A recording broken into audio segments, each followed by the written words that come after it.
Are we going to get into it? Yes.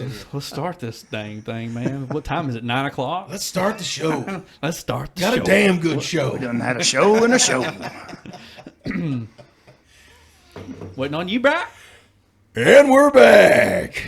Welcome back to the show. Episode 29. Today is January, what? The 3rd? January 3rd, 2021. We made it through 2020. You got it right. I would have said 2020 and I'd have messed it up. I would have. I'm glad you got it right. Well, I feel like we're going to be forever stuck in 2020, right? Well, I thought you had it wrong when you said it. Like, I was like, no, he just said that wrong. I was like, no, he was right. Okay, all right. Well, welcome back to the show. I Don't Drink Coffee Podcast, hashtag IDDCP. And we have... a very, very, very, very special guest. Yes, and we've already been talking about 4 hours, it seems like, already. Yeah. We've already told a We always million do stories this. because Yes. we were like, we don't know, we don't know where we can go.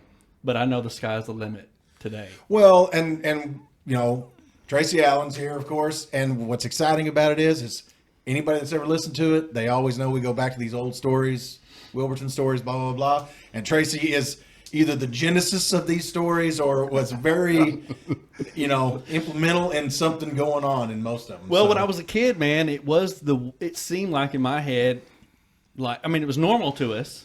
But when you go look back on it, it was the Wild Wild West. Absolutely, the Wild It was West. the Wild Wild West. I try to tell people this stuff. Tracy is the guy that I can go to and has the answers to just about every story that when I Every heard. question you had as a child. Right, You know, yeah, but we did it at are the the beach stories, house. the stories that made the paper or the stories that, through law enforcement or, whatever the Right. case was. So The answers. Yeah. The You answers could to you could stories. fill in the blanks of, anything that you had. Well, or that's whatever. what I'm saying is like when I moved to Wilburton in 1990, and my mom was originally from Wilburton, but we would go visit my grandparents, so I didn't have any background there. But the funny thing about getting there is it didn't take long. When we moved there, and I remember when I was young, man. I remember you coming out. You had just killed a giant buck. Yeah. And About 94. It was a big story around all over Latimer County, that you'd killed this giant. It's still hanging on the wall. It's still, 148 and 3/8, Cy Curtis. Yeah, it's one of the first things I remember. It's weird because most things that when I tell stories or whatever, a lot of times I don't know what I can or can't tell about a lot of people. There's a ton of people. You've been around somebody enough, and I've been around Tracy a bunch. You're gonna run into things where you're like, man, we don't talk about that or whatever. So, Well, that's what Lacey and me was talking on the way over, and so we, decided we probably should preface this by, the story is, does not depict actual people or events, and the names have been changed. Yeah, the names have been changed or shortened or abbreviated, just so we don't end up over at Big Mac after this is all said and done and published. Well, you're usually a very open book, or in my experience, of course. And I know you're willing to talk about most everything, and not afraid to share your opinions, and I'm that way most of the time too. There's a few things that I'll kind of leave out, but it's gonna be really fun. Yes. This The is gonna thing be- is about us, if we could just tell everything that's in our heads, every story with the names and everything, dude, no kidding. If we didn't end up at Big Mac, and by the way, Big Mac is the penitentiary. state penitentiary here in McAlester, Oklahoma, if you didn't know that. And it's not a good place to be. No.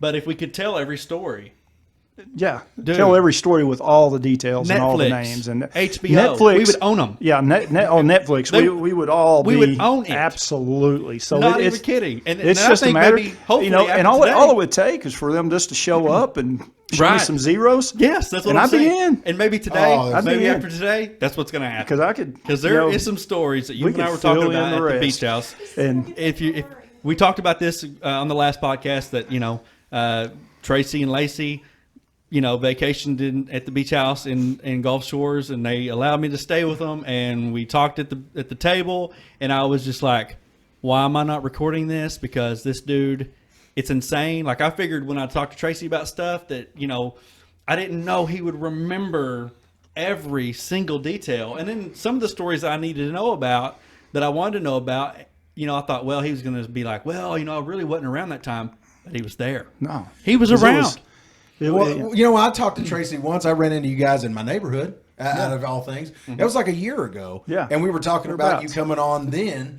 And Ben and I had already talked about it before that. We talked about it after that. We're like, the hard part is, especially since all the COVID business has been going on, is like trying to find the right time or enough time. We're having a hard enough time. I was late today, Imagine that. Well, the thing is also late too. with me, the way I think about things is like, I'm like, all right, I wanted to, definitely Tracy was the first one I wanted to get on. The first one, Israel. There's several others that we haven't had on yet, but I want to get on. But in my way of thinking is let us get going with this first, and we can figure it all out. And then once we get going, and the podcast is doing really well, and and we've perfected everything, then we have the big dogs come on. And it's really not the way it should be. It should have been the other way around. But in my way of thinking, I'm like, all right, I got to get good at this first. I don't know how we've gotten any better, though. We have not. I mean, it's really the same thing. We really just show up and start talking. And I want to say, behind the camera or beside the camera is Tracy's wife, Lacey. Happy birthday, Lacey. Happy birthday. I haven't even got to say that yet. Sorry. Happy birthday. And she's another one that's wanting to come on, or I'm wanting her to come on. There's some stuff that we'd like to talk to her about, too. And there's some stuff that she would like to say, I'm sure. Well, and Lacey's been in on 90% of the things that I can tell, too, because she's with Tracy and that kind of stuff. And I hit Tracy up last night. I was like, hey, man, or was it yesterday? Yeah, it was yesterday. And I was like, hey, what about, and this is how it is with us. It's not, we don't contact Tracy Allen a month ago and be like, hey, man, on January 3rd, 2021, can you, come in and do a podcast? We don't do that. We can't do that. I wish we could, but it's going to be the day before. I'm like, hey, man, what about tomorrow? And Tracy's like, well, Lacey's birthday's tomorrow. I'm like, dude, the last thing she wants to do is sit in here for hours and, listen to us talk about da-da-da-da-da. Even though I know she likes the podcast and she listens, but... well, we've ruined a lot of days and nights. But here Lacey. She is. Over the years, we've got a blanket. This is really not new for her. We've ruined a bunch of things. This probably reminds her of old times. Like, are you going to fall asleep? That's what it's actually been almost 19 years. That's insane. So y'all been all together almost 19 years, and wow. 2002. So 2002. Really? Jeez, man, that's crazy. I was fresh. I was still very young. I'm still in high school. I was not in high school. I had just turned 18. Oh. Yeah. Well, yeah, it's weird, man. I when I get to thinking about how we were trying to figure out when we met, you and I don't remember. I don't remember. You were like 16, I think, the first time I was around you, something like that. I'm sure Dustin invited me to your 16th birthday party, but I was like, dude, I don't know her, and she does not want me to be there. Trent Hardaway did show up. Well, I'll be honest with you. I was very surprised whenever when you guys got together. You know what I mean? Not that you obviously you guys have made it so long. You obviously were good for each other, but I mean, I just didn't see it coming. We surprised a lot of people. Well, of course, I knew everybody in and around you guys and all that kind of thing like that.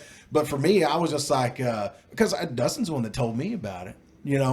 Like, he told me too. And I go, well, first thing, of course, I had to ask him. I was like, "What do you think about it?" He was like, "Better than everybody else I know of." He goes, "At least it wasn't you or somebody else like that." I'm like, all right, I mean, that's kind of how you got to put it to it. I was like, "You got total protection now, dude, forever." Yeah. Yeah. So, because you need to probably say that's him, my brother. Like you've talked. Yes. I hope if anybody's followed the podcast, they know Dustin Bridges. I mean, that's how I met. Well, Tracy, I met outside of Dustin, but I mean, everybody else, it seems like in my life, I've known. Dustin's your brother. Yes. And Mark Zervitz. We gotta give shout out to Mark because he doesn't listen. He's like, I don't know how to listen. I don't know what a platform is. And I'm like, okay, well, you live in Gowan. There's no internet there, so you're not gonna be able to listen anyway. So, but shout out to Mark. Oh yeah, and okay, let's get to Tracy Allen. Yes, I'm ready. Born in Mississippi. Biloxi, Mississippi. Because I was born on an Air Force base, Keesler Air Force Base, Biloxi, Mississippi.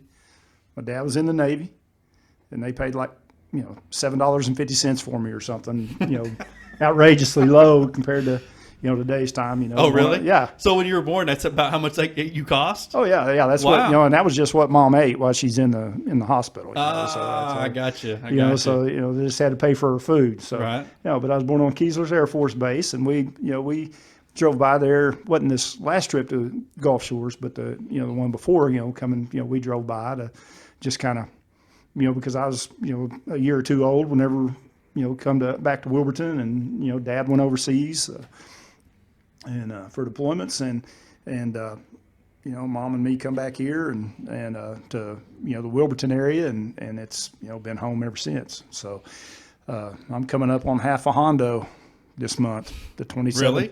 27th of January. So we still got you in your 40s. yeah, Nice. Yep. Holy Yep. crap. I'm still in my 40s. So I'll Wow. Well, happy birthday. be half a Hondo. So Lacey, are you getting ready?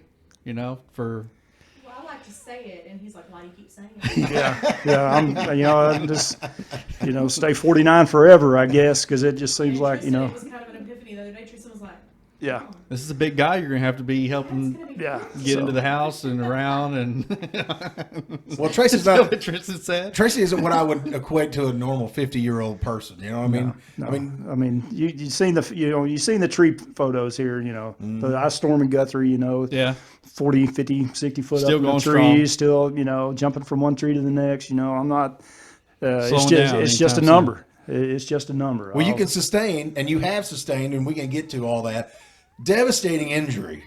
Many, many devastating injuries. We are going to get to that, but you grew up in Wilburton. Yeah. Your mom, Miss Allen, Yep. was a teacher for how long? 25 years at Wilburton Public School System. And your dad? And Dad was, come back from the Navy and, worked in, a family business, Allen Rat Hole Service. That company recently, after 50 years, it went ahead and shut down and, let the next generation, the up and comers come on with it. And, till he was about, I think Dad left the Allen Rat Hole whenever he was about 38. And worked, JW operating and, BP, ended up at BP, retired from BP. And, he was all oil filled and everything. And that's what, fed my sister and me growing up. But I seen enough of the, the ups and the downs with the oil patch and, people having to chase the money and everything else. I knew, that's not, kind of what I wanted for myself. And, so, being raised on, John Wayne movies and Starsky and Hutch and, Rookie, Emergency stuff, shows like that kind of molded, me as, a young kid. I was, the Starsky and Hutch, like I said, the John Wayne and the Emergency always had every show had their toys for the kids, and that was my toy box was full of that stuff. So, that molded me at a young age and the military and a lot of World War II movies and stuff like that, growing up. So that's probably what molded me into, who I am, kind of put me in that lane that I usually try to stay in. So, You went to the Marine Corps out of high school, right out of high school. I kind of tinkered around and drank a lot of beer and. But you played football in high school, right? With football, we was 11-1. We went 10-0 in the regular season, and there's only been one other team in the 50s that won all 10 games. There wasn't a Really? that In Wilburton? yeah. That's the only other team that's ever went 10-0? Yeah, and I want to say that it seems like maybe. Wow. God, I used to know a couple names, but it seemed like Abernathy, maybe Woody Abernathy, Stan McCaslin, possibly. Don't hold me to that, but it seems like around in there was a team that they won all 10 games, but there wasn't like state playoffs and stuff like that. So it, our team still, 30 years now, still holds that record for most consecutive games won. So there was one more 10-0 team in the 50s, and then here we come. coach named Mike Hangzinger, and Okay. you know, they kicked us up to 3A my sophomore and junior year, and we just got beat on. You know, like 2 games my sophomore year, 3 games my junior year, but then they put us back in the appropriate bracket for our competitiveness, and we were super competitive in the it was a really really good charge to have that kind of success and kind of be that team that got to feel like a the hometown hero, that everybody was showing up. The stands were always packed, and go to the movies and just usher you on in, or Really? go to the Pizza Hut here. You be strong on Friday night, stuff like in the that. movies. Yeah, so you got to be that Friday Night Lights guy. Wow. It was cool, man. You got an extra chocolate milk at lunch, stuff like that. Wow. And that was the harsh reality whenever Charles Enos come around and snagged that after the Monday after we lost to Chelsea on the Friday night. The 12th game. We went 11-1, and we lost to Chelsea. I had the game of my life. What'd you play? I was defensive tackle. I was 177 pounds, 181. Just depends on if my belly was full or not. But I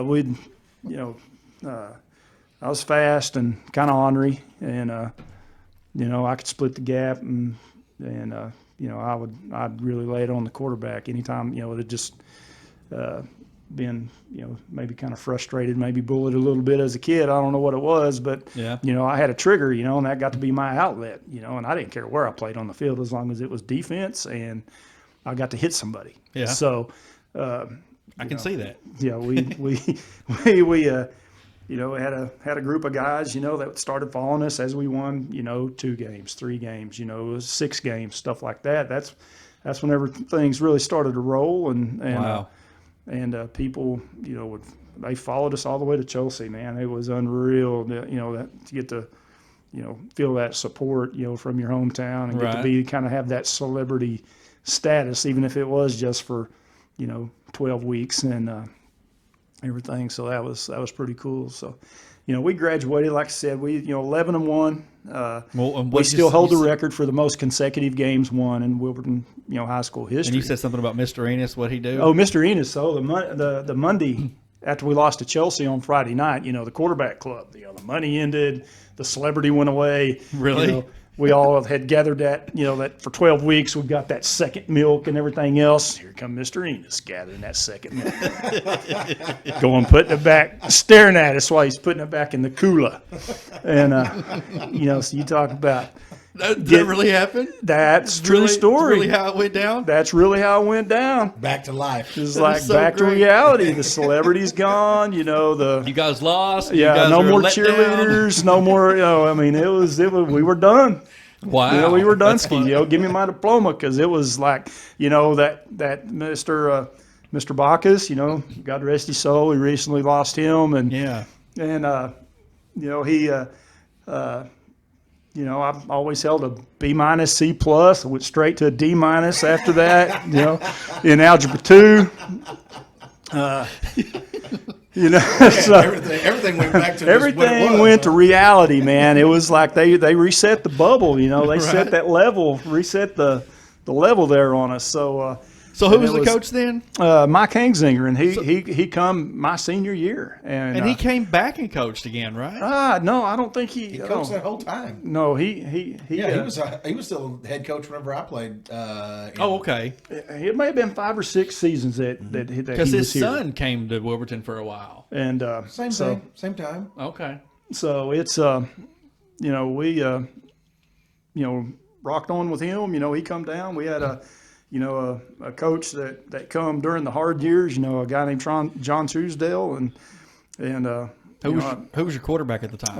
a guy named Kenneth Spessard was our quarterback during the senior year. Is he from Wilburton? Well, no, he actually from that South Texas, I believe, on the San Antonio area, and I think that's where he still lives today. Really? But whenever he lived here, he would lived out on Hackney Hill, out north of Wilburton, out in the park area, and then Was he here for the oil field or something? well, he lived with grandparents, and that retirement age, and they just somehow landed here. I don't know. I can't remember or Does recall. he ever come back? He did come back for. Was he one of them that was on the football field? He was. Okay. Yeah, because he actually, I think junior year he was our starter. So what was that? That was 88 year. No. What? Okay, so it was 88. But what was when you guys went to the football field? What was that for? I just remember seeing it not long ago. What was that about? Was that about? That was a Veterans Day deal. Oh, okay. So All that right. was, All right. that was, Is that- veterans that played ball. Okay. All right. So. Because I just remember seeing you out there, and I was like, how did I not know Tracy? I didn't know played what the football? hell you were talking about. For a Yeah, minute. I don't know what I'm Yeah, talking yeah, about. that's things what running I in was your trying to mind. pick I'm up not- on too. So You were not saying Well, it. You were thinking it, but not Here's saying my it. thing, man. I'm very forgetful, so I just Yeah. remember seeing Tracy Allen on the football field not long ago. Yeah, that was Kirk Miller, and Kirk Miller. You talk about another generation because they had Junior Thornburg. Now, were they? They were. What year were they? They should have been about 85. Okay, so a little bit older than you. 84, 85. Yeah, Kirk, or 4 years older than me. Okay. And but he had Junior Thornburg. They had Charlie Lawrence, Greg Cecil. Yeah, I remember hearing about that team. So yeah. the guys on your team, though, Britton who Duncan, were some of the guys on your team that were? Well, we had Nathan Cox, David Hallbird, Mike Albright, Kenneth Spessard, myself, a guy named Shannon Holland, Kyle Urrutia, Anthony Botello. Okay. He started with us. He was a year younger. That was the seniors that I mainly named just then. And but yeah, Anthony Botello, he played up as a junior, and you talk about. What did he play? He was cornerback. He played behind me I was a defensive end, and then got moved down to tackle. And we had Eric Brinkley. He played defensive end, and then we had Botello on our side that played back there. Rodney Knight. Okay. So. Yeah, that's a pretty big. That's a Mark pretty big Cook. class. Mark Cook. Like they have an award. Rodney Knight has an award that they give out for They all him. got it. Do what? They all got it. Oh, really? Their whole team got Hall of Fame. Got in there, got Jeez, the Hall of really? Yeah, we That's got awesome. recognized See, I over didn't even know because that. it, This is because what I it- was trying to get at. I thought maybe that was what it was. That was on. You guys were on the field. No, that was Veterans Day, and that was Okay. just veterans that had played ball or had some success there, or actually the veterans that had played. Yeah. is how it had it explained to me. So, but then we had Mark Cook that he actually he got an individual induction, but we got the team induction over the most consecutive games won. We won 11 games straight. And What did Mark Cook get the individual for? well, he left here and he had success in Pittsburgh, Kansas, at the collegiate level. I don't know. I think Pittsburgh, Division II, or I Yeah. don't know if any. But We're going to visit them this Thursday. Matter of fact, but they're talking to Pittsburgh, Kansas. yeah, he Wow. went there and I didn't know this about Mark, but yeah. See, this is what I'm saying, man. Yeah. Crazy things. So, but are, yeah, he learned on the I But don't yeah, drink coffee but, podcast. but yeah, he left here, and he was the East versus West game, and all kinds of stuff. So he had some good accolades. All of our defense, we got the who's who in high school football that year. So stuff Mark like played that. defense. Yeah. Oh yeah. He played both ways, man. Eric Brinkley he played at UCO, He played. didn't he? Yeah, played at UCO. He was a Bronco up at UCO. Yeah. Wow. I don't even know it how was I know just that. Mike Albright. There's some other guys that could have went and played, but that was just wasn't their. They was either academically or they just kind of knew the limitations or whatever. I would have loved to went and played somewhere, but it was academics probably would have killed me or something like that, But because academically it was like the light switch didn't come on with me. Once I paying it out of my pocket and going to college and everything, I graduated with a 3.8. Yeah. And there probably wasn't but it took the Marines and some things that just to catch up Maturing a I little guess, bit or whatever, kinda, yeah. that exposure, a little bit more confidence in the classroom type, stuff. So, but no, it was good. And it's, the Facebook, allows you to kind of, stay in touch. Johnny Clark, that's another name that just popped in my head with, our team and Jackie Wilkett, So yeah, there was just a good solid group that was just, we didn't have a lot of size. I think Shannon Holland was probably one of our only guys that Rick Grant, Mike Oliver, goodness, yeah, they, names just keep clicking. So, Yeah. but, I think Shannon, he's one of the only ones I remember that was 200 plus. Really? Yeah. It was just, it was just, I don't know how to describe it. We were just a bunch Scrappy team. we were just scrappy. Get it done type. We'd get in the trenches and we'd fight. And so, it just. Well, it doesn't do you any favors to get jostled back and forth between 2A and 3A like that. No, That's it killed us because I don't know, I still don't understand, the high school athletics and whenever, because it wasn't like, we were going to consistently be there. Right. Like we knew whenever we moved up, we're going to be here for 2 years, and then they're going to get back down here in our lane where we belong. And those 2 years were probably good for you, though, right? Do you think it helped prepare you? Well, Always playing with the bigger no, guys? because No? not really, because I really didn't get as much playing time until I was a senior. Yeah. So I really wasn't getting that experience against that, Right. superior or whatever. Yeah. Well, that's when they bumped us up to 3A for my senior year. Like they were 2A all the way since I'd been at Wilburton. We jumped up to 3A for my senior year and back down to 2A the next year. What are they right now? Are they 3A right now? They're 2A. Yeah, Oh, the 2A. okay. And that's where they need to stay. That's they don't need to hose. Well, the oil field would boom up every so often, and they'd throw. There'd be enough kids in school where they would throw them up into 3A, and that's what they do. They bump them up there, and yeah, and that's trash, man. That's Yeah. because if you're a good 2A team, you should get that opportunity to, you shouldn't be having success like winning third grade, Super Bowls and stuff like that, and get to stay together and play together, and then you get up there to where you ought to be realizing that success, that conglomeration of everything from day one through now. This is my finish. Now you're going to kick me up in another division, and really hose me over. and that's what ends up happening every time. That's what we went 5-5 when I was a senior. And there's there's ramifications for that. You got Gavin. What if he'd have got hosed into, getting kicked up into the division and maybe not had the success and Right. stuff that that he got to have. Playing in an appropriate division. That's Right. one good And- thing about them. They're consistently 5A, and that's kind So of the cool thing. so there you about it. go. You can build that program around that and help those young men like Gavin and whoever else that you might know that should get that opportunity, that may have got buried if that team didn't have the success and everything else. So, but yeah. So I could get started on the politics of how they rank these teams in high school.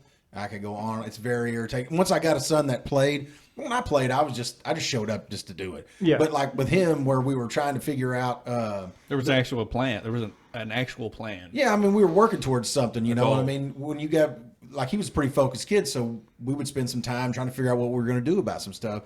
And so you get into figuring out, well, why are we what we are? Why are we in this class or this? And when you get to figuring some of that stuff out, some of it's political. Some of it is some of the like say the local senators or something like that. Depending on what they need in the next year or two for grants or whatever they're wanting to get for their their part of the state. Yeah. Sometimes it'll depend on that, as to where they want to redraw the district Yeah. lines and different stuff like that. And it happened to them. They changed their district around for Gavin's senior year. We played some guys like Shawnee and some other places that we hadn't played in a long time because of that same thing. So it's funky.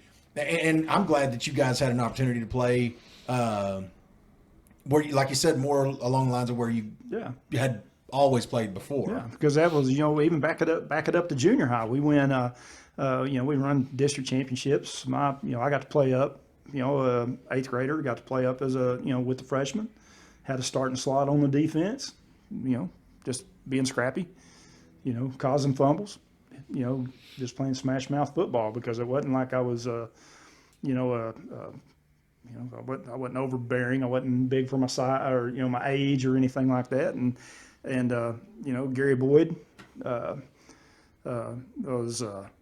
just one of those coaches, one of those teachers, one of those educators that he's in my top 4 or 5 that give me an opportunity to excel.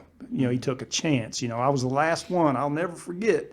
I wanted so bad to get to at least suit up with the freshmen because, they had a small freshman class. And so he would bring, some eighth graders up that maybe he wanted to, develop or whatever and get ready for the next season. And Gary Boyd, I remember, him, calling out this kids, that core group, that I, mentioned that was seniors with me and stuff like that, calling them up and everything else. And it was, I remember a long pause and then, calling me out. He So was like, notorious for his pauses. yeah. So, and he, called me out in the very first game. He had a problem with the defensive end on the right side, and he pulled him out to issue a chewing, probably in Spanish, because if he would get to that level, Coach Boyd would start talking in Spanish. Really? Oh yeah. He was my basketball coach. I did not know this. Well, you must have never pushed him to that level. Well, he lived below me. He lived. I lived up on the hill. Sure. And he lived over a little bit Yeah. below me, and Yeah. people were throwing rocks on his house, and every once in a while, and I was one of his good basketball players. Let me take that back. He liked me. Yeah. But he would pull me to the side sometimes. And he'd be like, "Ben, there's rocks on my roof. Are you throwing rocks on my roof?" And I'm like, "Coach, no, I'm not doing that." Even though you were. Even though I was not.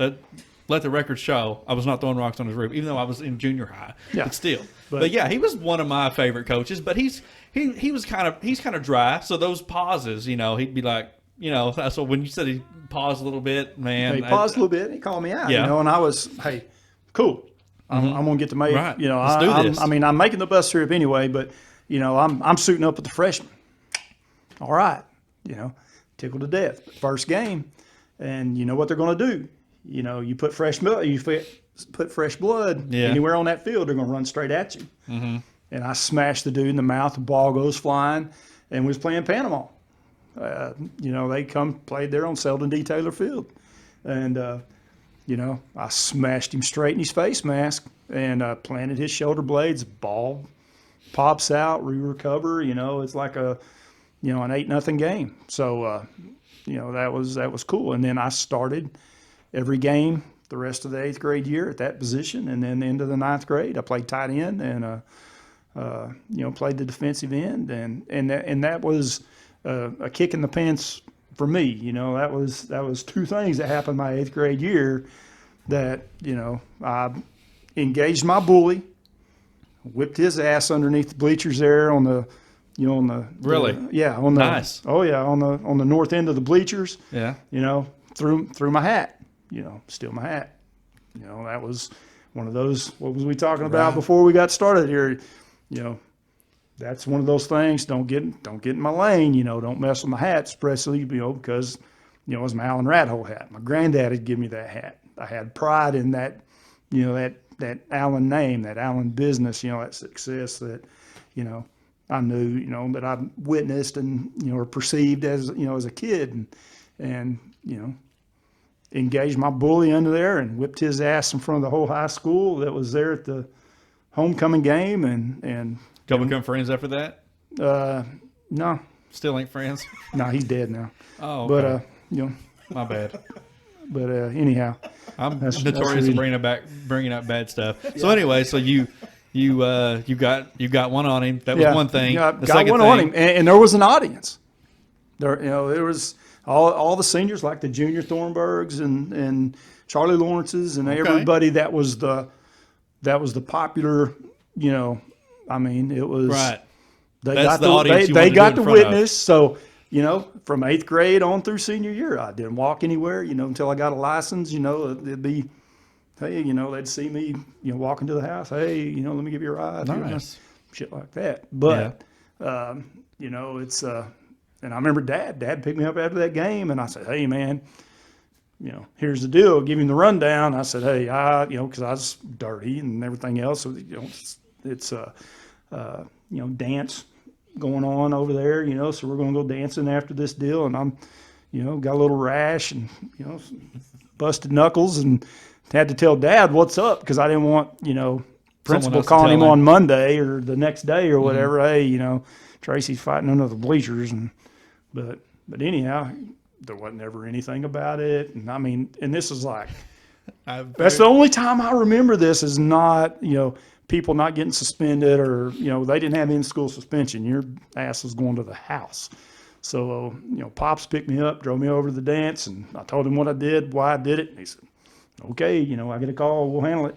And, 'cause Nobody ever said anything to you. because they knew, I think everybody knew that it was coming. Yeah. That it was building up to that. But anyhow, we got her done. So that was a, 8th grade thing. And then Coach Boyd, bringing me up, with the freshmen and taking that chance on me. And Isn't it crazy how maybe that little thing right there, him bringing you it up. probably if he was here or whatever, it probably wouldn't even register with him.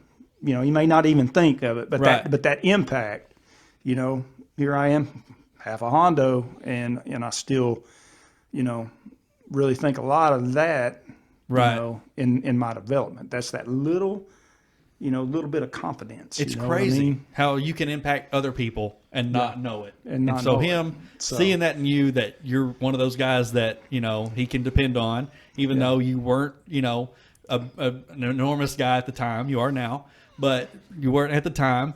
But he knew that he could put Tracy Allen in and test him out, and he knew that he was going to, give it his all. Rise to the challenge, because it was, that was my outlet. I'm not going to get in trouble, and I can hit this guy as hard as I want to, or as hard as I possibly can. Right.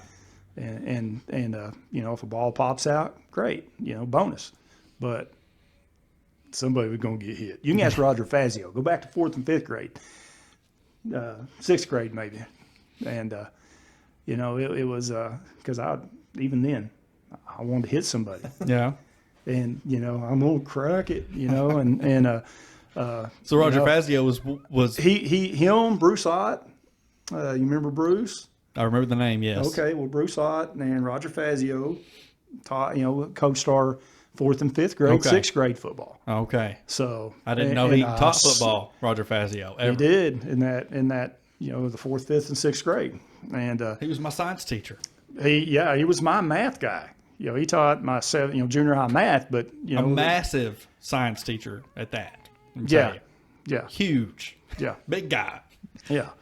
And It always the rumor was always he could bench 500 pounds. and I would not doubt it. Not at all. I would not doubt Not that at all. one bit. So, But he was so calm for as big as he was. Yeah. He was just a real calm guy. We had bad students in our class. Good God, my class was terrible. And we had bad students. And they would push his buttons every day. And he never lost it. And I'm Yeah. like, do you not see this dude putting his arms on the desk and flexing? And, one of our bullies in our class, that liked to fight. He didn't really go around bullying people, but he didn't mind fighting. And he didn't mind getting in trouble either. He just didn't care. yeah, But he would press, he would push his buttons, and I guess he just knew that Roger Fazio wasn't gonna. But Roger Fazio could put his head through the wall, the brick wall. And I'm like, do you not see that you're pushing this guy's buttons, dude? Just stop, please, because it's making it bad for all of us. We're having to do more work, or or whatever. He's not being able to teach, and so, anyways, all right. So Roger Fazio was your 4th, 5th, and 6th. Yeah, 4th, 5th, and 6th grade, and he would notice that even if the play's on the opposite side of the field, my little narrow ass was planting somebody, and so he would just he'd point it out on the about just being that aggressiveness, I guess. Right. Not afraid to engage, not afraid to put that head down and smash somebody, clean their clock. Yeah, So- I remember seeing the first time I saw your, you were in high school. I saw a picture of you, and I was surprised at how small you were. Yeah. No one, 177 pounds whenever I graduated high school. Well, always since I've ever known you, you were always working out, always lifting, Always in the good gym. shape. 8th grade was another thing. That was Mac Butler. He was was always involved with us guys, even though he was in the high school coach he was always, involved, or, if he had us around the field house or whatever, it was, he was kind of that forward thinking, outside the box kind of guys. And it didn't matter if it was aerobics, literally the Richard Simmons type aerobics or whatever the case was, but that introduction to working out and health and everything else, Bill Holt, was the same way. I'll agree with you, man. He's going to take us to the gym. So even if you were younger and he was a high school guy, he was a high school coach, right? Yeah. But he would still be like, hey guys, even though you guys are younger, let me, introduce you, or you guys can work out too and all this. Forward thinker. He knows that he's going to, eventually have us if he would have. And that's what, I was so disappointed, and he's seen the writing on the wall, but he had an opportunity to, he had aspirations of being in that collegiate level. And whenever he told us he was leaving, whenever I was a freshman and cause I was, kind of excited to, to get in there and, cause, Mac Butler he's one of those personalities and one of those characters, he's one of those larger than life type coaches. And then he went on to coach at the collegiate level? Okay. Yeah. The athletic director at OSU and such. And I don't know anything. So, I guess. Did you know this? No, I did not. Yeah, he had good success here, with guys, because he had Junior and those, and they had, went deep into the playoffs, Junior and Charlie and that, that bunch, Coach Butler took them into, I want to say they made it to the second or third round of the state playoffs. I mean, they were like 1 or 2 games away. Yeah. Where we still would have had 4 games or whatever, even though, or three more games if we'd have won against Chelsea. Yeah, that was the last team that went as deep in the playoffs as Dwayne and them did. Dwayne, Luke Mitchell, and all those guys were the next team since those guys you're talking about to make it that far. Yeah. Like they did. Yeah, I remember, that's why it was fresh in my mind, or not fresh, but I mean, I remember them talking about it had been that long since somebody had made it that far into the playoffs like that. But That's crazy. I think they should teach that stuff. Maybe not teach, but at least talk about it to the next guys up. I didn't know anything about this when I was in high school. And I think that we never really felt a sense of Well, see, that's like, okay, you're talking about like a culture, of, right. Hey, that we have a history of being this sort of a town or whatever, and that's big here. In McAllister, that was one of the things that Gavin's always played ball here. So one of the big things was when they were going through their low spot, like when Gavin was a sophomore and a junior, and they had really bad seasons, there was the first thing the new coach did when he came in was go, what's going on? Everybody knows McAllister is a football town. They have a big history, and it really helped. It made a big difference in those guys going, hey, we got a reputation to uphold, right, or whatever, So I think it's important too. I agree with you, man. It's something that should be done. But it It's a different generation now. yeah. Yeah, Well, Wilmington Wilmington- McAllister still does it though. Wilmington went through a really dry spell. Extended dry spell, Yeah. and it was just like, and It starts with parents, Tracy. You know what I mean? It starts with parents. I guess. You can't blame it on coaches. Yeah. You can't blame it on players. You got to start with the parents. And a lot of Yeah, parents. and you was kind of mentioning that before we started rolling here, but it, and I agree with that. But you got to have, you can't be whiskey and weed on the weekends and expect to perform. That's right. Well, on the right. field, Yeah. and and that's Goes back to starting with the parents. and it goes back to starting with the parents or lack thereof. Right. And so Well, these parents now. I'm getting off. But I'm gonna. rabbit trail. Yeah, We'll circle back we'll around. come back. But these parents now, they want their kid to, they're like, well, how come my kid ain't playing? How come Yeah. da-da-da-da-da-da? Well, I want, and what you want to say, and I'm not, I help coach, but I see it on all levels. And what you want to say to them parents are, well, when's the last time you got out in the front yard with your kid and threw the football to him? Oh, you never have? And all of a sudden you feel like just because your kid's practicing with the team, that he should be playing or she should be playing or whatever. It's the number one thing I've told my kids since we very first started playing football. And it was something that I didn't know until later, but it seemed important to me, and that's why I showed my kids that if the only thing you do, as far as any sport you want to play, I don't care if you're a boy or a girl, no matter what you're playing, if the only practice you get is at school, then you're going to be just like everybody else. Right. You know what I mean? If you don't put any time in outside of school, you'll be just like everybody else. Absolutely. You'll do your little bit of time, and then if you want something more, then you got to do more.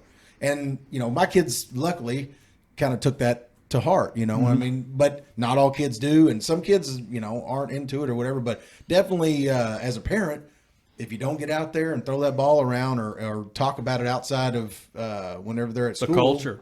It's Talking hard. about the culture helps. Oh yeah. And there's kids who are natural. I mean, you got these kids that just yeah. There's kids that are come from natural. bad- But, yeah, we had over there on Blair Street, man, about 602 West Blair, where I, grew up. I was about 14 years old, but there was a core group of kids in the trailer park and around,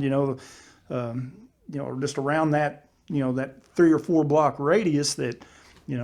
Whatever season it was, that's what we was doing. Exactly. It was summer, we're playing ball. Right. You don't see we're that kicking now. everybody out of bed do and going not and playing see it. baseball, or we're the Pirates and the Orioles. Was right. 2 good teams in And baseball. look how it transformed or transferred into the yeah, That's, that And- was even when I was and in they, school, we were that way.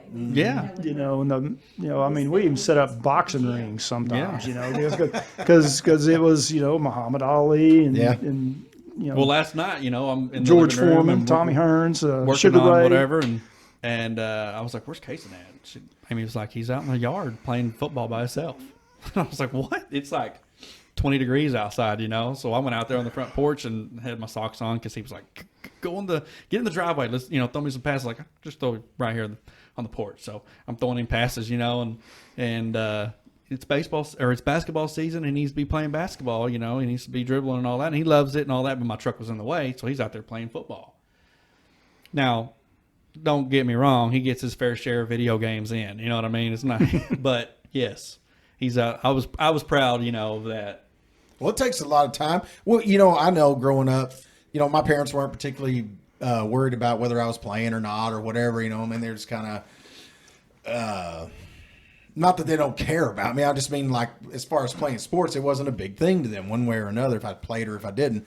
So I know what it looked like whenever you just go practice at school and, nobody really talks about it or anything. Well, you can go your whole career and not really learn much about the game if you don't. So I changed that for my kids just from this perspective of I know what success feels like. Anything from when we started the stupid basketball league and we played that way and we would win. It was not stupid. Well, but you get that there's something to winning, you know what I mean? And it's not just we didn't just show up on the day of the Right. damn tournament or whatever. We played all the time. We play every Sunday. Right. And sometimes, days in between if we could, if we get in the gym or whatever.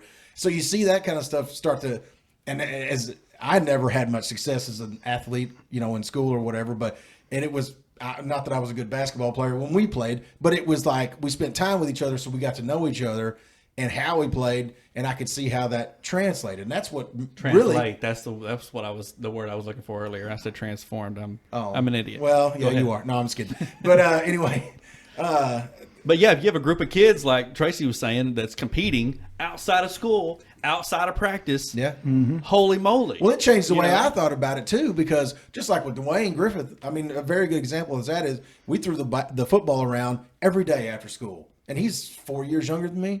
So whenever I had to ride the bus for forever, so whenever we get off the bus though, he'd be a little kid, and I'd be out there. We would throw the football all evening long. Y'all thought he was right-handed at first. Oh, well, that was whenever he was trying to start playing baseball. Yeah, and we thought he was just dumb or something. You know what I mean? We're just like, he's just No, they don't play outside They're anymore. not looking for the neighborhood kids to play with outside. You've got too much other things that keep them in the house. And So that's is there not a big group? Well, they don't even have that basketball court anymore, do they? At Grace Russell. It's not Grace Russell. No, anymore. no, it's a school. It's a school. Everything's now. school. Well, see, when I was in school, and I did go play there every once in a while, but there was a large group of kids. It was street ball. It was street ball. But they were out there playing all the time. Tony Smith, one of my best friends, you know, growing up, and I still love the guy. I haven't talked to him in a long time, but I still love the guy. He was one of them that was over there because he lived close by. He was one over there that was street balling it up. They were competing all the time. And you could definitely tell, you know, he wasn't afraid. And I'm just talking about basketball. He wasn't afraid of contact on the basketball court. You know, when we were playing school ball, he wasn't afraid of contact. You could tell that he, you know, you could tell he was that much better than the other guys because he's competing, you know, at the Grace Russell court. You know, playing street ball with I guess the nets were like metal and stuff, weren't they? Like the metal. Oh, nets. if they had nets, yeah. Right, or even if they had Even nets. if they had nets. But you know, you hear about the kids that were going over there and playing. You're like, oh my gosh! So I'm surprised. I mean, you hear about the fights and all that was going on. You know, Oh, but, yeah. That's what they had to do, though. I mean, Right. That's what Well, they do that. But he's that much better when we're playing. You know, he just But see, the thing about like in this town, they still do that. Like my younger son goes like to the Thunder Courts where they built the little Thunder Courts over by where the them. kid got stabbed. Yeah, the girl got stabbed. And see, that's about a the year thing ago. about it. He goes, yeah. Well, here's the thing about Well, it. we Though, went is- over there, too. Is he'll go over there and play like that, or wherever they're playing. They go to cribs sometimes and go play on some outdoor courts over there. But it's that there's so much. The parents are non-existent in these kids' lives in this town. I know for sure. Like Carter's age, who's 14. Like most of the kids in his class, their parents are nowhere to be found. You know what I mean? Or they're real bad druggies or something like that. So they'll play. They'll get out there and I just spit all over this. Okay. They'll get out there and play. Corona. But whenever they get into high school, they don't play. You know what I mean? They don't know how to deal with a coach jumping on their ass or whatever. You know, they're just like, yeah. They don't have that. They don't know how to handle authority. They don't know what that means. You know, they just want to get out there and play street ball. And whenever a coach tries to get them corralled in, you know how what we saw was a normal part of life is, you know, when you show up for school ball, as the coach is usually an ass about half the time. He has to be to try to keep everybody in line, you know. Right. And they just can't. Those kids can't take it. You know, they end up quitting and not. You know, nobody's got any ability to stick with anything. It seems like, especially like these 13, 14-year-old kids. Like Carter was born in 2006. Those kids, as a group, have a hard time sticking with anything. Absolutely. I mean, it's like nobody's sitting there though. You got grandparents who are just trying to get through life now that they're having to raise these, you know, their grandkids and stuff. Well, they're getting old enough. They don't want to jack with all that shit. You know, Right. they don't want to go out and shoot a basketball. They're 60-something years old. Their time has passed for them. Or you got kids that are in foster care or whatever it might be. And you know, I mean, there's a lot of things that are just. Like you said, there's no parents involved in this age group. Now Gavin's age group, there's still a lot of parents. I mean, I was very surprised when he was coming up to youth ball and everything. There's a lot of kids in McAllister. I can't speak because we played 2 or 3 different places, but I mean, I know in McAllister there's a lot of has-beens, I guess you'd say, whose kids are Gavin's age, and a lot of those kids still played, and they played all the way up through and everything. But Carter's age, it's like gotten worse. But I You don't know. think kids these days, I think even, I remember being in school and if our coach said, you need to go home and work on this tonight. This is what I want you to do. I want you to do, 20 layups on each side. You went home and you did 20 layups on each side. Nobody was holding you accountable to do that because the coach isn't there. Right. But you knew. But you did it. Lacey Bridges knew she was going home and doing those 20 layups. Yeah. You know what I mean? There's no one holding kids accountable. No. Well, So see, and unless that- you've just got that drive, I mean, you're just like, Well, that's the there's difference cell between. phones to keep you busy either. Well, like my boys, I ask them if they're not starting or they're not getting to play. I want to know why. You know what I mean? Just because I'm just like, all this time, all this money, all these things that we've spent. You know, you tell me you want to go play college ball, you got all these dreams and all this. I'm like, well, this is not how it's done. You know, if you got a desire to play one play past your last game in high school, you cannot sit on the bench, son. Whatever it takes, whatever you got to do to get out there and play. You know, you got to up your intensity, whatever it is. Because, you know, when you tell me, hey, I want to play ball, I want to play college ball, blah, blah, blah. I'm like, okay, well, if you want to do that, then we got to get out here and do all this extra stuff. So we do that. And then you get out there and you don't get to play very much. Well, I want to know why. And nobody's asking these other kids that. No. You know what I mean? These kids aren't getting asked, one thing. It's kind of they're They're like, oh, you don't play? Okay, oh well, it's no big deal. Let's yeah, move on. and you get these teams like Carter's team, for instance. They haven't had a winning season in forever. In football, or basketball or baseball. They're like terrible in every sport. And you go watch them, and you're just like, this is like Bad News Bears playing. It's awful. You sit there and you go, these guys can't throw the ball, they can't shoot the ball, they can't anything. And it's the parents that do show up. A lot of times they'll be on dope or something like that. You can tell you're like, well, I'm glad you came, but could you not come high? Maybe you know what I mean. Could you do that for us? Step one. So when you coming through Wilburton, when you were playing 4th, 5th, 6th, the field was fairly new at that time, right? Yeah, Selden. Yeah, Selden. It had been kind of refurbished, I guess. And been dedicated to Selden Detailer and. Now, didn't Coach Claiborne, isn't he the one that had a big hand in building the field? Yeah. I believe that's. He was. That was. Because they'd moved. They used to play at the college, Eastern Oklahoma State College. Mm-hmm. They moved from there. They'd built the field, and then at Selden Detailer, they dedicated it to him, and the goalpost. I think they've changed the goalpost now, but the original goalpost used to have, I believe, the original team, and Coach Claiborne, as the coach, was on the. Welded onto the deal. Oh, really? Yeah. I did not know that. And but I think the goalposts don't exist there anymore. It seems like they've changed them. If I wonder where those things are.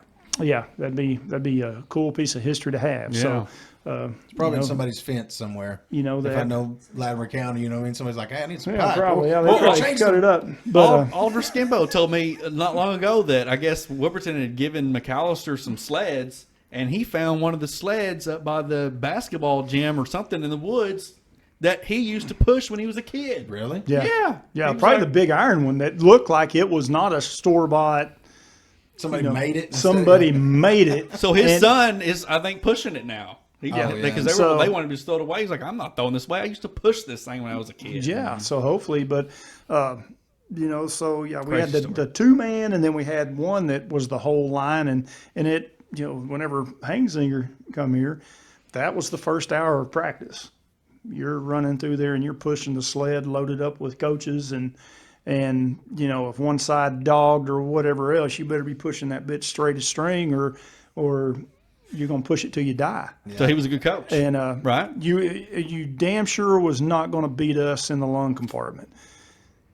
You Really? know what I mean? He had you ready. It was conditioning, and that because you get down to the nut cutting, and that Yes. that fourth quarter, Absolutely. who's going to break? Yep.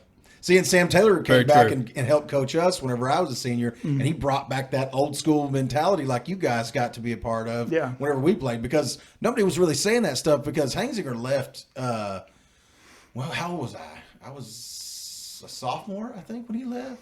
No. Maybe I was a junior because Lenny came my senior year, and we jumped up to 3A, but Sam Taylor came back and brought, I mean, it was like a movie. You know what I mean? He was like this old cranky dude, which he was around or whatever, but he was real cranky and he expected a lot. And we'd push that 5-man sled or whatever it was. And like you were saying, if one side's pushing harder than the other, you could tell real quick. Oh, yeah. He did not appreciate it. No. I've seen him hit people with the paddle. I shit you not. And it didn't matter A paddle. if you had 700 pounds of coach on this end and nothing on Right. this end.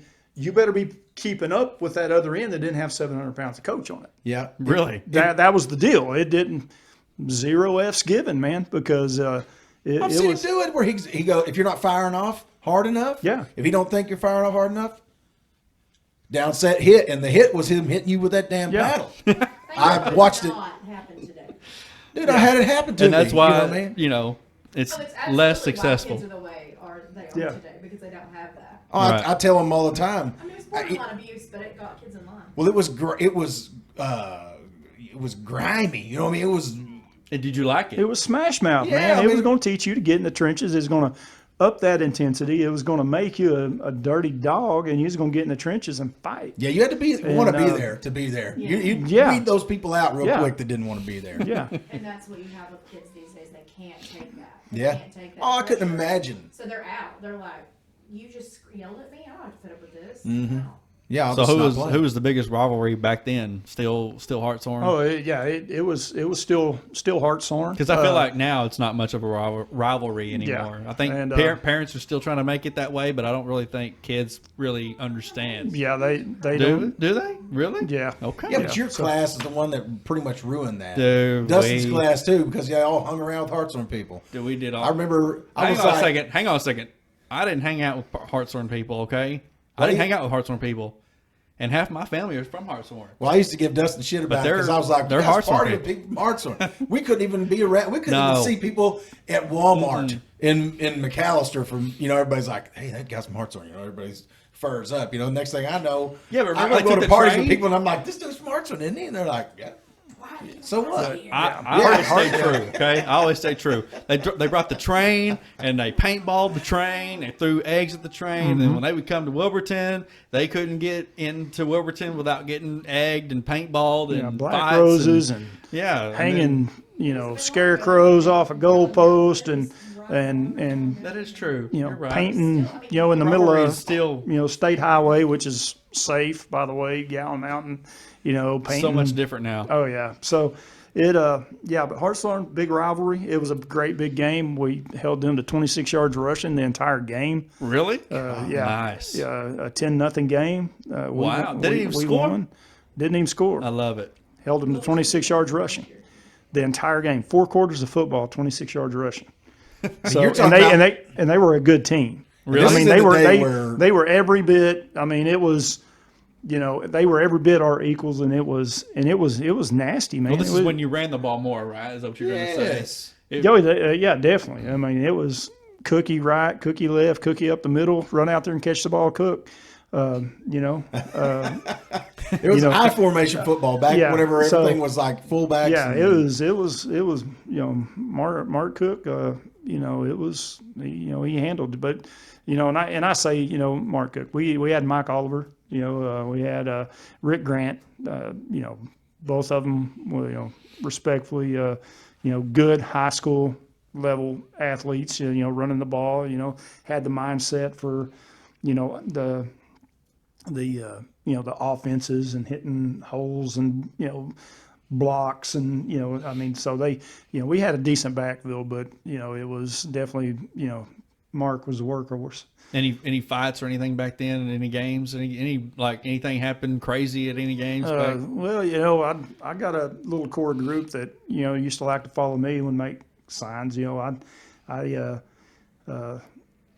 hit a Tracy. referee Oh yeah, that's right. You did bring this up beforehand. during Man, the I was- Vian game, and it was an away game, and had this little cheating Peckerwood that was getting inside and holding my jersey, and finally I forearm chipped him up and then drug him down by his face mask and started elbow smashing him in the back of the melon.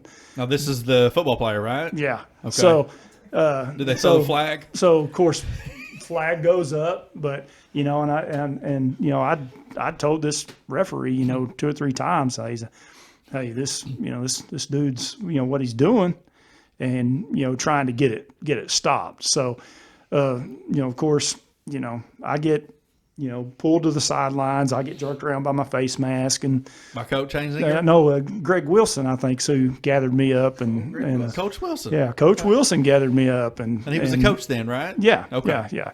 Because we had, and that's one of the things you couldn't blueprint a better who's who of high school football for that year, and because we had an array of our college, not college, but an array of our coaching staff that from Mike Hangzinger, Billy Ray Holt, Greg Raper, Greg Wilson, Kent Davis.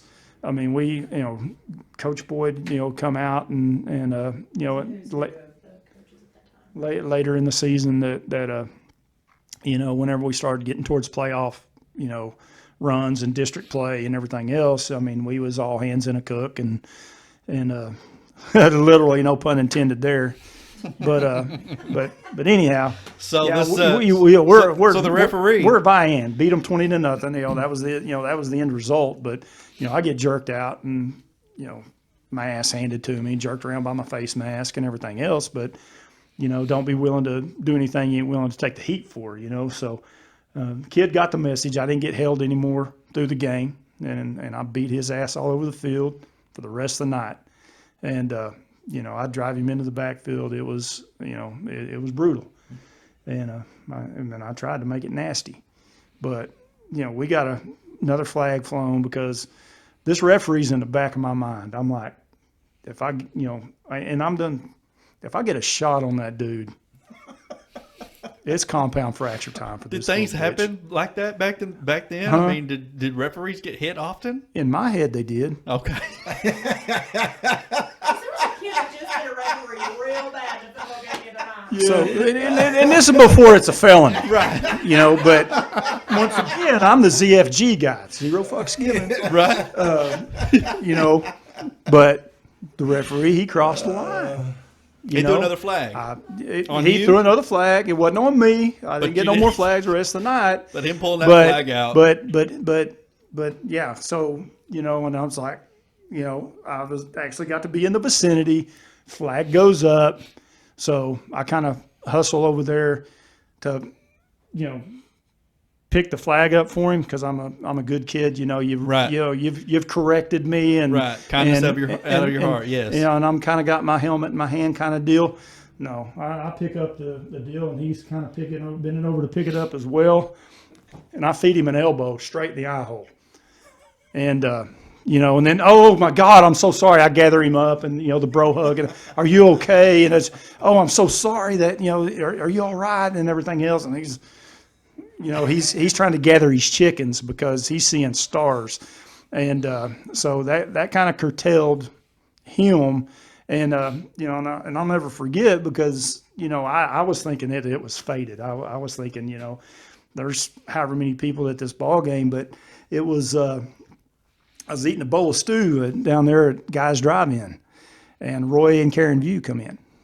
And Now, this is what, days after? this is like the Monday after or whatever, after school, I'm, catching some, some stew there. Walt made an excellent beef stew. So Yeah, I'm shout out there to Guys Drive-In, by the way. But go yeah, ahead.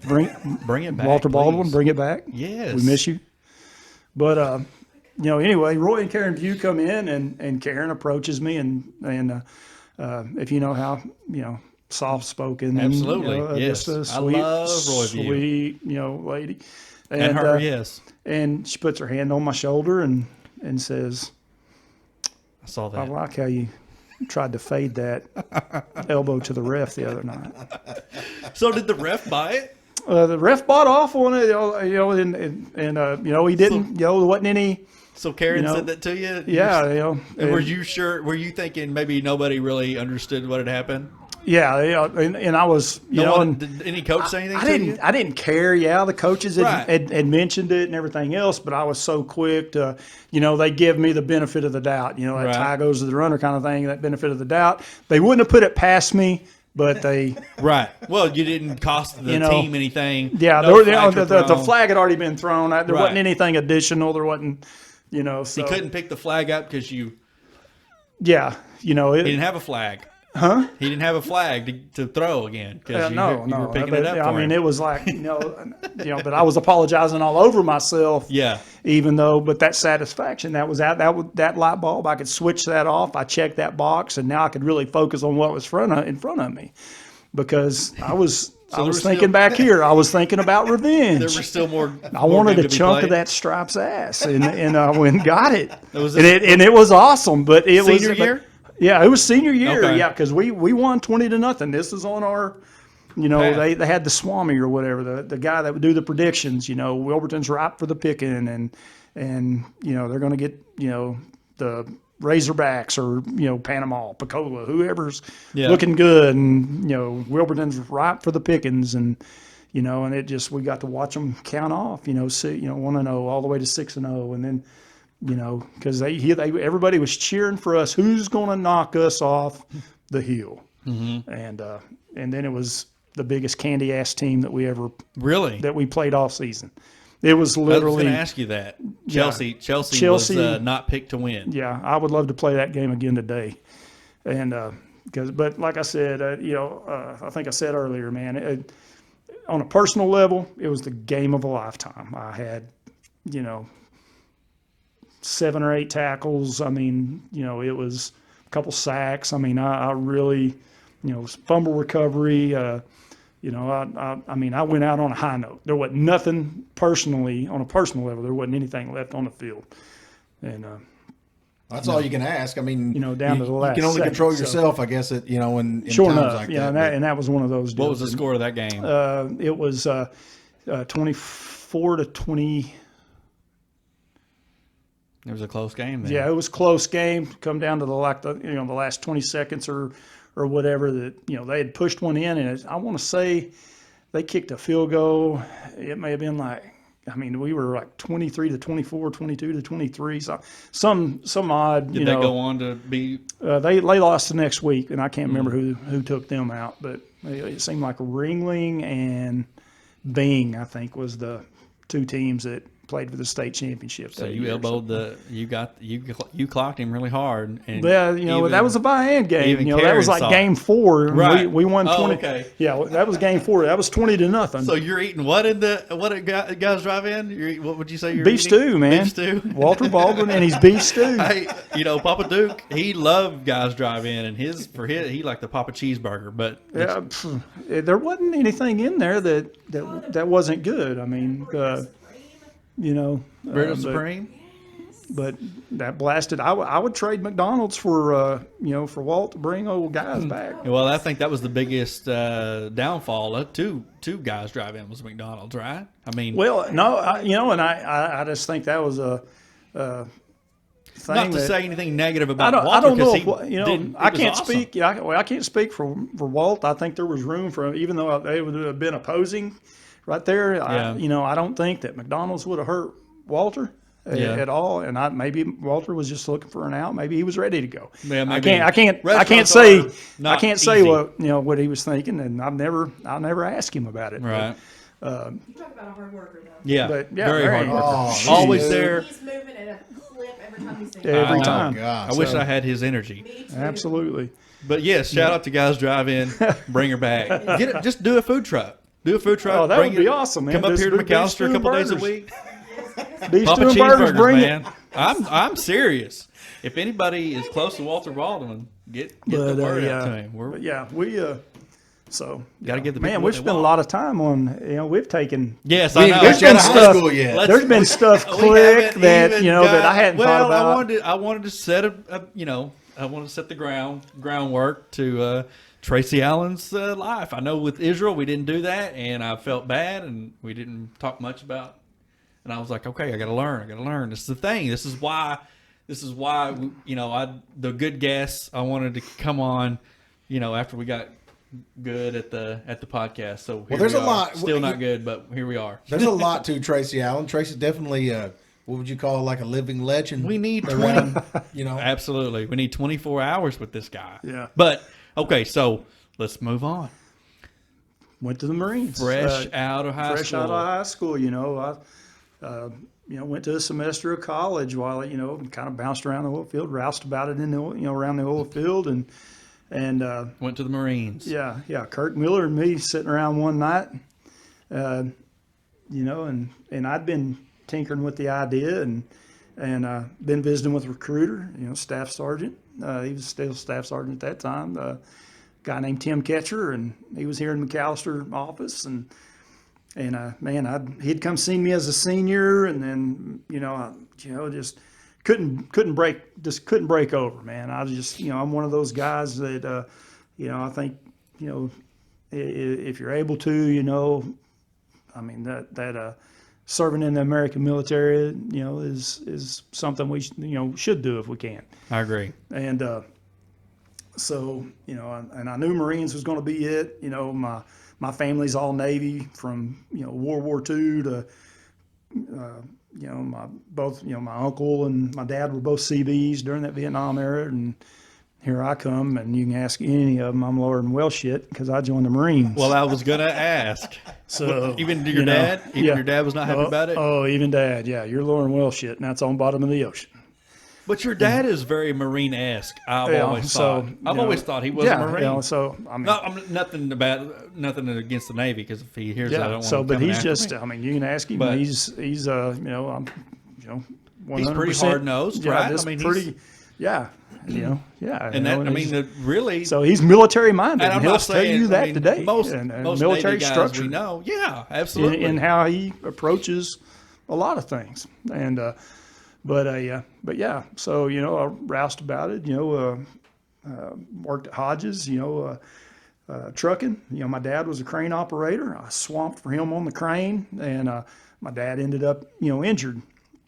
You know, severely broken leg, and then you know, had, you know, several people that you know, that worked for Amoco, is what it was then, before BP, and it was Amoco, and you know, there's Sunday school teachers of mine and everything. They brought me in as a roustabout, and you know, kind of roused about it, but I was still immature and, you know, wanted to stay up and out and, you know, screwing off, drinking a lot of beer, just, you know. I don't know what that's like. I don't. So I don't know. yeah, so but so you know, and really didn't know the golden egg that I was sitting on at that time, because you know, I knew, you know, my mind's over here. I wanted to be with the Highway Patrol. I wanted to serve in the military. I wanted to, you know, had some things I wanted to do. So, you know, and probably could have stayed right where I was at and had, you know, wouldn't be near as interesting. I wouldn't be sitting here on your podcast. I was going to right now. say. You'd have found a way, Tracy. Somehow, some way. I mean, But anyhow, yeah, we left. We joined the Marines, and Kirk Miller and me, you know, because he kind of, you know, hit me up. Now, was he already a Marine at the time? No, Okay. you know, he's telling, you know, he's asking me, tell me about the recruiter, tell me about this, and I said, you know, so I start. And he's a couple years older, Yeah, right? Kirk's 4 years older than me, you know, so he's 22, 23, been married and everything else. But, you know, he's one of those, you know, like he was talking about Griff, you know, you being older than Griff. He was one of those guys that, you know, was always in my life, whether it was through church and you know, his family. And, you know, I just always ended up, you know, had some Kirk interaction for some, you know, reason or another. And everybody needs some. yeah, I guarantee you that dude. I shout out to that dude every time I get a chance. That's a good dude. yeah. So, you know, you want some, yeah, he could, but anyhow, Yeah, you know, yeah. it's, so yeah, but, you know, he's on your level. We'll follow up, you know, because you got you know, some Kirk stories, but, yeah, but, you know, so we start talking, man. Simple Simons used to be out there straight across from the college. College, yeah. Yeah. So before it was the alternative school or whatever it's not now. But you know, we're sitting there, we got a pitcher of beer and, you know, got a pepperoni pizza or something sitting there, and we're talking about the Marines, and we're sitting here chugging beer out of the pitcher. You know, who needs a glass? We know where we're going with this. So, you know, we're drinking out of the pitcher and eating pizza and everything else. And, you know, we're together every night, every day. You know, we'd go do our prospective jobs, but then we'd end up and you know, back together and everything. And it was just Kirk and me this night. And you know, so Stripes is on the television, you know, the Bill Murray and everything, you know, it's on the television, pitcher of beer, pepperoni pizza. And we're like, you know, let's join the Marines. All right, let's join the Marines. So that was literally as simple as that. So you'll join together basically yeah, at the same time? So yeah, so we joined. See, I didn't know this same either. day. I did not know Same this. day, same time. Really? Yeah. Y'all drove up here together to do Yeah, it? so pretty so we much? drove up here and signed. You know, catcher takes us to MEPS. I had a hiccup because I'd had a mole removed or something, and you know, I had to get some documentation on, you know, whether it's benign, malignant, blah blah blah blah. So Right. you know, so anyway, we get me squared away and we do our physical, and then you know, I mean, I'm still sporting the mullet and everything else, and you know, so I'd cut my mullet and everything, and Kirk's doing his thing, and we're getting ready to go to the Marines, you know. But yeah, we signed up 26 February 1990, and so it's you know, Kirk is definitely, you know, how, you know, you hear that, you know, that line that, you know, God puts people in your way, you know, along your way for, you know, a reason, you know. So Kirk was definitely one of those ones that you know, that because I'd never been out of Latimer County. You know, Kirk's been married. Kirk's, you know, been here, you know. So he's that older, Right. Has some experience. Me, I'm just Latimer County son, man. I ain't ever been nowhere, done nothing. So I wake up in San Diego, California, finally sober up, and and I'm looking at Kirk, and he's standing over here, and I'm like, we done been, had drill instructors knee deep in our ass, and done been through on the yellow footprints of Marine Corps Recruit Depot, San Diego, and 30 seconds later we're buck naked in front of 90 other dudes that we'd never met before, and we're getting issued underwear and shoes and pants and everything else, and we finally get to slow down, and I'm looking at Kirk, and I was probably crying, and you ready to go home yet? And and he's looking at me all funny and everything, but yeah, Kirk was, he was.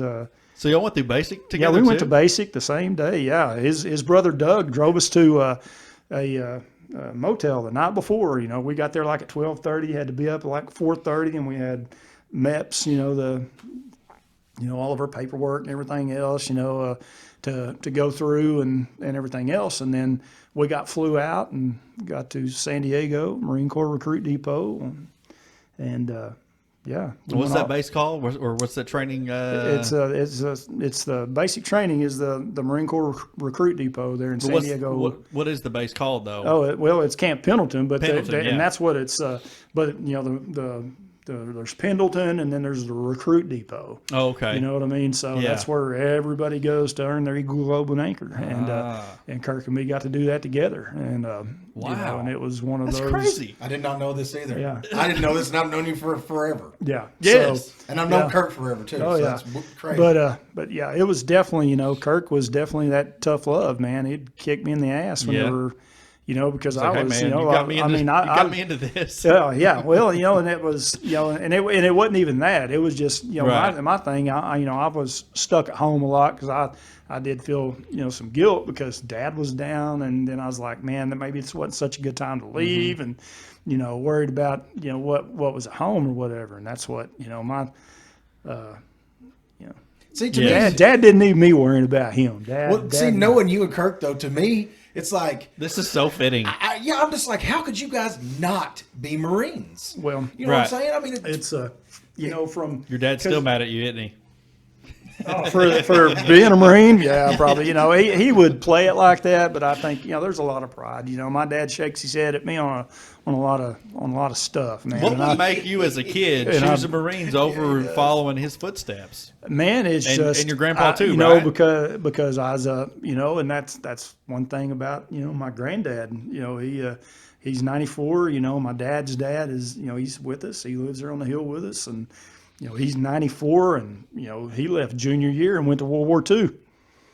Damn. Wow. So and come back But most kids, you're going to follow in their dad's footsteps. Yeah, choose- so me, if you're gonna go to the but it Marines just or wasn't going that, to the military. Yeah, but it was just one of those things, I was kind of that, we've already kind of touched on it. I was the scrapper. I was that in your face. I wasn't, I might enjoy running a bulldozer, but I'm more, if we're going to go play bull of the ring and we're going to punch each other in the face, Right. that's probably where I'm going to lean more towards that. Yeah. That's just how I'm wired. Right. But, okay, yeah, Marines fight.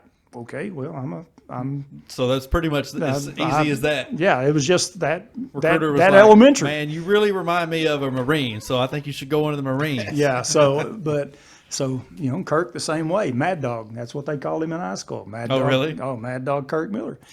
And and I think about look his business up. That mentality is his approach on. I mean, he's if he's focused on it, if that's in his lane, he's 100%. He's 100%. Yeah. Yeah, he's genuine too. That's what I love about Kirk and Miller. he's I mean, real, man. what you see is exactly what you get with the dude. Yeah. I told the So- Kirk Miller story on the very last podcast, the one we just put up. I put a Kirk Miller story up. But So that's what and then Talina, she put her Kirk Miller story up on Facebook. Well, your her Kirk Miller her story, mom. I went into the living room and I said, Tracy, Kirk Miller was a cop. Like, I never knew. You did not know this? No, I was like, what? Because I thought Ben don't know who he's talking about. Right. At least listening to this, I was like, he's not talking about the same Kurt Miller. Talina's mom, Beth, she saved a curfew ticket that he had written Talina, and then I guess they I seen that sent her a on notice in the Facebook mail here, about it, and I was like, holy moly! I just told a Kirk Miller story, similar curfew. Pulled me over on my bicycle. I had nothing but spandex on. That's all I had on. No shirt, no nothing. Spandex. Why did you have spandex on, bro? Well, because Yeah. just biker shorts. Biker Did you have shorts, shoes whatever. on?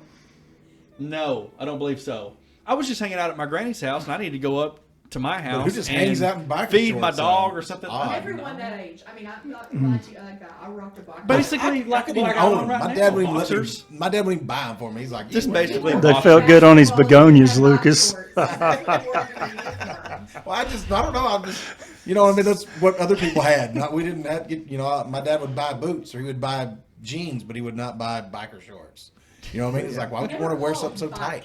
Yeah, bike. That's exactly what they were. They were black bikes. But anyway, so you and Kirk Miller went through basic training together. Yeah, we went to basic training, Marine And then combat what happened? training. Well, Okay, so you went under the Marine combat. Yeah, the Marine combat training, and we went into the School of Infantry together. I mean, so there's especially boot camp. It was one of those 10-day boot leave. Whenever I got to come home, everything's squared away here at the house. Nothing changed. It's Wilburton. Nothing changes. Nothing changed. So that was that's but. So that But as whole, a kid, that you whole, don't know that when you're yeah, gone. You don't know that think, whenever you're gone. need to be home. And so that I got that guilt off my shoulders about whatever. And so boot camp, if it wasn't for Kirk, I mean, I give him a lot of credit for me earning my Eagle Globe and Anchor.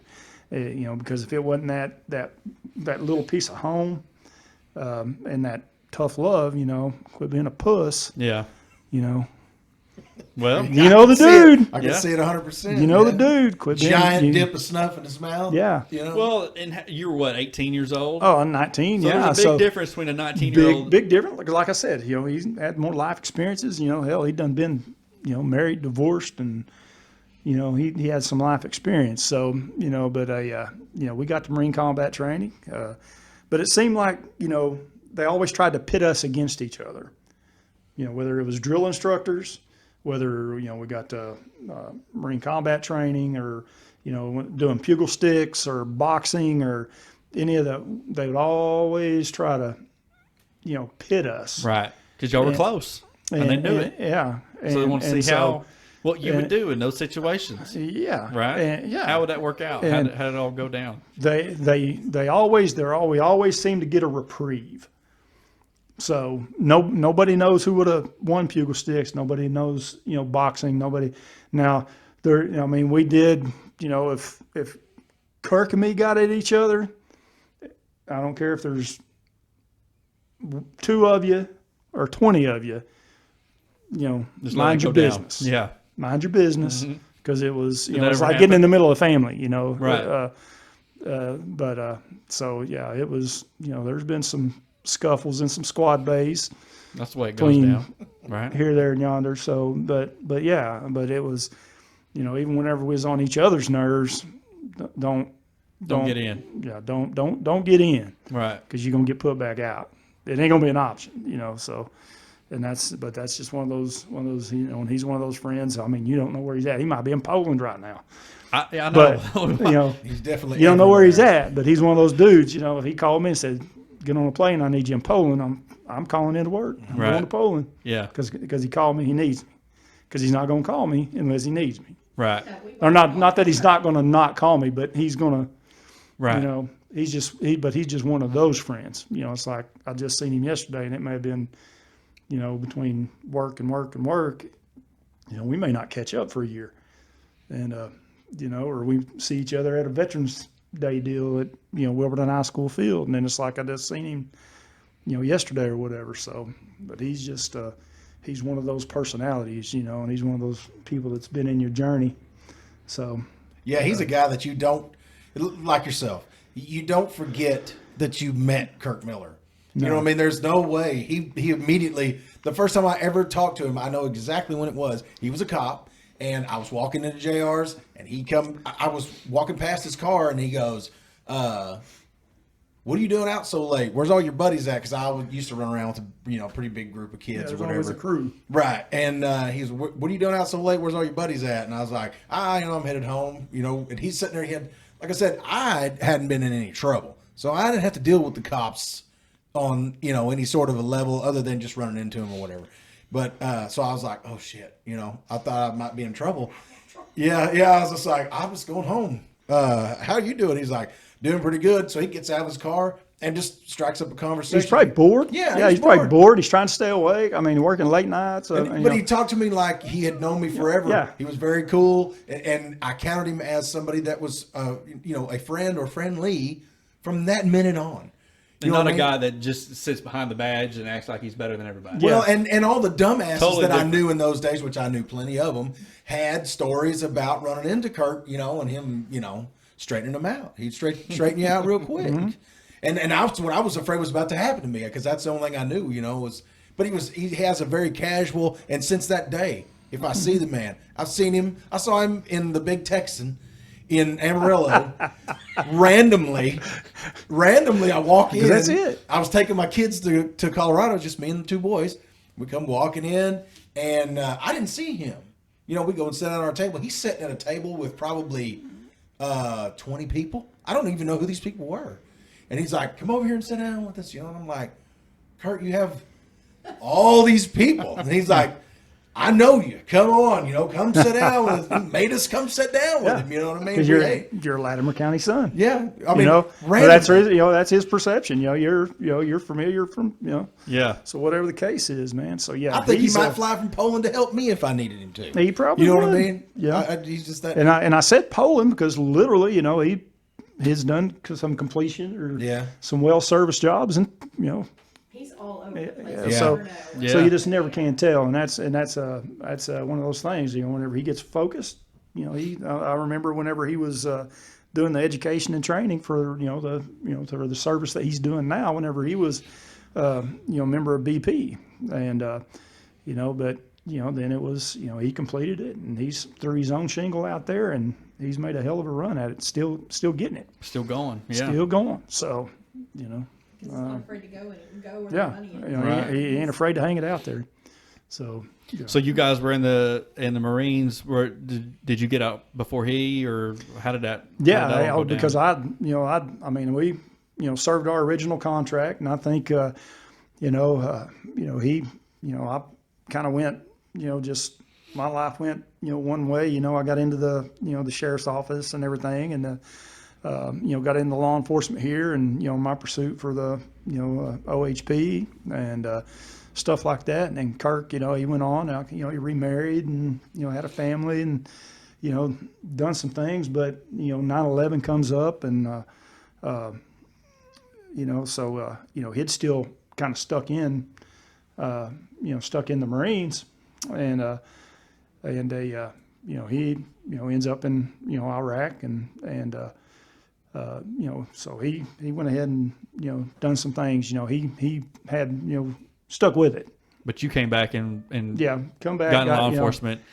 Pursued law enforcement because it. Did you get law enforcement before Kirk did? Yeah. Okay. Yeah, I got in before he did, and then but yeah, whenever he ended up back in Wilburton and married and a couple kiddos and everything, and then he pursued law enforcement, got out there. He's seen how much Vasquez and John Vincent and Rodney Derryberry, the kind of fun that we was having, because we had a close knit group. We had from '93 up to about '98. Man, we just had a hell of a run. We had we had a lot of harrowing stuff. I mean, because it was the Wild West. It took you was guys still- to try to keep that shit under control. That Yeah, was so going on it around there. was. It was crazy. I was a kid at the time, and I've always wondered, was it as bad as I thought it was? Hell yeah, You know what I mean? It Well, is yeah. definitely. That's it what is Tracy and I definitely- talked about. Definitely. It was as Wild West as you could. Now, you started with the sheriff's I office? started with the sheriff's office in May of 1993, and Wayne Truitt he had come in January, as the newly elected sheriff, and I was working for Mark and Bobby Ward. They had the station out there going north of town, and I would night watch and do some work, do some custodial type work, just mopping floors and cleaning, just trying to go to college. And I was, going through Eastern and, doing criminal justice and correctional stuff there at Eastern, and working for Mark and Bobby from 10 at night till 6 in the morning, watching their equipment and keeping the shop ready for the next day and everything else. And and Wayne, they had approached me because I'd kind of showed an interest, ready to jump off in law enforcement, and with the goal of getting into the highway patrol, and so Wayne, they had heard that, and it offered me a job. I was in college, I'd been military experience, and then jumped off out there with Wayne, and that finally got to go. I think in like the end of June through August or whatever, I got to go to the Law Enforcement Academy in C93B4. That was my class number, and so that was kind of whenever that it's kind of in the dark, from May till time to went to the Law Enforcement Academy or whatever. Was it cleat then? Is that what? Yeah, it's still Okay. cleat, and so that 8 weeks was a life changer, and then you get out to really start hitting the streets and got some knowledge. And you're still under Wayne at the time, Yeah, right? still under Wayne, under Wayne up until 96, and then but it was that time from May of 93 up until January of 96, it felt like Dude, so many things. so happened. many things happened. That was just 3 years? It was just 3.5. That's insane to me. Because You know what I mean? there was so much. It felt like a 20-year career. Now 3 years passes by in about 2 months. Not 20. Yeah. Not And- 2020. But as a kid, See, I was 14 So to many 18 things. years old in this time that you're talking about. You know what I I mean? was way younger than that. Dude, I was, I didn't know what to think. I just moved here Yeah. when all this shit breaks loose. I'm you know what I surprised mean? your parents didn't pack up and move. Well, and see, now Like, I we're had not staying stories. here. I had stories though from whenever they lived here originally. Before I was born and stuff about things that were going on in Latimer County. Because there's stuff that went on in the 60s and 70s that were or equivalently as wild. Really? Yes. What are these stories? Do you know of any of them offhand? I'm kind of like you. I can fill in. This from 93 to from 93 or when you were a kid too. or I'm sure. whenever I was a kid. But that's I've got that window that I would like some. Yeah, because yes, Well, see, like whenever I moved to Wilburton, Bruce Selby had been killed about a year or two before I came. Now let's talk about that story. Yeah, because that was to me like the start That's of it, kind of right? because I was I was in college. I was back out of the Marines. I was in college. I was working at Mark and Bobby's, and then that was right at that time. I'm transitioning, getting ready to start with Wayne, and Bruce Selby was killed in a because Now, he's in a bar, correct? Yeah, he was down there in Passa's bar. Passa's Bar. And Shout out to Passa's Bar. shout out to Passa's bar. And Who owned Passa's Bar at the time? it was still Poss yeah, who? it was I don't know who Pass is. well, Sandy Hamilton's dad. Really? Okay. All right. We'll see. yeah. I'm a kid, So, man. I don't I know mean, these things. he still owned You it. never went to I don't Boss's house? You don't. I mean, I don't know who had the Amanda Crouch used to live there. yeah. It's Amanda Crouch's grandpa. Yeah. Amanda Crouch was my neighbor. She lived Well, like it's right her next to my grandpa's granny's boss. house. I grew up with Amanda Boss and Amanda Walden. Crouch. Yeah. So Okay. yeah. So but I mean I don't think they called it Passa's. I can't remember what it was called then, but it Oh, was. okay. What it Roosters or Yeah, because something there like was, that? and I don't know who. All I know is So there Bruce u- Selby. There used to be. I ain't gonna throw a lot of names out there because Well, my mom, whatever the case is. But there used to be a club, the Brotherhood of the Southern Heritage, biker gang, that was in and around Latimer County, and that was their main, one of their main hangouts. It wasn't their clubhouse, but it was where they assembled and drank some beers. And see, my mom went to high school with these guys, and that's how I knew about Bruce Selby, because my mom graduated high school with him, and I didn't, or went to school with him.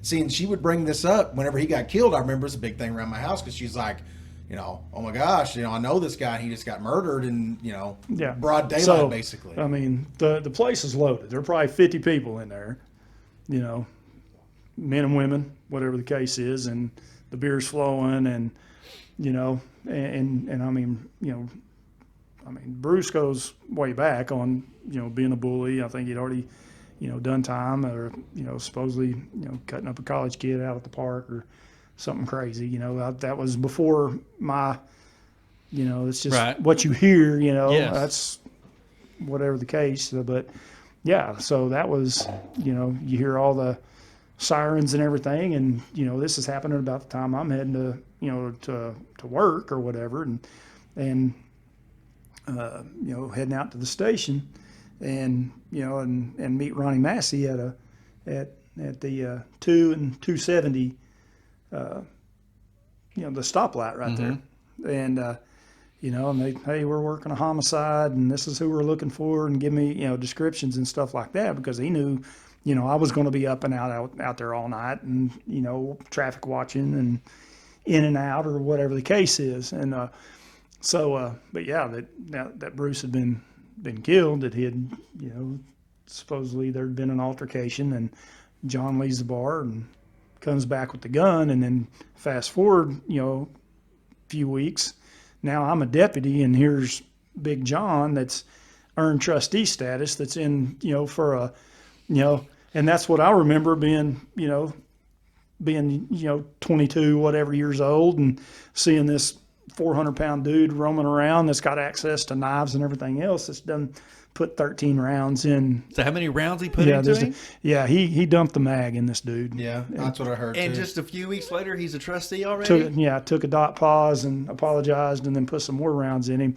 And then 50 people in here, and they knew who had done the shooting, but as far as witness statements, there were none. There's you ever been in Passes? Oh yeah. There's like that little one-holer John back there, some plywood thrown up around a toilet, and 50 motherfuckers in this in the toilet. The one toilet. Yeah, it's surprising that 50 people can even fit in that place. You know what I mean? I mean, it's pretty small. Yeah. So he's the trustee.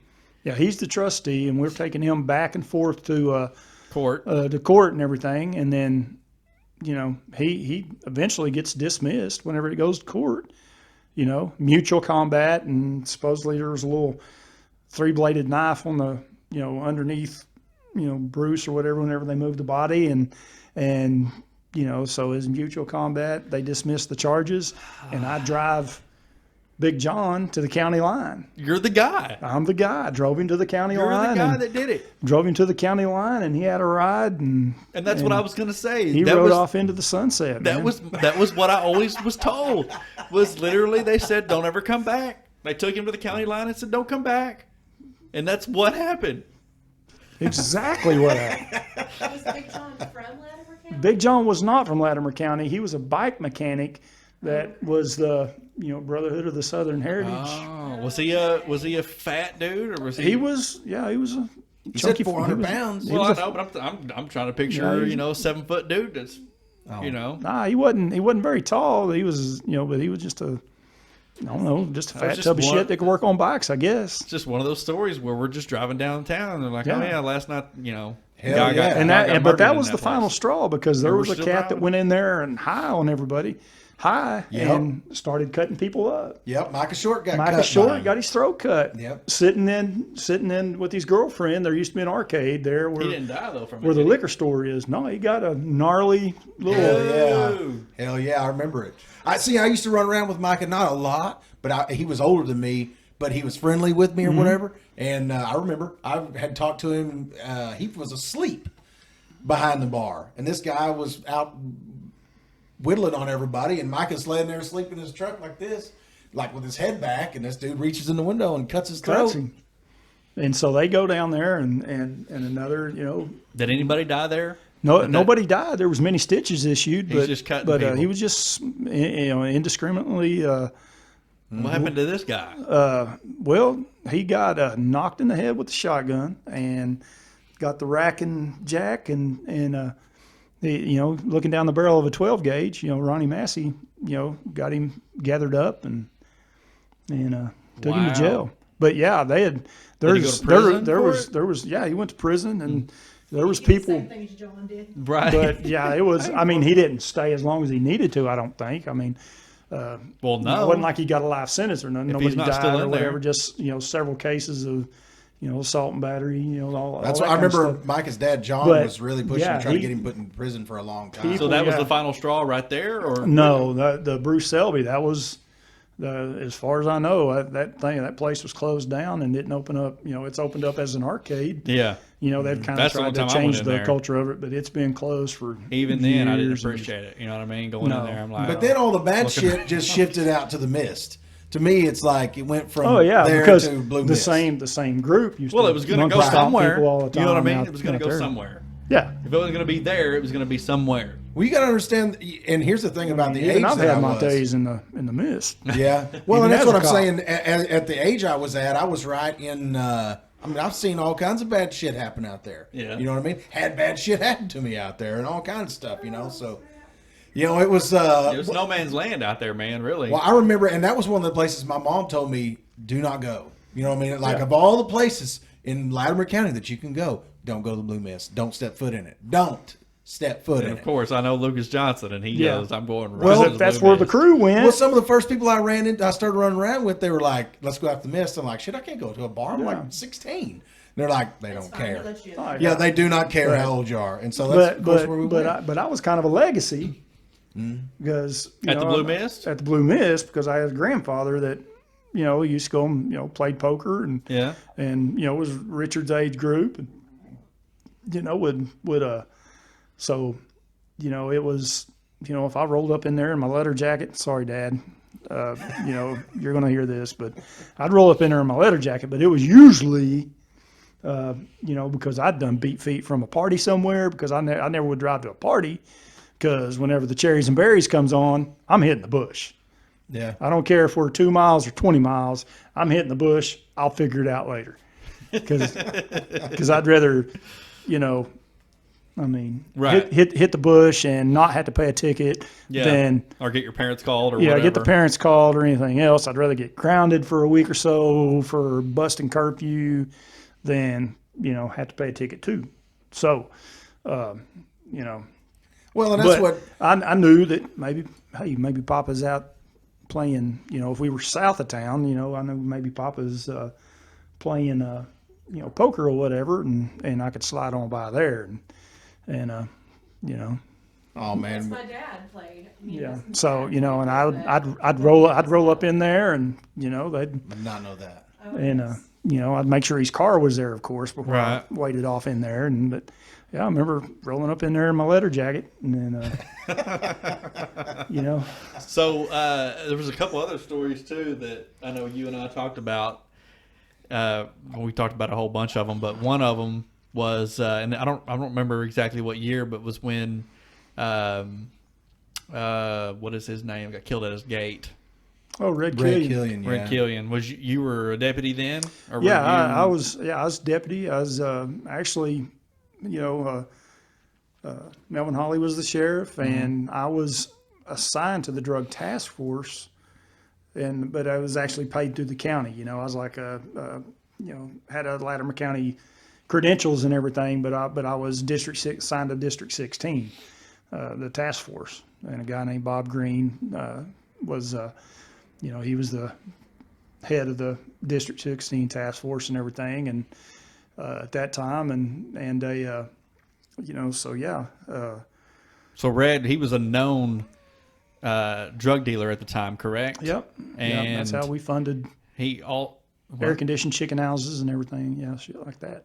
He had air conditioned chicken houses. Oh yeah, So climate controlled chicken houses, because that's where chicken fighting, rooster fighting, cock fighting was outlawed and everything. And so he was still doing that too at the time, supposedly.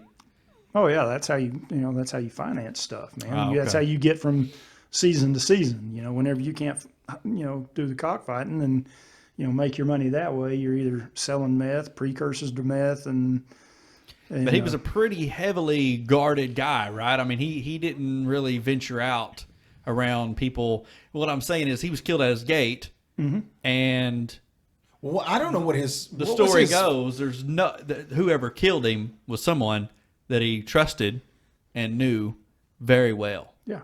What was his history, though? I mean, is he just somebody that's always lived around Wilburton, or I didn't know? Yeah, him. he'd I just remember him- already done prison time, I think, for assaulting his own mother. That's how the story that I received. That's how the story come to me. And after he'd done his prison time, he come out and he worked carpentry and construction and everything else until then cockfighting and Yeah, he worked for Bill Draper for a while, didn't he? Yeah. When Bill was building Yeah. houses and Yeah. stuff. Yeah. And rumor had it he had like $5,000 jars where he had like cash in these jars that he would I bury in thought you his was going to yard. mention $5,000 bounties. Well, did he have bounties That too? was DB that we mentioned earlier, and myself. Yeah, there was because there was we never could get to his doorstep, but we were making a big enough splash in his, with busting people that would cook and mule for him. We were busting people that would do his deliveries, that we were getting into his ass pocket enough that He wanted you guys out of the way. He put his he- bounties he- out on you. he wanted, yeah, and Wow. DB and myself was both worth $5K, and then but yeah, there was, that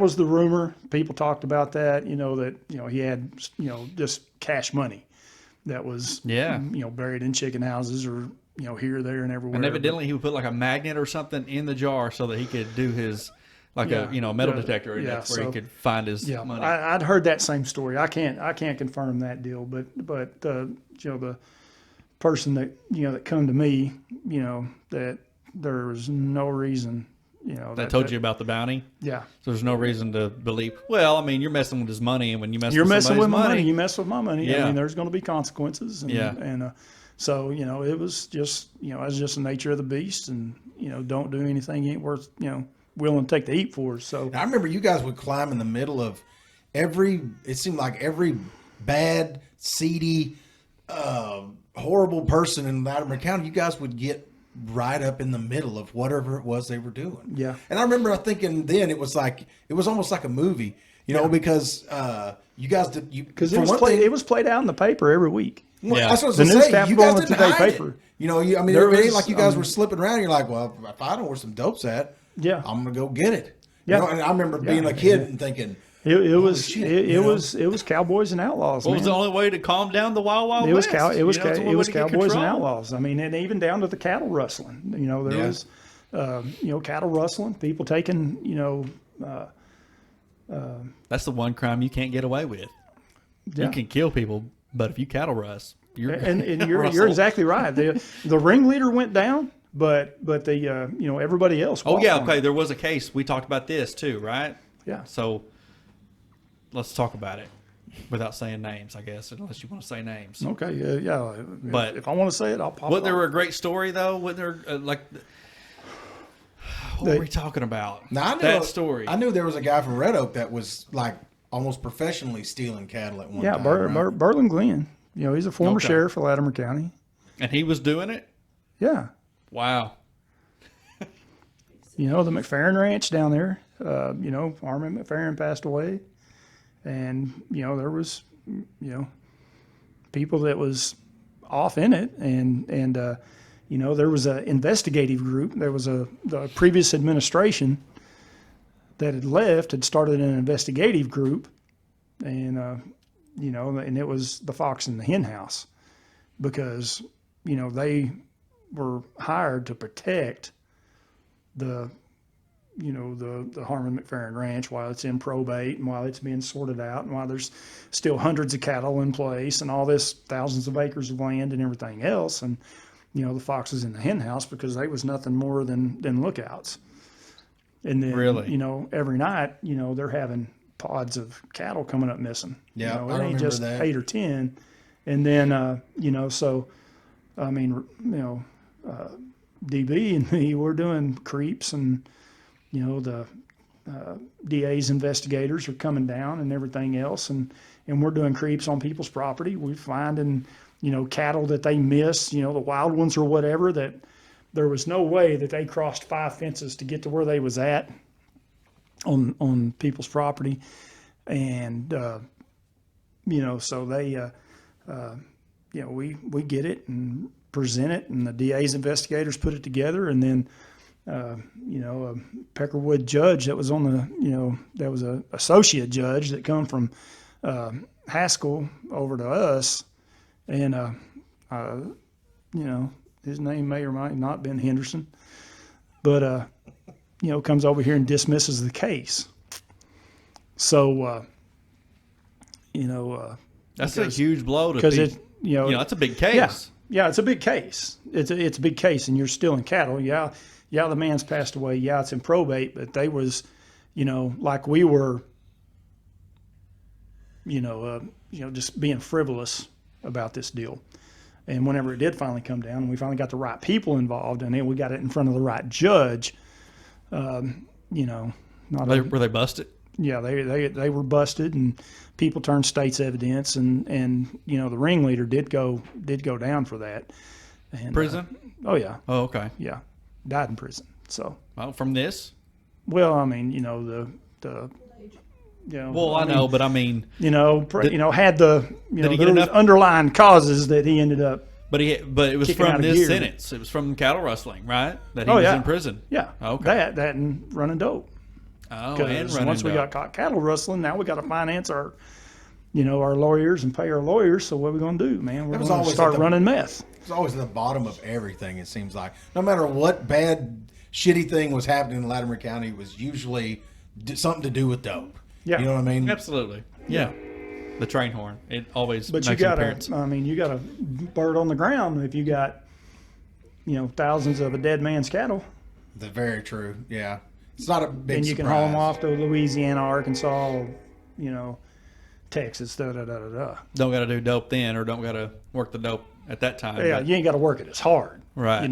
You're making 100% profit. right. Yeah, I always heard that those cows went to Louisiana. That's what I was always told. Oh, they went everywhere. Yeah. They went everywhere.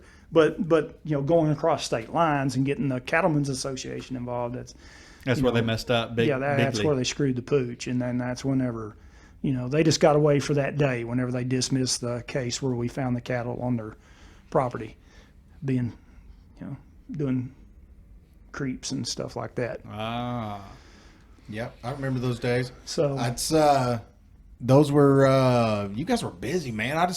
busy day in and day out. Never 3.5 years, never a day off. Because Thursday, they give me Thursday as my day off, but Thursday was prelim day, so I'd end up in court sitting all day, may or may not testify, and then Seriously, Tracy, I really think for the first 5 years I knew you, you were never out of uniform. For real. Never ever. For real. It was Never, ever. same. I mean, every feel the time same I way. saw you, you were in uniform. Yep. It's weird to see you sitting here. Well, I know you have a gun with you, but I mean, it was always like you had a gun on.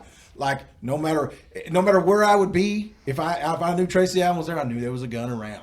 You know what I mean? I'm like, oh, I know he's wearing a gun. Probably 2, Yeah. or 3 or 4 maybe.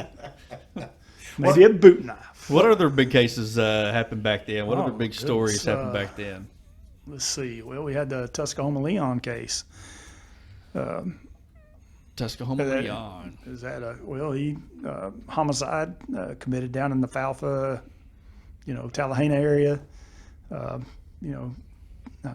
Murdered his grandparents and his 8-year-old aunt.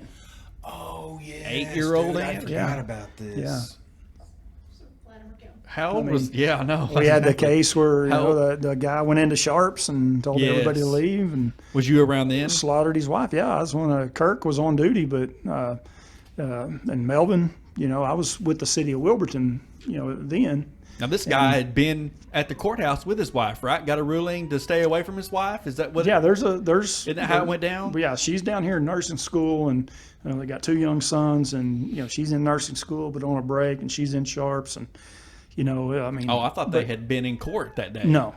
Oh, okay. No, he just chased her down.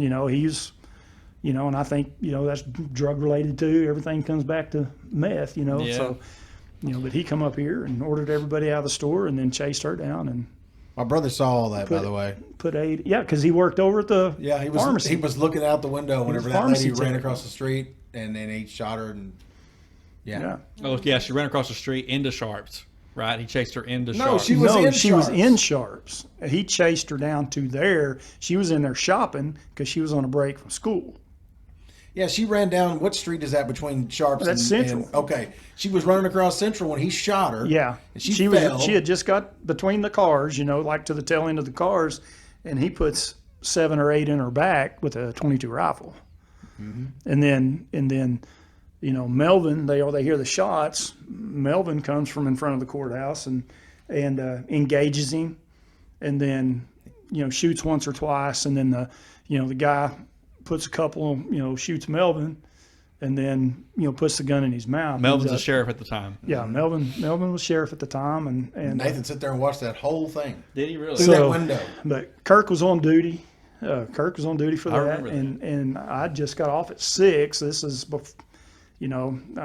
shortly after opening or whatever, and I get called out of bed. Kim Evans was police secretary and calls me out of bed and to come down and help Kirk secure the scene or whatever, and that's they're still trying to get Melvin airlifted. He's been shot in the gut and everything, and they're trying to get him off the ground to Tulsa or whatever. So yeah, we were down there for.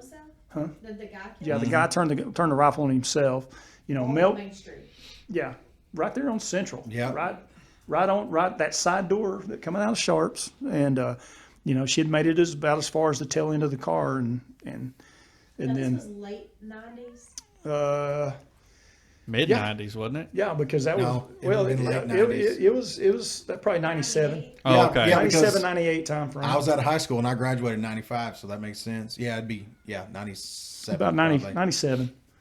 If I So she was still laying there when you guys were Oh securing yeah, the scene? yeah, or- yeah. She laid there for another 8 hours, and he did too, because OSBI's got to come, and it's a crime scene, and they still, even though we know who the perpetrator is, we know who the victim is, you still got to paint that portrait. Right. And, Well, I was just wondering if there was any hope for her at all. I know that she took absolutely a bunch of not. 22 No, she rounds. was, but- she was, she Didn't was dead. He shot her in the head too while she was laying there, didn't he? Yeah, I believe. I can't remember. It seems like I Nathan can't told remember, me. but it was, no, it was, but it does seem like he shot her, Close I range. remember 8 shots, but Yeah, I remember Nathan would wake up for a couple of months after that. It Yeah. freaked him out. They PTSD. weren't from Wilburton, though. no, they were from Clayton area.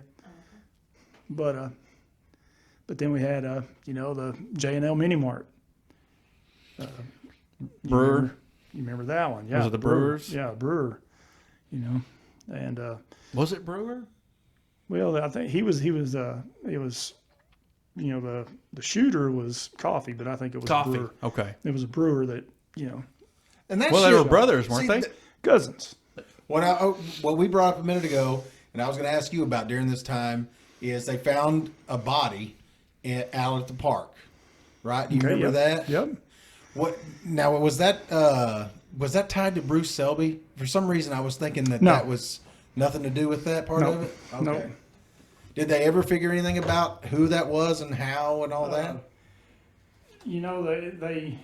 They didn't, and then fast forward 5 or 6 more years, and I actually did have somebody come to me,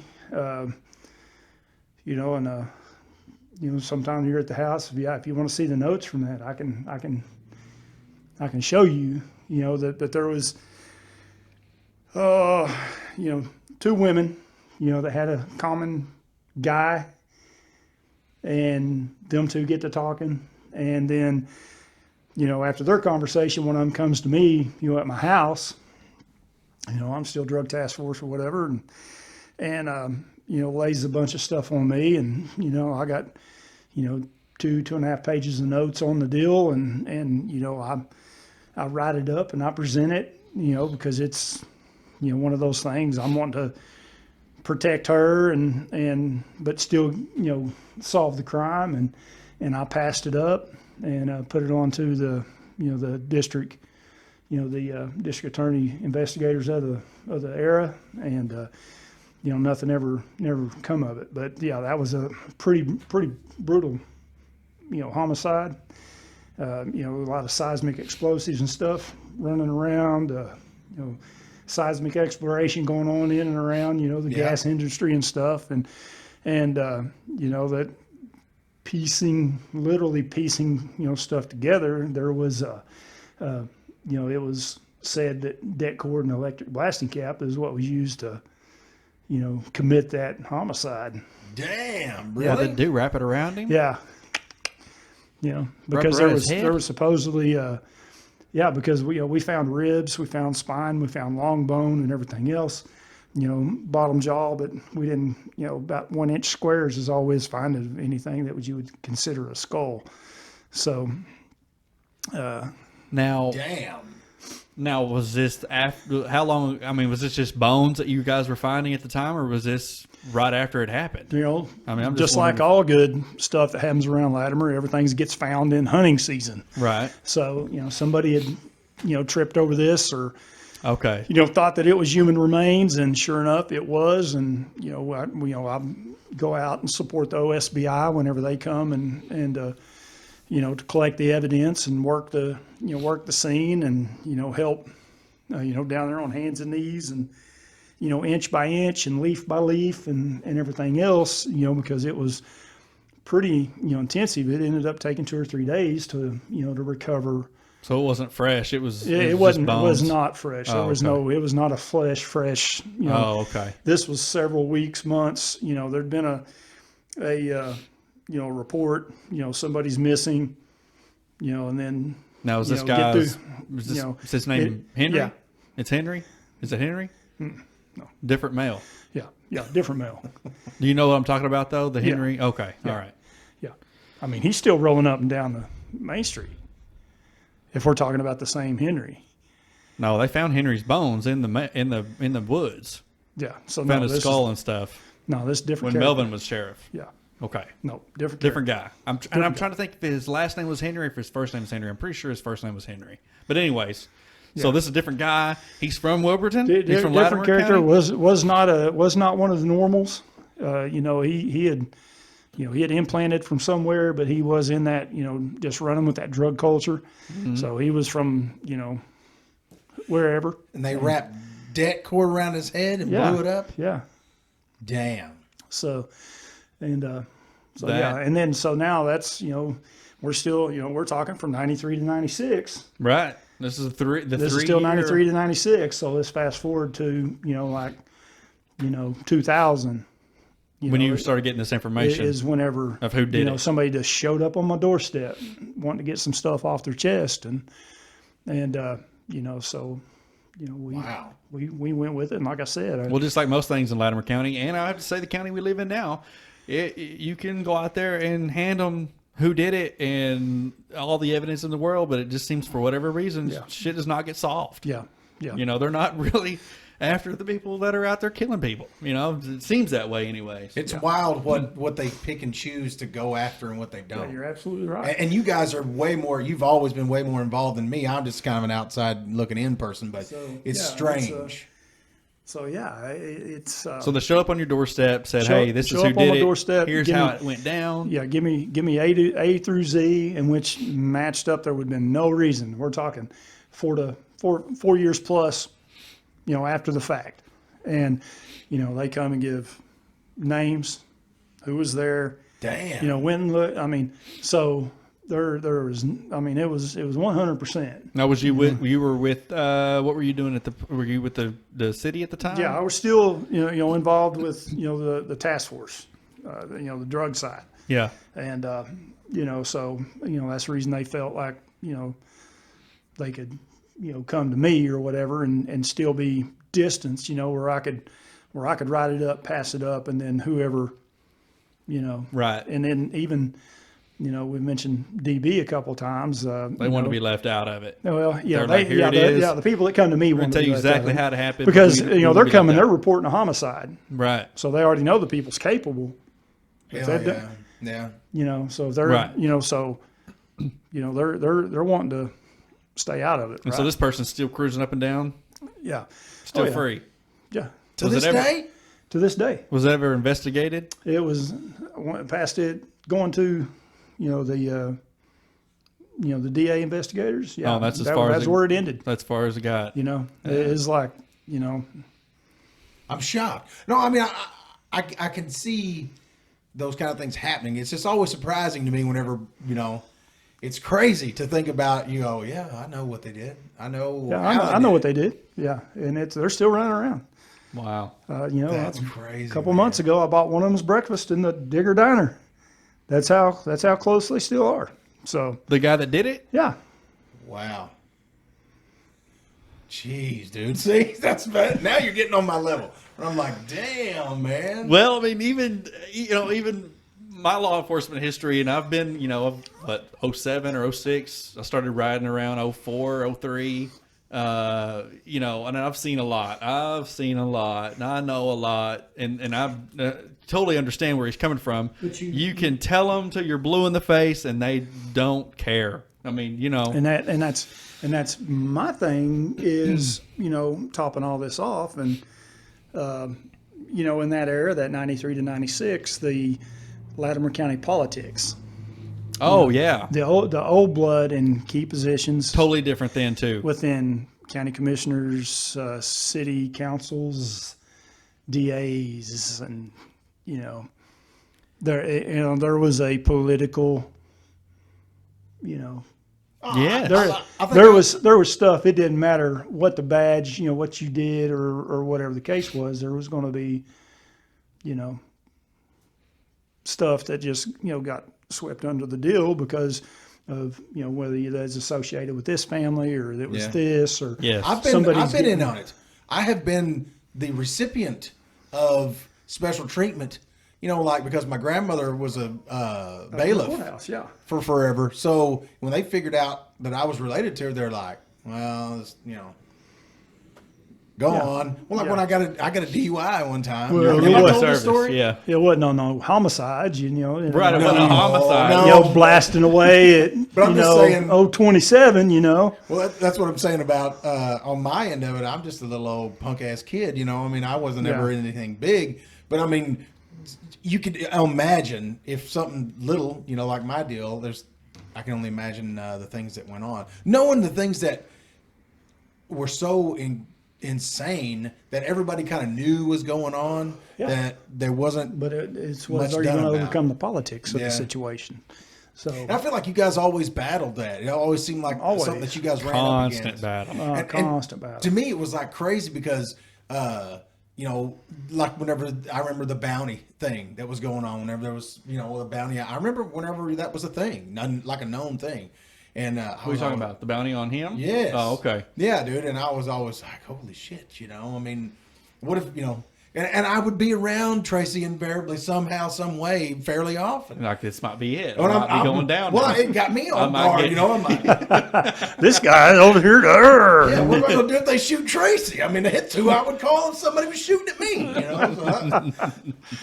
but, So the body was found. There was another case where there was two cases right there. Well, I think Red. I think when he got down, there was another homicide not far from that, maybe a day or two. I think when what's his face? I can't even remember their names, and I knew them really. Oh my gosh, starts with a C. But anyways, his stepson shot him in the back with a 30-30.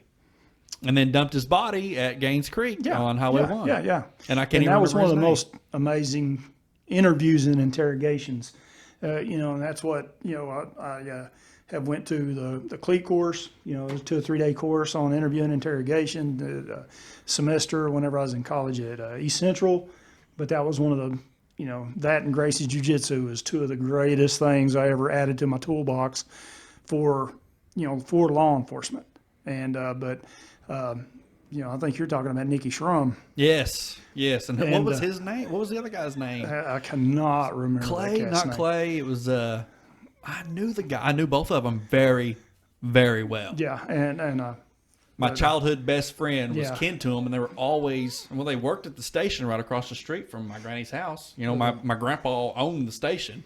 But yeah, But- we're actually, we're going into, times that, when after I, that was after the sheriff's office because I was, or That was around that? 96. It was around the same Or time was that? Vermillion got killed.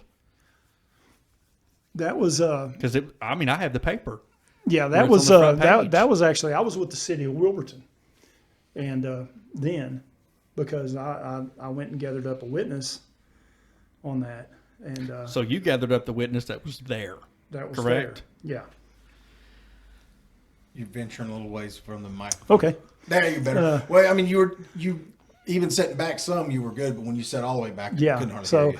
yeah, because I was trying to, once you said that, because, Charlie Mackey, Iris Dally and the OSBI agents of the day, they, I'd, tried to, and evidently did, tried to endear myself to them because I valued, that moniker, they're with that department, they're with that agency, they're, I would kind of seek out, the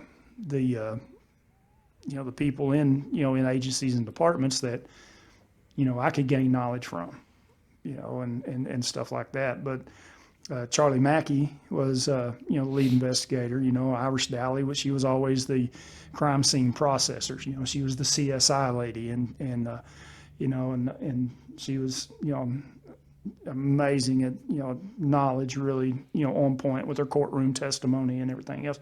Charlie Mackey was too. So you're saying it was better back in the day than it has ever been since then? As far as You're talking about the OSBI, I'm right? talking about the OSBI, and Yeah. I'm talking about Charlie Mackey and Iris Dally on a individual level. But they were good at their job, and The they investigation part of it was good. Damn fine at their job. Processing, scenes. Iris would take her time with me, and explain procedures that she's doing, whether she's collecting a spot of blood off off the carpet or whatever the case is, and then. Well, maybe they've always been good at it. It's just the solving the crime, Yes. catching the murderer. And but I guess that I did endear myself, to collect that witness up and keep him gathered up and away, and but whenever gathered up Schrum and was up in the courthouse, was up in the DA's office, and I'm getting to be a witness, and and to watch Charlie Mackey, after interview and interrogation, and having some insight on interview and interrogation, and then to watch Mr. Mackey just put it on, draw that the location of the body and draw that out, what had occurred, and watch those techniques play out and produce was just one of the coolest things that I ever witnessed in law enforcement. So, Really? oh yeah. And then that's when you guys went and picked up Shroom, right? Or Shrum? No, this is a Charlie. We'd already got him gathered up because now we still got we got a witness telling us somebody's dead, and this is the guy who did it, but we still don't have a body. Ah, okay. So he got it out of Shrum. He got it out of Nicky. yeah, he got it out of okay. Nicky, and I got to sit in on the interview and watch this occur. Wow. So yeah, one of the most coolest things I've ever seen. What was his story? Didn't he say it was like self-defense, I guess? Yeah, So he and, got and into it was self-defense, and I think it was pled to manslaughter. He 'cause he he still did work or still did time or whatever on it, and the evidence, once he did tell the truth, I think in the long run he did help his case. So I mean, even though he did do time for it. He helped himself by, where's the body? And this is, because there was 2 different calibers. There was, Nikki had been shot at as well. Oh, really? Yeah. And See, I didn't know that. And then, he retrieved a firearm and then he was running across the field, right? Or running down the road, and they shot him in the back with a 30-30, correct? So, yeah. So then, the witness that I had gathered up, turned states because he helped load the body up, conceal the body, and throw it off the bridge. And that's what they did exactly? Just threw it off the bridge? Yeah, because On there was Highway no 1, burying right? it, no concealing it, no whatever. There's, sack of potatoes. We're going off of Gaines Creek or whatever. And Did they put him in a sheet or anything? Nothing. Wow. Yeah, that was a pretty. I knew those people personally. So Did they find the damn body? By the Oh way? yeah, Yeah. yeah. Oh, okay. Because we, the interview and were- interrogation broke him, got the confession, sent people to where the body was supposed to be. Sure enough, there's the. How long after that had happened do you think it was? It was just hours. Oh, so it was the same day. Yeah, it was the same day. Yeah, it was. Wow. Like it shit all started at 11 o'clock at night, and 11 o'clock the next day, 12 o'clock the next day. I mean, we're wrapping up, Solving the case. solving cases. That's crazy. It was That's awesome. crazy. Yeah. It was awesome. Charles Mackey, man. Charles Mackey. Shout out to him. Shout out to, I believe he's retired now, but still here around McAllister. Oh, really? Yeah. I didn't know that. Yep. It's crazy how people come into your life, and they just Like another one of something those that impressions happened made. 30 years ago, or how Yeah. 25 or whatever years ago. Yeah, the impression that. So I'm trying to think. I can't think of anything else in those 3 years. What else There was happened? the bank robbery, the Red Oak bank robbery. Yep, damn sure was. Yeah, I remember that. I was in school when that happened. I don't remember that. You don't remember the bank robbery? Well, I was a kid, man. I was young.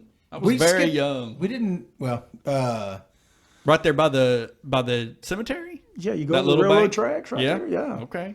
So what happened there? 2 guys that had done time in prison together thought it was a good idea to, at opening, go in and, strong arm rob the Red Oak Bank. And, so once again, we're called out and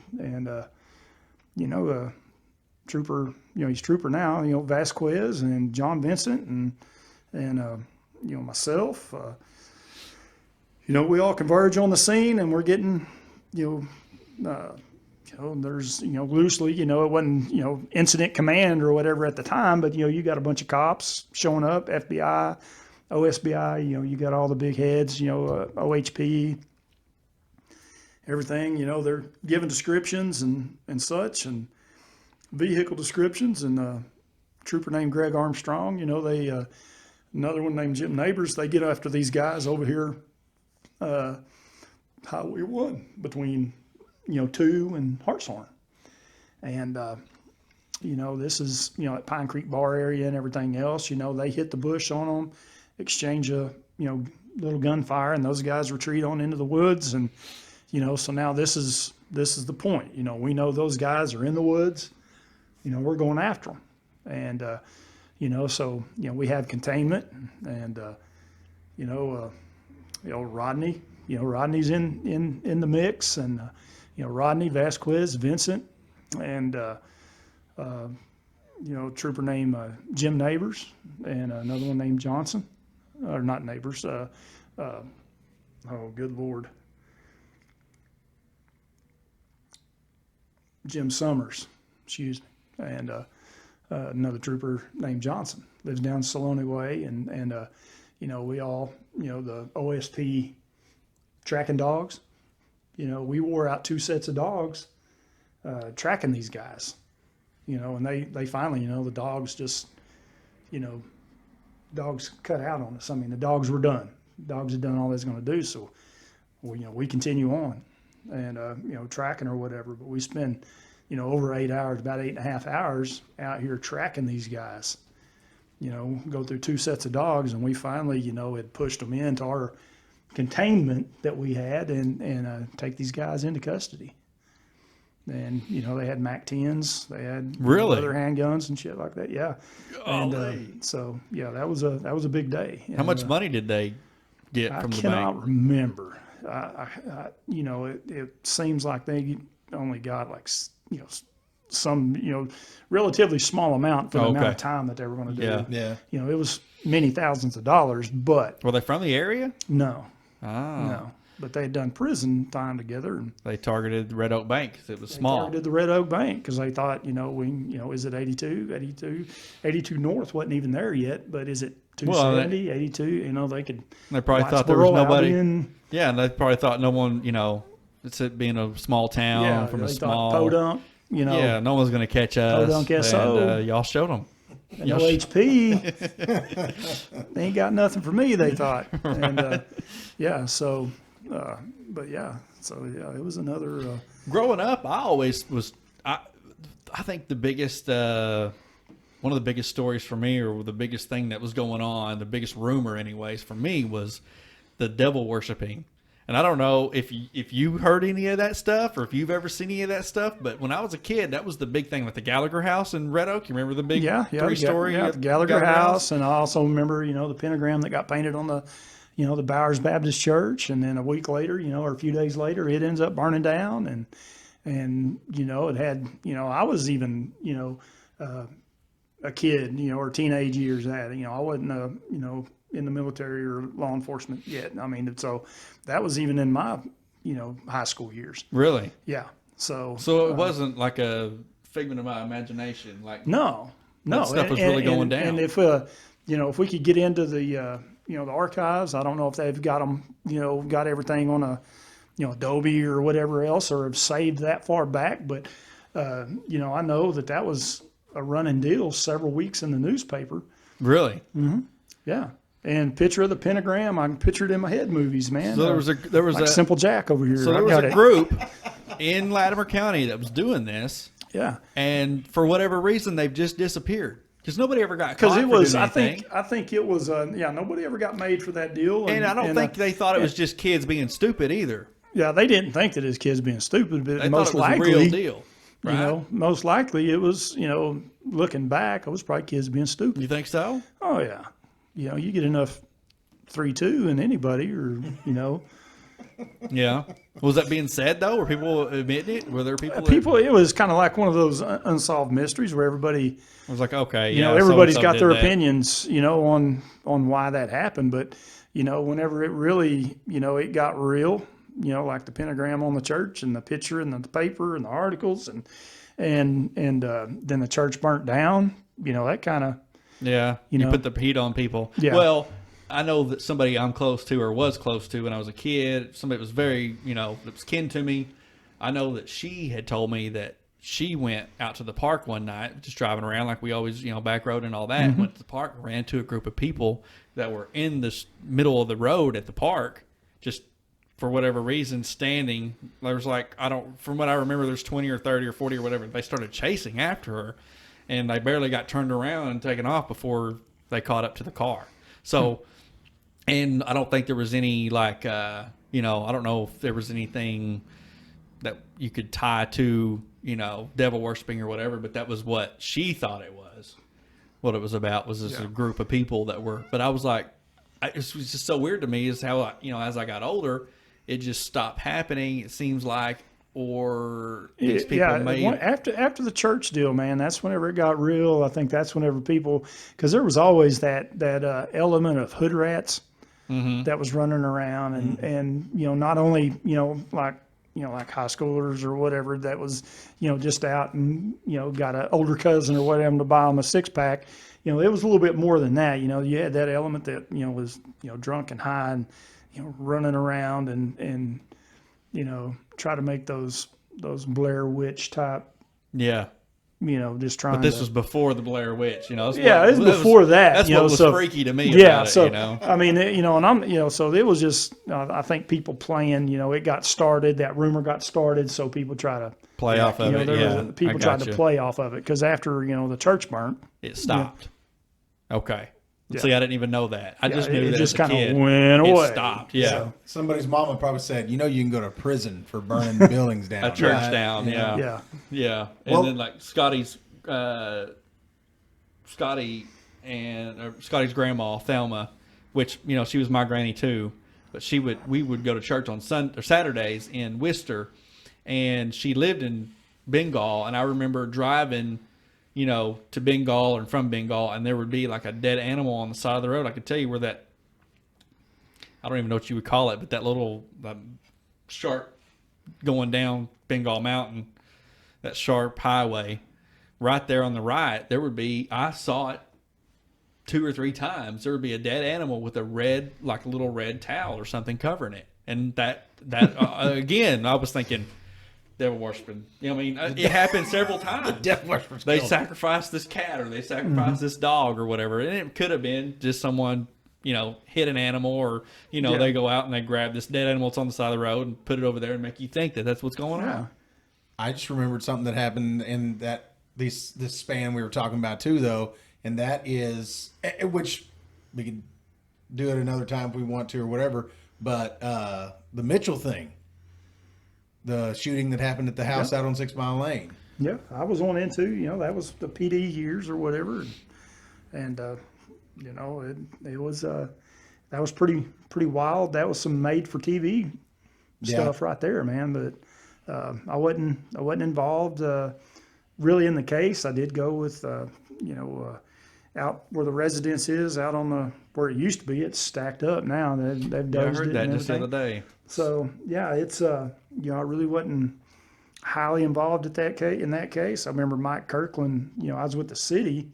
That happened in those years, but Mike Kirkland was the one that was on duty that particular night, and then I don't recall any of the deputies, because they was all too cool for school and the previous administration. That was kind of in between a window whenever, before task force and, after Melvin had taken over. So they didn't want any remnants or anything, between the old administration and what was changing going of the on. guard or whatever. Changing of the guard and that dumbfounded bunch of dipshits that they brought in after, fuck those guys and everything they stand for. They was idiots. Well, that's one of the guys that was there told me about it. Of course, after he got out of prison and everything. And yeah, you're right. It was like there was some Sons of Anarchy shit went down. It was wild, man. But there was there was some shit going to go down, and there was some stuff behind the scenes that occurred that that I was involved with. That but it eventually he was. In Canada and how does nobody die in something like that? Well, that's what I was You know going to what I mean? say. Luckily, nobody died. So much shooting, and it's the whole thing's violent. You know what I mean? Like listening to the guy tell the story. Well, nobody knows what happened, so let's talk about it. Well, the guy that was there, tell who was one of the viewers. people that went to prison for it. I don't want to say his name without talking to him about Right. it. Yeah. But I, being the dumbass that I am, when I got to working around him and realized who he was, I was like, so What man. happened, dude?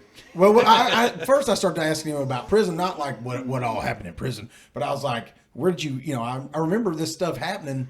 Well, And there was 3 guys, right? And they went up to a house to... Well, there was 2 guys in the house, and one guy dropped him off, is what he told me. Okay, so they went out there to rough the guy up, or did they go out there to... What I was told is whenever the guy that took over, whose house it was, that they were losing a big contract, supposedly. And so it was brought up that somebody should show this guy, that you're not going to do that. You're going to, you're killing our livelihood by doing this. There's no reason to do it. So they took it. They were doing a lot of drugs, is what I was told. They're, and that kind of thing. And that's where I honestly kind of believe this guy in that he said, in those days I would have done anything. I was on dope all the time. I didn't know what was what. And then they came to him and said, hey, I'm going to go out here and this guy's going to, he's not going to do what we're going to go show him that you don't do this. You don't come to Latimer County. You're an outsider. You're not going to come in from a, yeah. you're not going to come in and tell us what to do. We've had this way forever. Yeah, this is how it's going to be. We're going to embezzle and we're going to pillage the village and rape the sheep, and there ain't shit you're going to do about it. Yeah. It's kind of the, And he was putting it in my terms, Right. But he even said that he wasn't told specifically what they were going to do. He was just like, basically handed a shotgun and said, "We're gonna go out here and we're gonna fuck this dude up." And they got dropped off, and they, break the glass out of the door because they're gonna have their way with this guy, and the guy comes down the hallway and they hit him with a bat or hit him with something. I don't remember what it was. And whenever they're standing over him, his wife just shoots down the hallway and shot one guy through the mouth. And this guy that was telling me about it said whenever the gun went off, he said, you can't imagine, it was dark. So he said, you can't imagine the flash coming down the hallway. He said, I didn't know what was going on. So I just turned and shot. And he shot him to the floor. And the pellets hit the floor and ricochet and hit the guy that owned the house in the legs. Yeah. And he ran out. And next thing he knows, they're running across the lone prairie out there, and he's like, I'm shot or whatever. And then it had everything to do with ballistics. Yeah. Nobody died. I don't know what was in the 38 pistol, which is, a little under, especially then, today's ammunition, whenever there's no bands or anything on, no telling. They may have just had ball ammunition, but either way, it was 38. It's lower velocity. It's 800 or 900 foot per second versus, 1,600 foot per second like a 357, and bird shot in a shotgun versus double op buck or number 4 or 3-inch nitro bag or whatever the case is. So that's why nobody died. Ballistics had a lot to he claimed that he shot into the floor just to distract so they could get away. Now, he may have shot the dude in the legs and didn't want to tell me that. I don't know. But, I know when he said he shot, he said, whenever the flash happened, I just shot so that they would hide. Well, he was out of prison. There's really no reason for him to lie, now. Well, that's why, I shouldn't have asked him. Looking back now, if I was, why you wouldn't be here telling the story? I know, but 43-year-old me would have went back to 28-year-old me and go, "Don't ask this man. He went to prison for this. Don't." He was an open book though. Don't pick at scabs. Actually, I like the guy. Yeah, you know what I'm saying? I've had. When I got to know him, I really because he's not that. He can't be defined. Hopefully, and I'd say no because. You look at the life he's, living today. Yeah, and people, drugs, man, they make you turn into a different person, You're not that family member. You're not. And when I say drugs, I mean meth. And I mean specifically. Meth. Meth and heroin and cocaine. And, it changes people, man. But it makes you something other than what you were born. Yeah, for sure. You're damn sure how you was raised. So what else happened in those 3 years? Other than the hundreds of things that happened, man. I got something I want to ask about. We kind of grazed past the, the Tuskahoma Leon deal, but yeah, we did. I want to touch base more on that too. He killed his 8-year-old that was a aunt. That because there's like a 2-part. That goes on. There's, well, let's go on. So, let's do it. Well, because he's still, I still, look these old cases up every now and then. And, is he still in prison? He's still in prison. He'll never get out. Been there since he's 15 years old. And, he had, of course, the love of his life. He had a girlfriend and, the adults tried to intervene because evidently there's, this stuff about that relationship that was either, toxic. They was trying to put some distance with the 2 kids involved, and they, it was just, they wasn't having it. They made plans that they was going to run away together, and they wasn't going to, they wasn't going to let the adults dictate to them, essentially. And, he's been raised by his grandparents and, grandpa's, at work. They got an 8-year-old aunt that they're also raising. He's 15 at the time, 14, whatever. And the grandma's napping on the couch and, 35 Remington straight to the face. And then, the young aunt comes to see what's up and, sees what's happened and turns to run and plows her in the back, and then,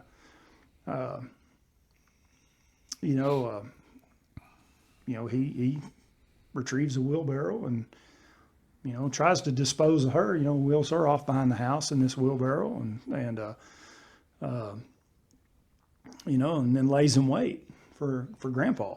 And then, there's evidence that, Grandpa walks through the door and whether he put him on his knees or, shot him and the Grandpa falls to his knees or whatever the case, but,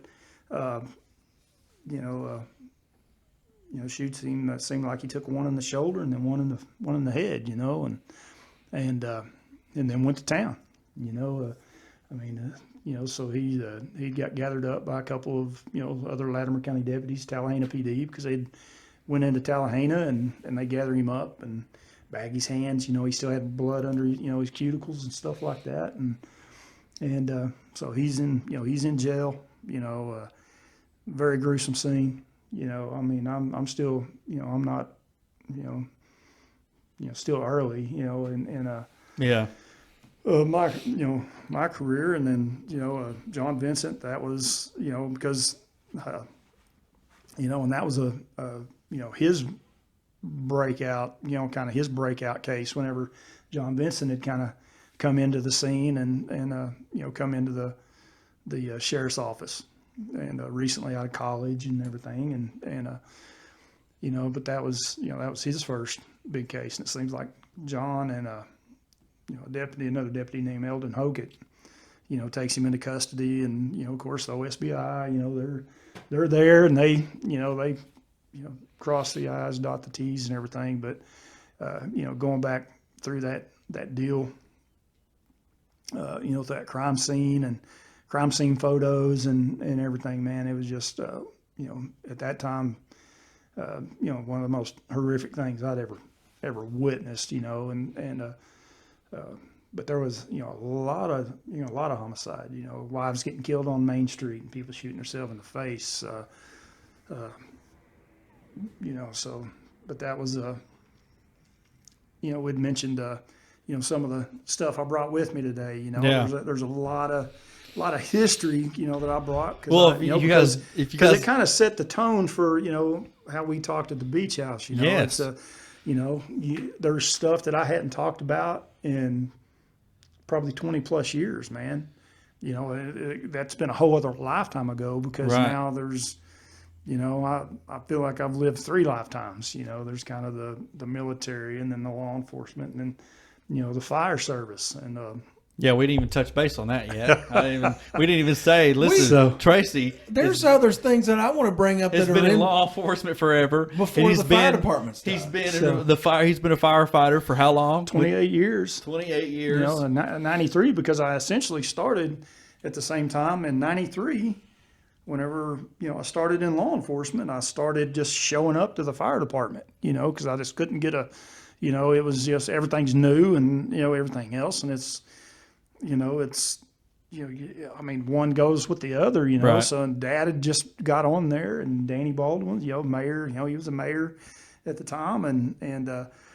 I just started showing up. I didn't put in an application or anything, but Dad would go. I'm a deputy, so I would go with Dad. And, if we'd sit around and caught a page or whatever, even if I wasn't on duty. So,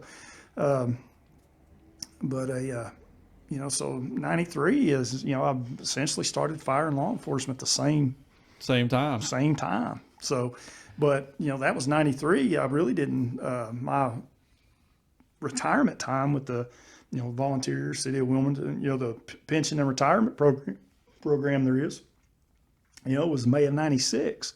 So there was about 3 years from 93 to 96. And then whenever I become switched over from the county to the city of Wilburton, is whenever, I just got a call and said, hey, you just got voted on the fire department, come pick up some bunker gear. And, and that's Who's the fire chief then? That was Danny. Danny was fire chief Yeah, then? Danny, because Danny had, he's fire chief, and then become the city Wilburton mayor and everything. So, The good days, man. I mean, the Wild Wild West, There- days. It was so freaking. I mean, because was good You know, days. not only is there Good you know, times. probably more homicides in that '90s, you know, from '90 to, you know, or '90 for sure '93 up until about '98. There was so many people that was not, you know, killed by actions other than, you know, vehicle crashes, stuff Right. like that. So.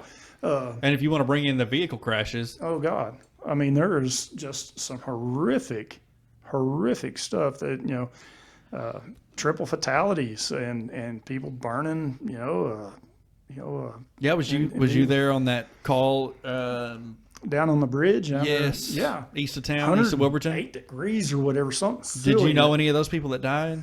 Because they were from Latimer, weren't they? Or one or two of them were. Yeah. How many died? Three. Yeah, Did there was die? three fatalities and just another insane. injury and the paper, I remember the paper put a picture, and I think he was still in the cab of the truck when they put the picture. I don't think they caught that. yeah, I don't think could they see caught the him. fact that There was people dying. There was Yeah, and I hate bringing up bad stuff, and and I don't know. And the two men, was probably, hopefully, Right. immediately incapacitated. Right. They were It was disoriented, a didn't bad know wreck. that they didn't know that they was burning. Yeah, But the woman in the car knew she was entrapped, and she knew, what was coming at her. She could see her fate, and it was just, there was no extrication equipment, there was no firefighters, there was nothing there in time before she was engulfed, and oh man, and it was no. terrible, just a terrible. I remember it happening, but I'm still too young to soak in the details. But I didn't know remember- what was happening. I was caught in traffic out there whenever that was happening. I could see smoke and all that, but I didn't know. And we was out there for a long time because it was a It was a bad wreck. it was a Bad wreck. super bad wreck. I mean Didn't a semi cause it? Yeah, a loaded 10-wheeler, it still had material in the back, a loaded 10-wheeler, left to center or whatever, and gathered up, the Ford car, the Cavalier, and then there's another car that got sideswiped while they, but got around the crash, and then, they went like another 400 and something feet, after point of impact on that bridge before, coming to rest, and in front of where Brian Crockett lived out there on the north side of the deal, and so that was a terrible day for a lot of families, and terrible day for every one of the firefighters that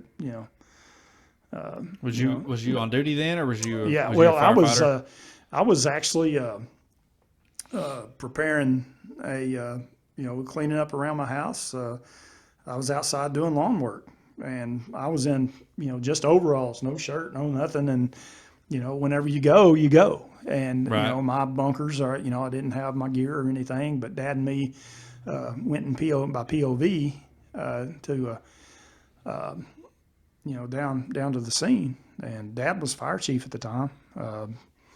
We responded down there and super duper hot. We was there for a long time before, trying to get fire put out and trying to, get people, Right. the people, there was, a couple injuries or whatever. And then there's heat casualties, firefighters that, experiencing heat illness and stuff like that. And I mean, we were down there for a long time. I mean, it just drug out because there's such ramifications, with something of that magnitude. You got 4 cars involved, 3 people dead, and, you got, a driver that's, involved that's, now he's, whether he meant to or not, 3 people are dead, somebody's going to pay a price. And, so. Was he from Latimer? Yeah.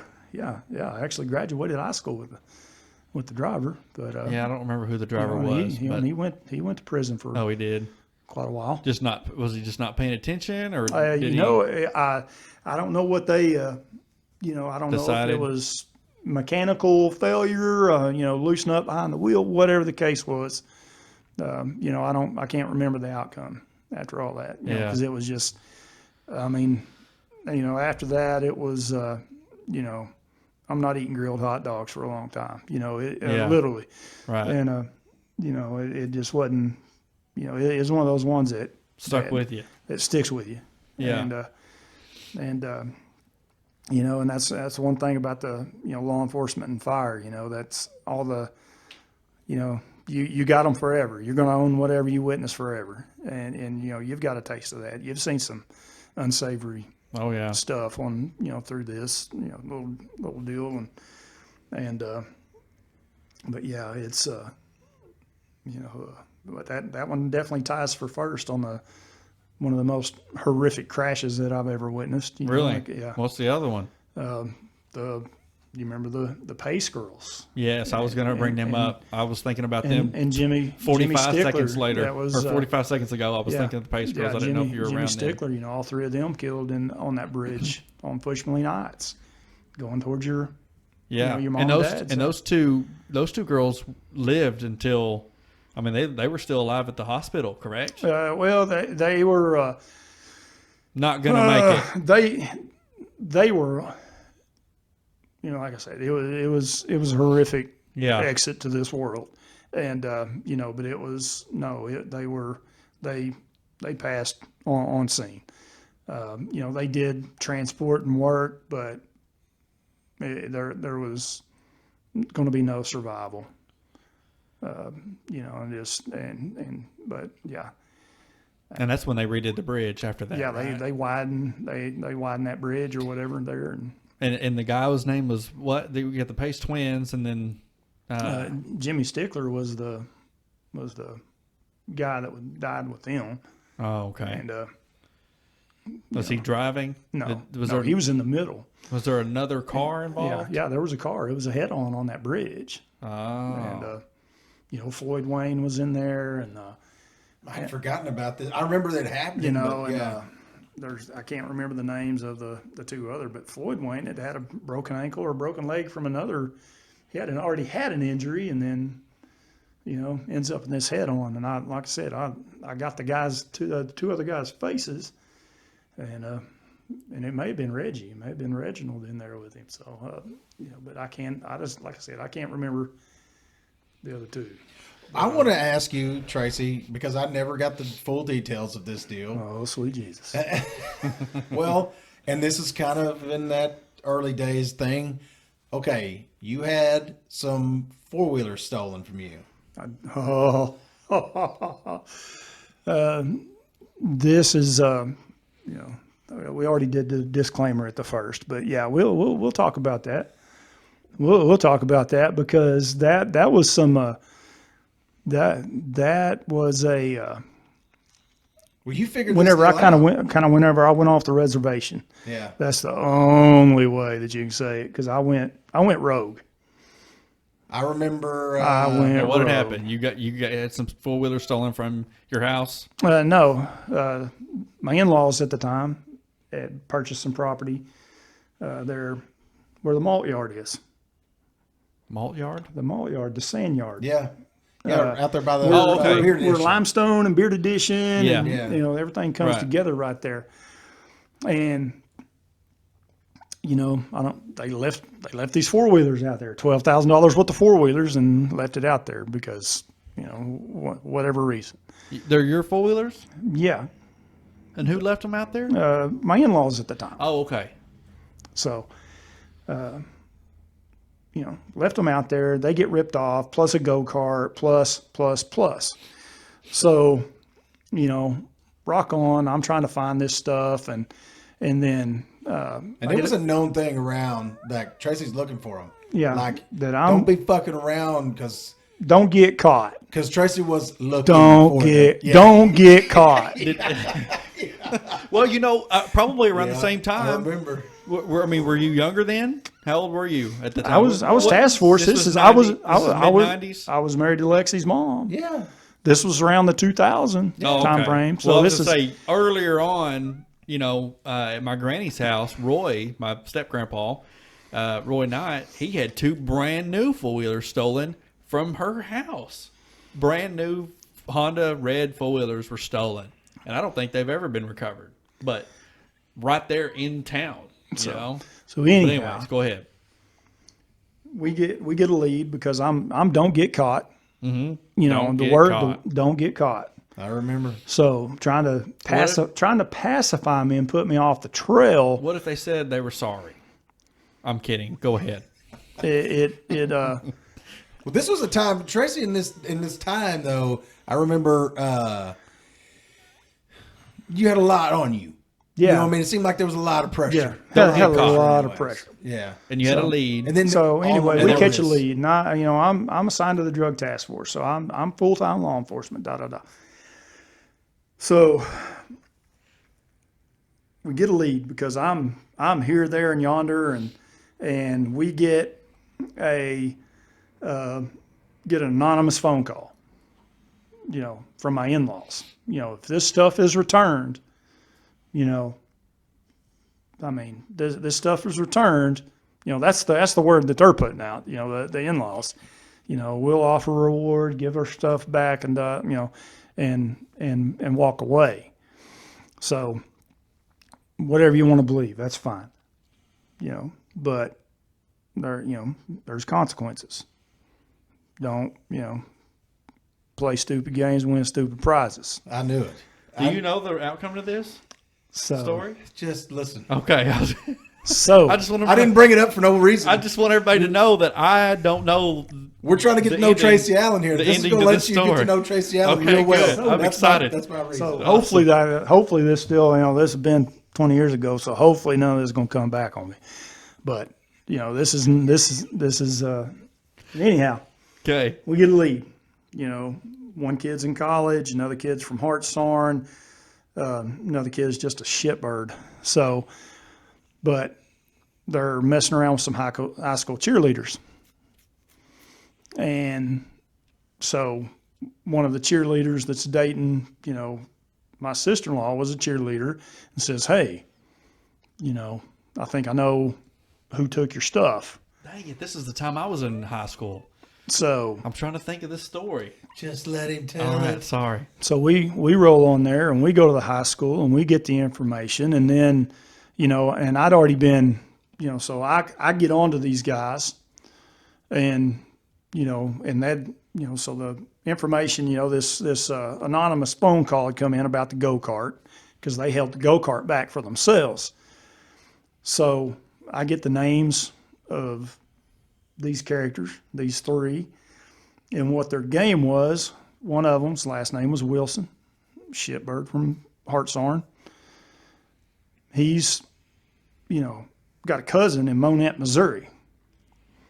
So I've done been screwing with these guys for 2 days, trying to make connections, trying to, interview and interrogation, making them, but they're just feeding me just enough to keep me from pinching their heads off, And so finally, about day 2.5, I'd had enough, and a light bulb come on because I had them separated out, and I'm going between the offices in the sheriff's office there. And finally, I'm just, they're just feeding me a line of shit. So I'd had enough, just had enough. So put them all in one office, and Tulsa phone book. You know how thick a Tulsa phone book is? Mm-hmm. And I cleaned one's clock with a Tulsa phone book, scattered his shit all over the floor, and show my ass there pretty good. Throw a vase or whatever. And said, I've had enough. I said, you boys know where my shit's at. I said, here's the deal. And then I picked old boy up off the floor, put his cowboy hat back on his head, set him in that chair, and they started singing. And their little gimmick was they'd get a U-Haul full, they'd stash stuff, get a U-Haul full, and then drive it to Monette, Missouri, and fence it through the cousin in Monette, Missouri. So I'm like, I'll pick up the phone, call him right now. And, he's like, okay, what's the number? He calls him, I put him on the phone with him. Say, hey, I'm sitting here with this real angry fella. We stole the wrong dude Yeah. stuff. So this guy's real tough because he's in Monette, Missouri. He's however far away. And, finally he's giving this kid the runaround, and, he hands the phone over to me and he says, he ain't giving that shit back. Okay, fine. Don't give it back.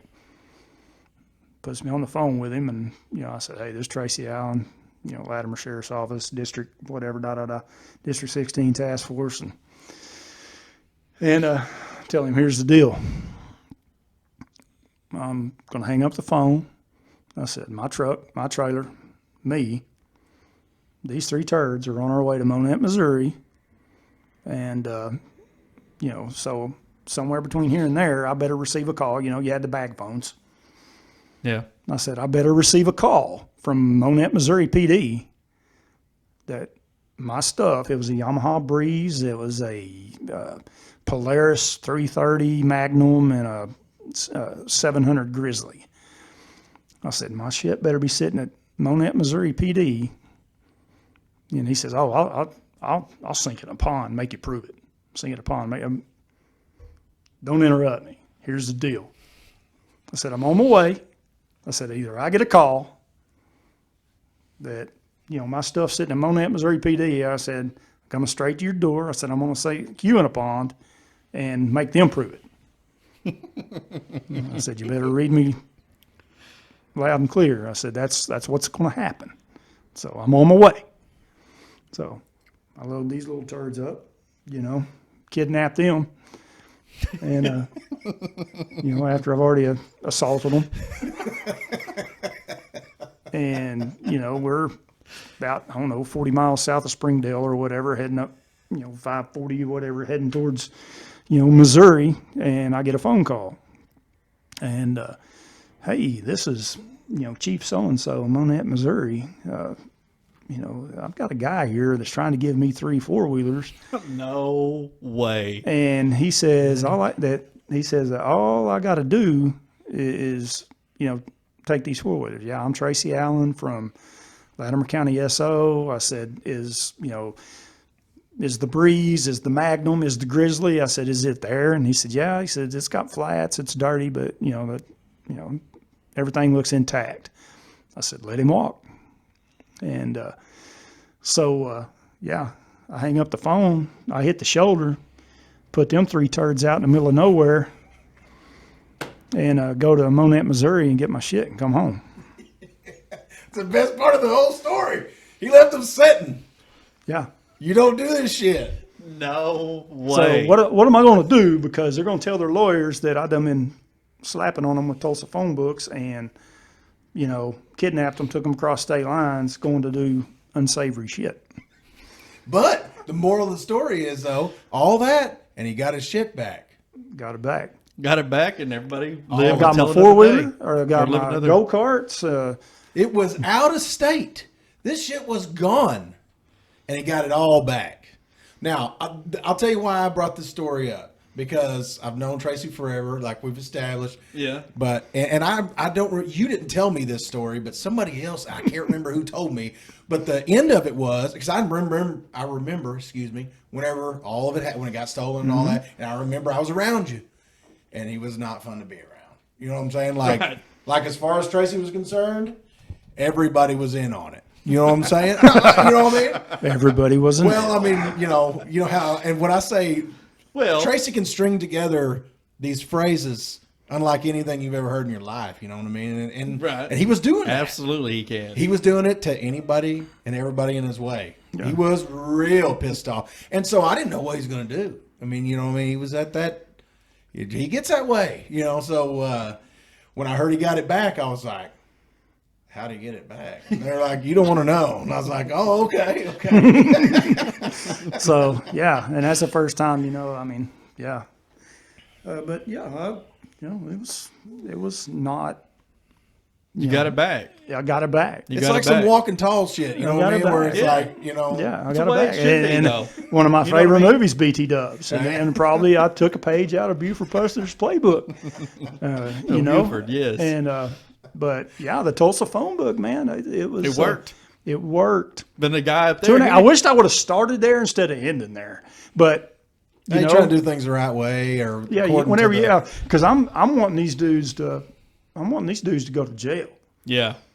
But okay, now it's time sensitive, because now I got a guy telling me he's going to take $20,000 of my stuff and to go put it in a pond.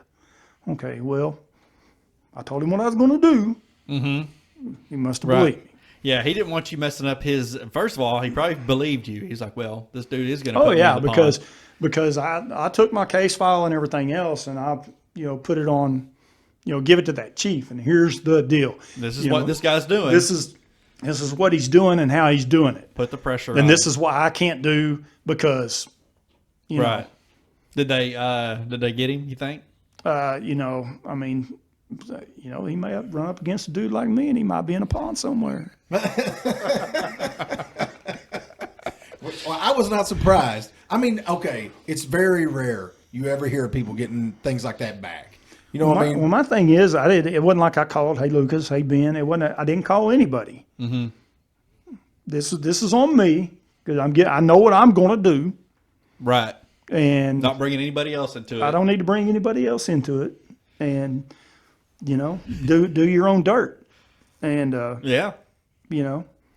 And these boys, they got, there's three of them, little old me out here in the middle of nowhere. They could have piled on at any given time. But that's crazy.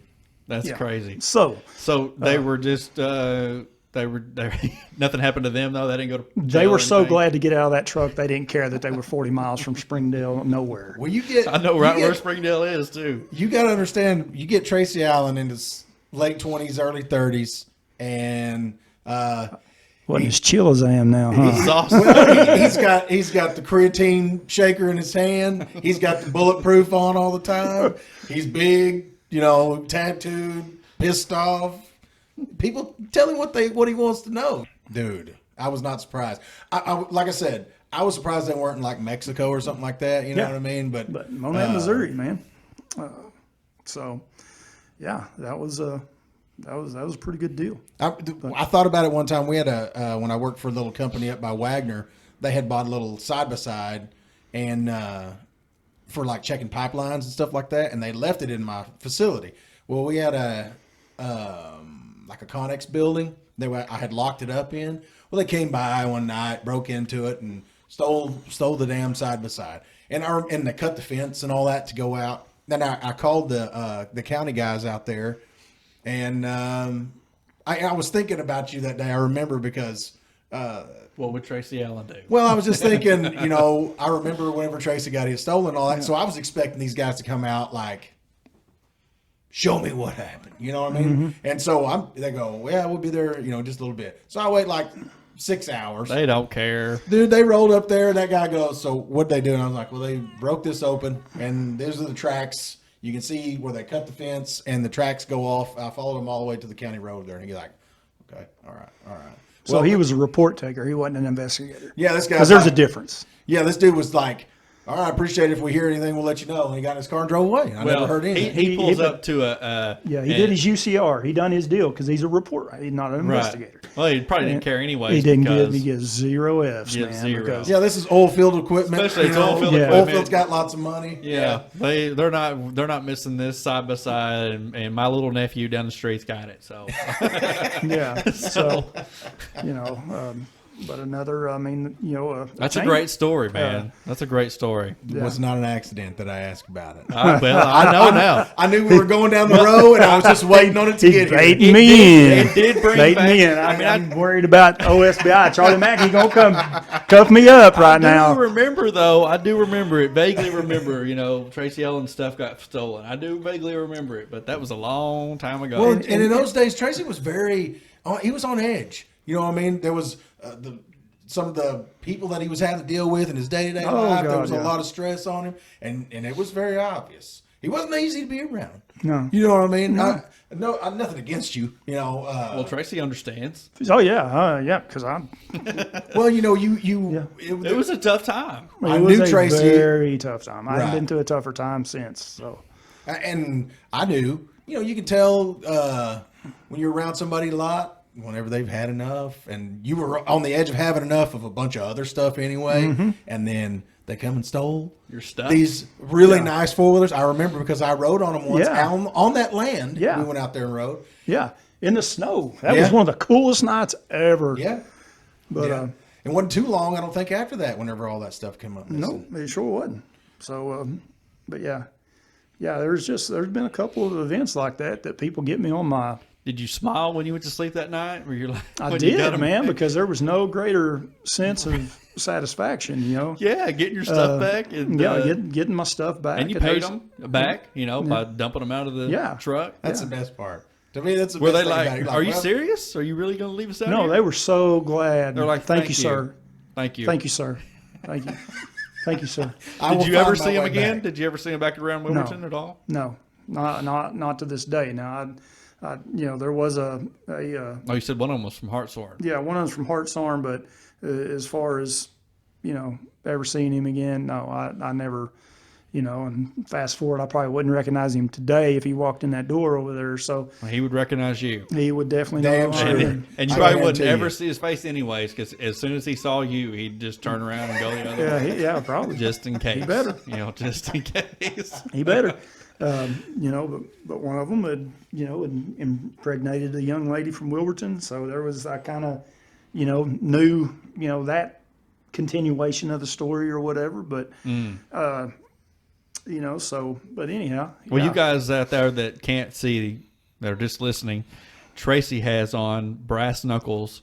Has had 'em on the entire time. The entire time. He even had them on when Lucas got to the studio and walked in the door. Yeah. Well, I And tell you, Tracy's you know, standing there and with that's brass what, knuckles. you And know, so I want to that's- talk a little bit about the brass Well, knuckles. and- I know in it's got a great preparation story. for the show, you know, it just, and keeping with the theme of the, you know, our conversations at the West Beach Bungalow and stuff, it, you know, is a very, very special time because we always started, you know, we mentioned Coach Boyd and those people that you know, influence your life and maybe set you on a path of whatever, you know. Wayne Truitt, you know, was one of those guys. He gave me my first job in law enforcement. He was my jumping off point, you know, with the sheriff's department. He's a sheriff at the Yeah, time. he was sheriff. Elected. He was he a city cop before that? He did spend some time with the city because Okay. you know, he was elected and then he had to do you know, cleat. You know, he had to get cleat certified. So Ronnie put him on with the city,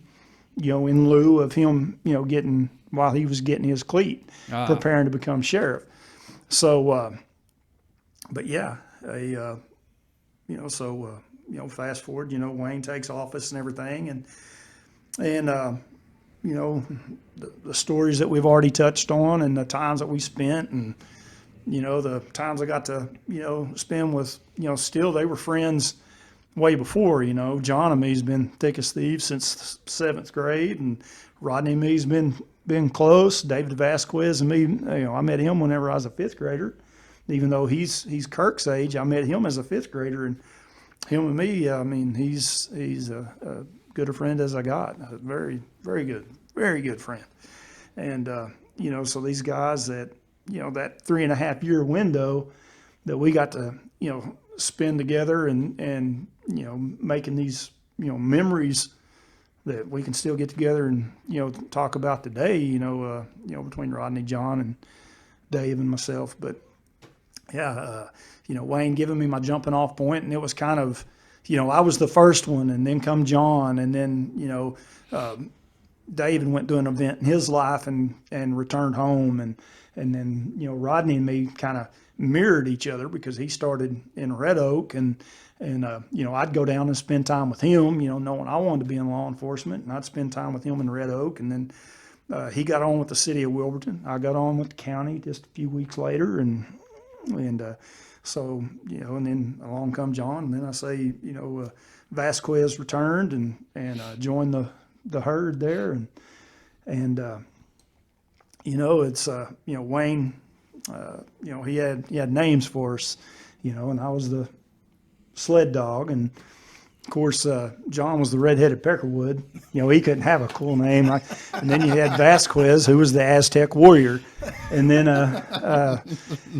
so then, and I don't know if Rodney was just Rodney, I mean, but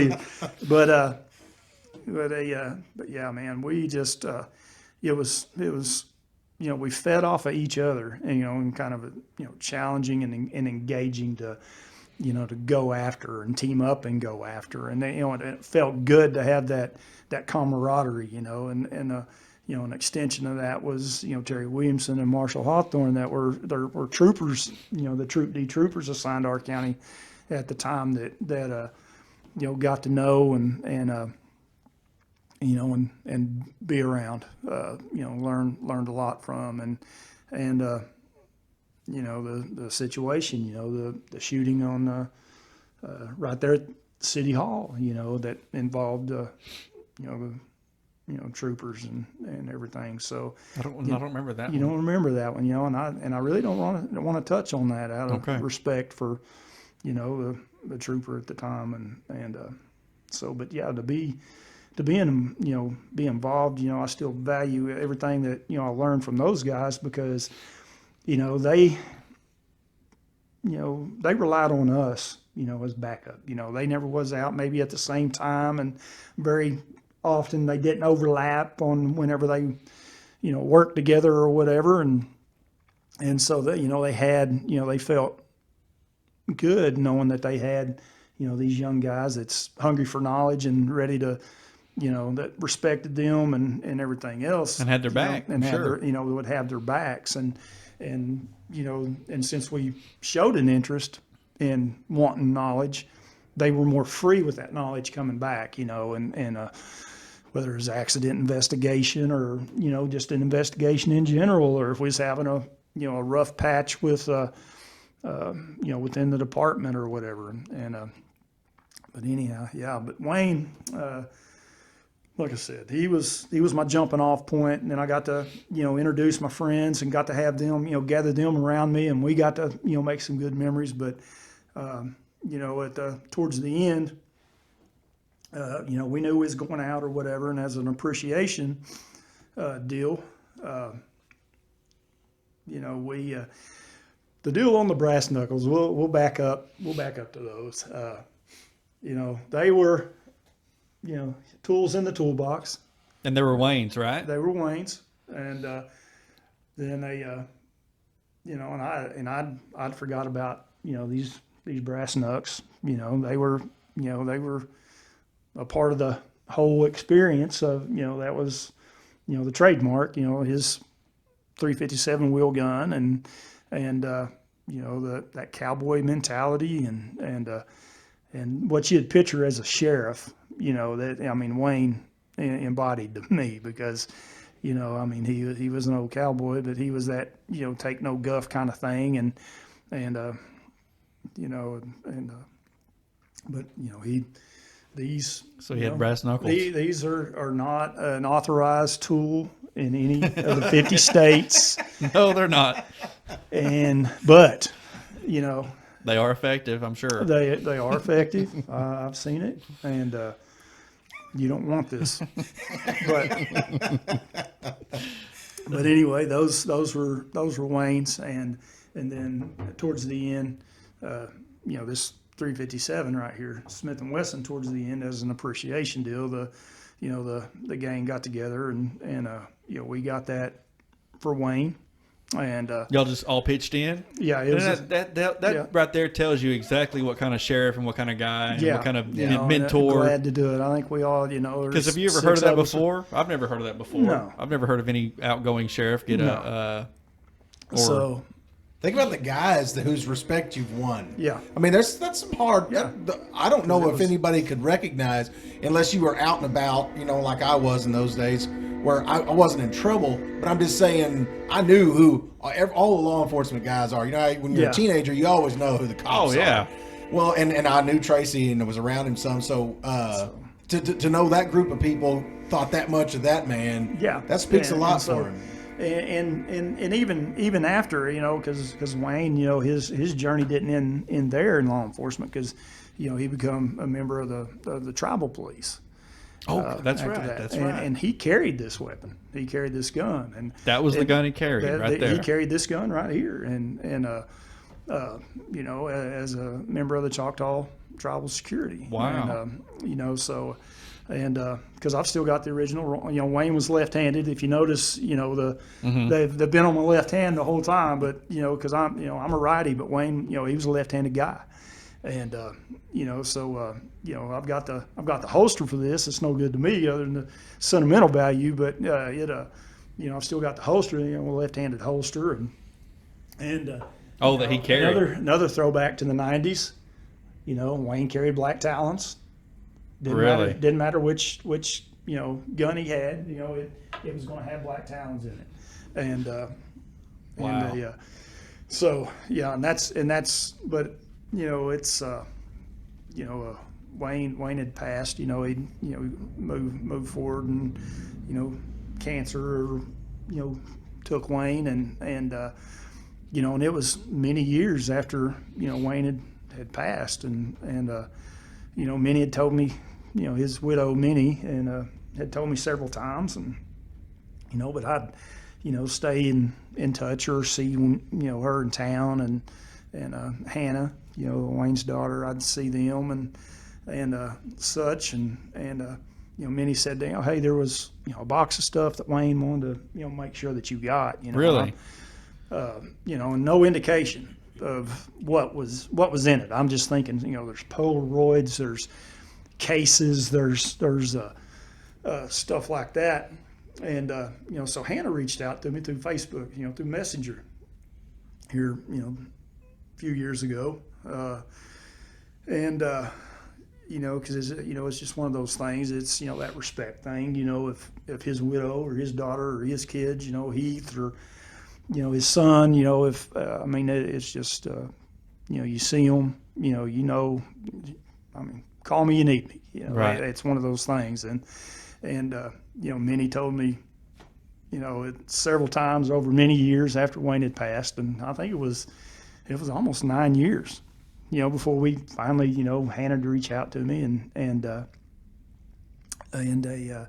said, hey, you available for breakfast in the morning? I'm like, hey, I get off from the fire station. I said, yeah, glad to meet. Let's have breakfast, and we got this box of stuff for you. So it's, we meet, down there at the corner cafe, the El Jimador, the Mexican place, what it is now. But we, met for breakfast there at the corner cafe, and they have the box, and I thank them and sit down, and we eat breakfast, and I'm going to wait and, have my moment whenever I'm, by myself, because this is things that, I'm on to another phase of life. I'm on into the fireside.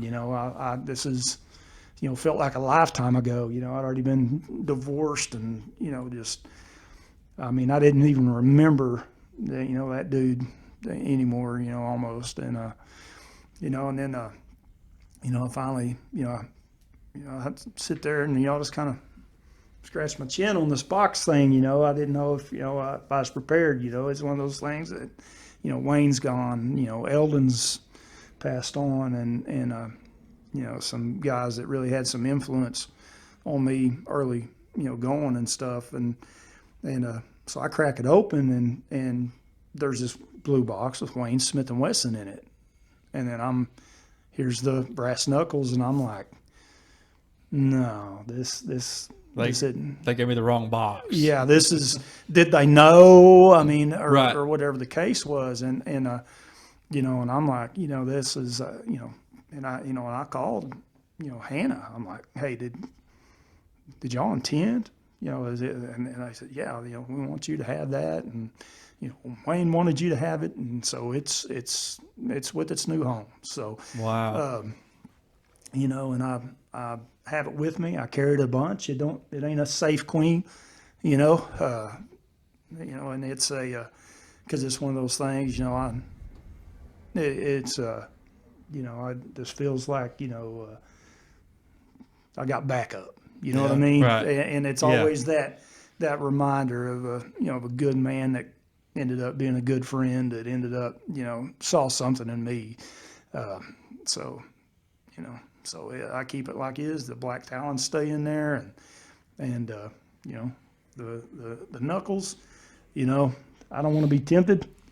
So they stay pretty close to the safe, but they had to come out for the day. I brought my very first badge, that Wayne gave me after he swore me in as one of his deputies and everything. So, but yeah, it was very fond, and the pictures that was there, of getting to see, Steve Newsom and Ronnie and There were some pictures in the box too. oh yeah, Oh wow. yeah, probably 50 pictures of our administration and everything else. But the kicker was that kind of the bonus plan, and it wasn't even they said, hey, we got one more item, we'll just drop it off at your house, and and I was like, okay, yeah, we couldn't fit it in the car, didn't have a way to haul it. I'm like, oh, I can come pick it up sometime, and everything, and it was I roll up one day and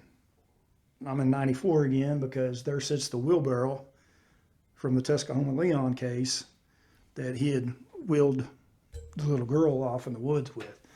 And Wow. so, and that's yeah. what he left. That was the last. It thing? was just it was one of those things. I don't think that was that was just an item from the time that we had worked. And, it really wasn't one of those things that but it's one of those things that meant something to Wayne or whatever. It was Right. that reminder of Yes. because that I can remember that impact that it made on everybody. Yeah. But that us having to see that little girl and like that, and so, but and I had no idea. I didn't know where the evidence went, if SBI had it, where it ever ended up at. But evidently Wayne had it, and now it's with me. Wow. So, but I wasn't ready for that. I wasn't either. so yeah, But I remember it. I remember the story. I'm a kid, but I still come home from remember the it. firehouse, and there it sit. Right at the end of my house. Did you know Did you know right off the bat what it was? I jammed on the brakes, and I was in 1994 again. So you recognized? I recognized immediately. Damn. Recognized immediately what it was, and you know how long my driveway is. It's 60 yards to the mailbox, and it's that hypervigilance that you develop, or Yeah. the mental disorders through fire and law enforcement that comes along with being involved in it for so long. But Yeah, and for people listening, he knows exactly how far it is to his mailbox. Probably the bullet drop from his front door to there. yeah, the angle. and then I know some. I need to aim this high because this angle. Yeah. So, but yeah, there's it Wow. was, That's crazy. I'd like to see that wheelbarrow. well, it's there, and it's it's right next to my house, and and it stays there, and it's because she was taken way too soon. 8 Yeah. years old. She was only 8 years old, so it's one of those things. It's a reminder, but Well, that's what I It's was going part to of say. I your don't know story. why I'd want to see it, but that's just me. That's my nature. it's just you know. it's just your nature or whatever. As but it's yeah, pretty wild. So the 45, the The 1911. 45, man, that's got some Dustin Bridges history with it right there, man. And that was my first 1911 I ever purchased. Or I'm telling you a little fib. It was the second one, because that was my first Kimber 1911, because I tried to buy a Colt Gold Cup, traded like every gun in my safe, I had at the time for this Gold Cup, and it was the biggest turd I'd ever had. Really? Oh my God, it was terrible. You traded too much for it, didn't you? Traded way too much for it, and cash and credit cards, and here, take my, take everything. But it was, so I got rid of that turd for way less money than I purchased it for, wishing I had the 2 guns I traded for it and all the cash I put in on it. But but no, it's Shawnee Gun Show, and Dustin had talked about going over there. So his sister Lacey, my wife, we meet him at Shawnee at this gun show, and Amber and him and their kiddos, and meet up there, and because I told him I'd wanted a 1911, and even Dustin, at this time he'd started buying a few guns, and he'd been hitting the casino and having a little bit of luck, and so he'd started buying a few guns, and so we went to Shawnee and hooked up, and I think he'd already spied this gun, and we go to the booth and everything, and so I was a little bit short that day, it was on a Saturday, and called me on the spur of the moment, and whatever, didn't just showed up with what I had, and I was a couple hundred short, and then the gun show's trying to close and everything else, and I'm like, I'm trying to Jew with this guy, and Dustin just, here, get it, throw me the whatever, because the guy wasn't wanting to Jew on it, and I was getting ready to have to walk, and he's like, no, that's a good price, and I'm like, hey man, we'll get down the road. But anyway, we end up with the gun, and before I know it, he's off, he's going to buy a case of ammunition, and he's, over here, here, you need more magazines, and so, and, That was 100% Dustin Bridges right there too. yeah. So yeah, we got that gun together, and then, and then, a few weeks later, I got, paid him back, and caught up and everything, and because I just can't, don't want anybody out on me, I don't want to feel like I owe, Yeah. I want to keep them bills paid. Yeah. And, Ben owes me a little money, but that's about the only person I know of. Yeah. But I keep it that way. Yeah, He does. yeah. So we got that one, man, and so that's one, that's one that'll always be there. That's going to be that sentimental, the girls will fight over that after I'm gone. So, but Yeah, I was trying to remember. He didn't buy a gun that day, did he? I don't think he bought anything, but he had bought in that time frame. He had bought I think it was even at he may have picked it up at the McAllister gun show. I can't remember where he picked up his AR-15 from. Yeah, we both bought them the same day. CMMGs. Yeah. Yeah. And, he and I both bought them that day. So, and his was a honey badger, man. It was. He had all kitted out. Yeah, he had light and all laser kinds of lights and lasers and red dots and scopes and everything else. So a big old bag and and everything else. So yeah, he'd bought that and then bought a 4506 Smith & Wesson that I did not know that. I wish I knew where that one was at. I'd like to have that one, but because they don't make them anymore. And then I had bought a 4506 after he bought one. Mine was a law enforcement trade-in. Got it for whatever price, and then a buddy of mine from the firehouse seen it and said, "Hey, let me buy you out of that one." And so, like an idiot, because that's one of those ones that I always wanted and couldn't afford. Mm-hmm. Whenever I was making no dollars a month as a cop, but yeah. So yeah, if that one ever showed up, that'd be awesome. I'd like that. And then you brought another gun, another bad boy. That's a one of a kind, never fired. It's never been fired. H&K USC 45, and it's a carbine, and that come from a rather good friend of mine named Chris Butler, and who is not with us anymore. He was a cop in Wilburton, and he was also a professor at Eastern. He retired from Eastern as and I had him as a history teacher. Same. And me too. Did you ever have him? I don't think so.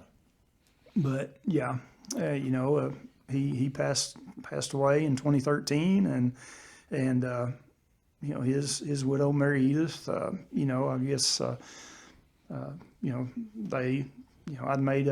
we'd made an impact on each other, I hope, but he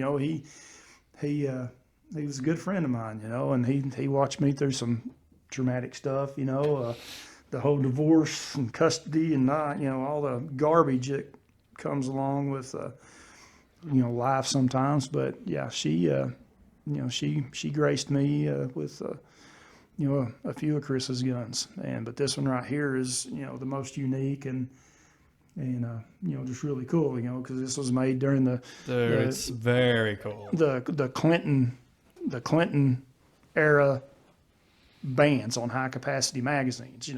This gun today is they make a version of it, but it's got a double stack mag and everything else. You could only purchase this, and I've bought 20 round mags for this, but they're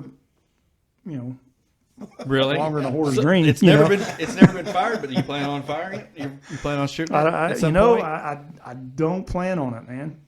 Let's keep it pristine. Yeah. And well, I'll tell you this about the H&K that you don't already know. Oh, or do you already know it? Yeah. But if you put bullets in that gun right now, it will fire. Oh yeah, it will. It will fire, and it's going to run that mag. I think you could throw that in the pond and come back a year later and pull it out, and it's going to fire. And I wouldn't doubt that one bit but it's just I've thought about it, and Israel to me's talked about it, and doing a doing a tribute. He does the YouTube channel. Stuff and maybe we could still cover it somehow, but I don't think I'm interested in shooting it, man. It's Chris kept it pristine, and I think I'll carry that on, and but it's good to open up that safe and I'm so glad you brought it. It's incredible. See that Yes. wisdom and that wisdom and knowledge, and I can remember a good friend, and and it it's terrible, I felt it important because I don't go on. If it wasn't for the uniquely the two of you sitting here, right now in particular, there's probably nobody else that would have got me on a platform like this. Yeah. And I've always thought Tracy will be so awesome to come on, but some people just don't want to come on. You know what I mean? Yeah, and that's what. And I get it. Totally and it understand. took me. If you would have said, "Hey, man, we're starting a podcast. We want you to be up first," I'd have probably told you no. Right. And because it's taken me a minute to warm up to the idea because, both of y'all know me as good as any, as good as the next person. I have indirect wiring.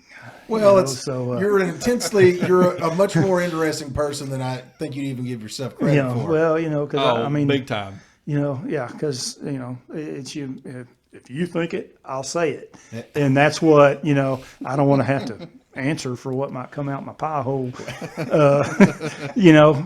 Right. there's I don't want ramifications, but it's there's I don't know. Let's take a look real quick because have me back in about 683 days if you really want to have some fun. Well, Because I'm getting ready to put some stuff in the rear view and Well, that's something that there's a few things that I do want to talk about. We don't have to talk about it this time, but I was going to say we definitely want to do another one because there's a whole list of things that have happened to you that we could go on for as long as we've already done. Oh yeah, Right. long yeah. And we can talk about Wilburton Fire Service. We can talk about crashes. We can talk about shoot 'em ups and that kind of stuff. But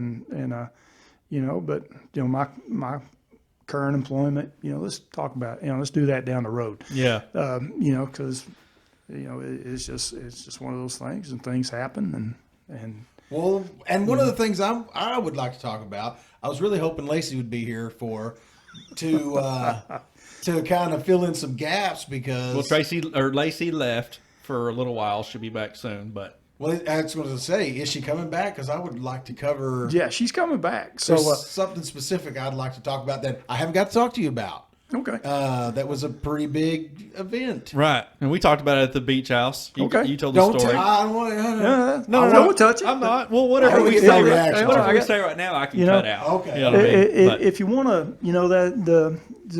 while we're got some time here, we'll go down another law enforcement story yeah, let's keep going. I mean, I'm not ready to stop. Hell no. because No.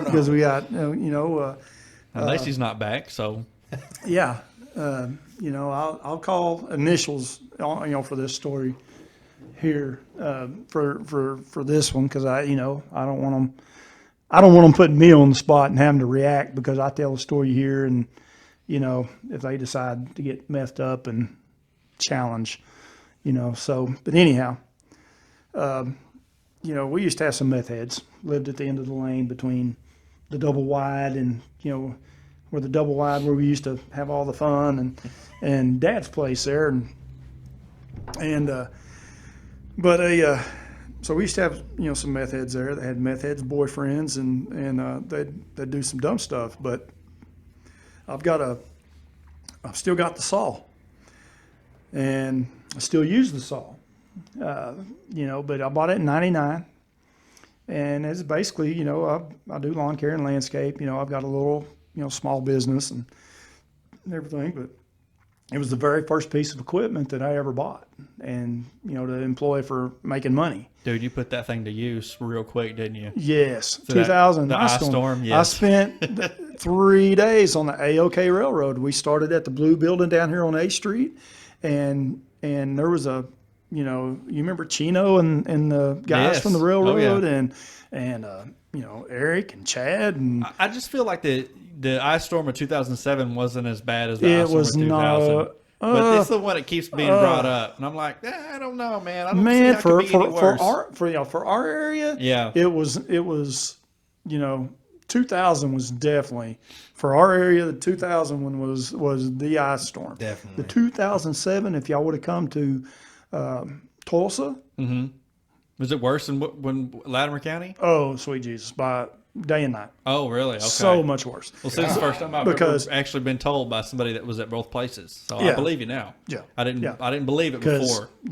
Because we went up there to do one house and probably done 2 city blocks and then several houses on outlying areas of people that would call in the area we was working. Mm-hmm. But whenever we got there, we had to cut ourselves in like Wow. 2 city blocks in Tulsa. Holy moly! Yeah.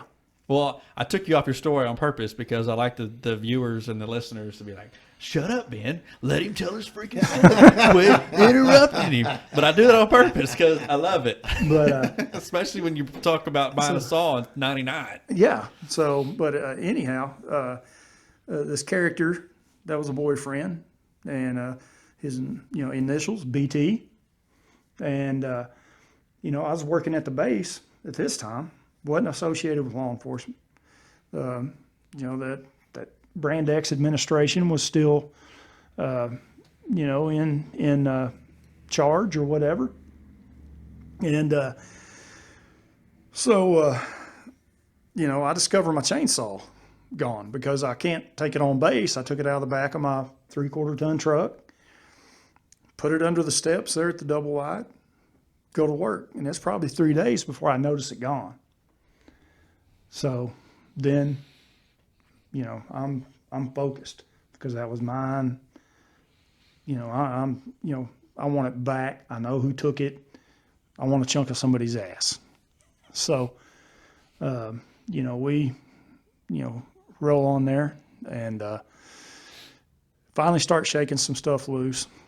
That BT took it and he give it to, Messy J and it ends up with, a character named FR, and then there's another, half brother that's, connected, and I go to him and say, it either needs to show up or, there's going to be consequences, whether I get it back or not.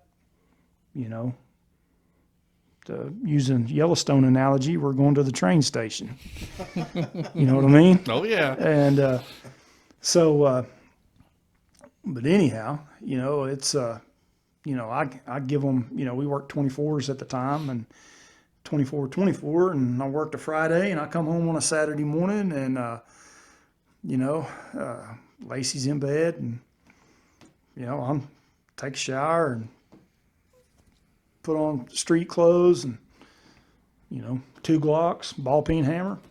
I'm going to get my saw back. It's on.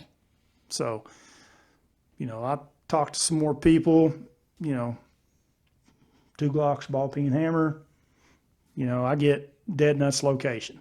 Well, he's out on a rig. He had a rig job. And so I go straight to his doorstep, and, there'll be 4, 5, 6-year-old answers the door, and, I ask for FR, and, I need to back up, Justice Coach, because the half brother goes and sees him, and it's like, F you, that's mine now. So I get this while I'm at work, so I don't have nothing to do but stew. Right. I'm like Walter Baldwin. Beef stew, man. I'm stewing. This is very bad for Tracy to do too. Yeah, man, because Well, especially you're stuck on the at your I'm job stuck on the at base. the base. Yeah, Yeah. I'm stuck at my Dude. job, and Not a good feeling. so and when I come home, and I went to a friend's office that I thought might have some influence with that current administration, and the call's made, and I said, hey, I know where my saw's at. Can you go retrieve it for me? And the reply on the other end was, good luck. Whoa. I've done everything, done the footwork for you. All I need you to do is go and pick it up. I know where it is right now. Well, not that you should get special preference, but you've been, in law enforcement for a long time. You've done a lot of good things But that's for Latimer County, and to be shot down like that. so. My response was, okay, in 30 minutes, whenever the emergency room starts filling up, Good luck. I better not hear a thing. Better not hear nothing. So anyhow, we go run through a couple people, and by that evening, I think, well, no, not that evening, the next day, because I'd run through a couple folks, go directly to the guy's house. Young lady answers the door, and he's not there, and hang on just a second, I write a little note and make sure Dad gets this. And I'm not, it don't matter what was on the note, but the half brother, I went back on to work on Sunday, and the half brother and him shows up at Dad's house with the saw. And, so I'm like, accept the saw, thank them, and go on about your way. Let them go, because I want them to think they're off the hook. So, but got the saw back. We had our moment, a couple weeks later, and yeah.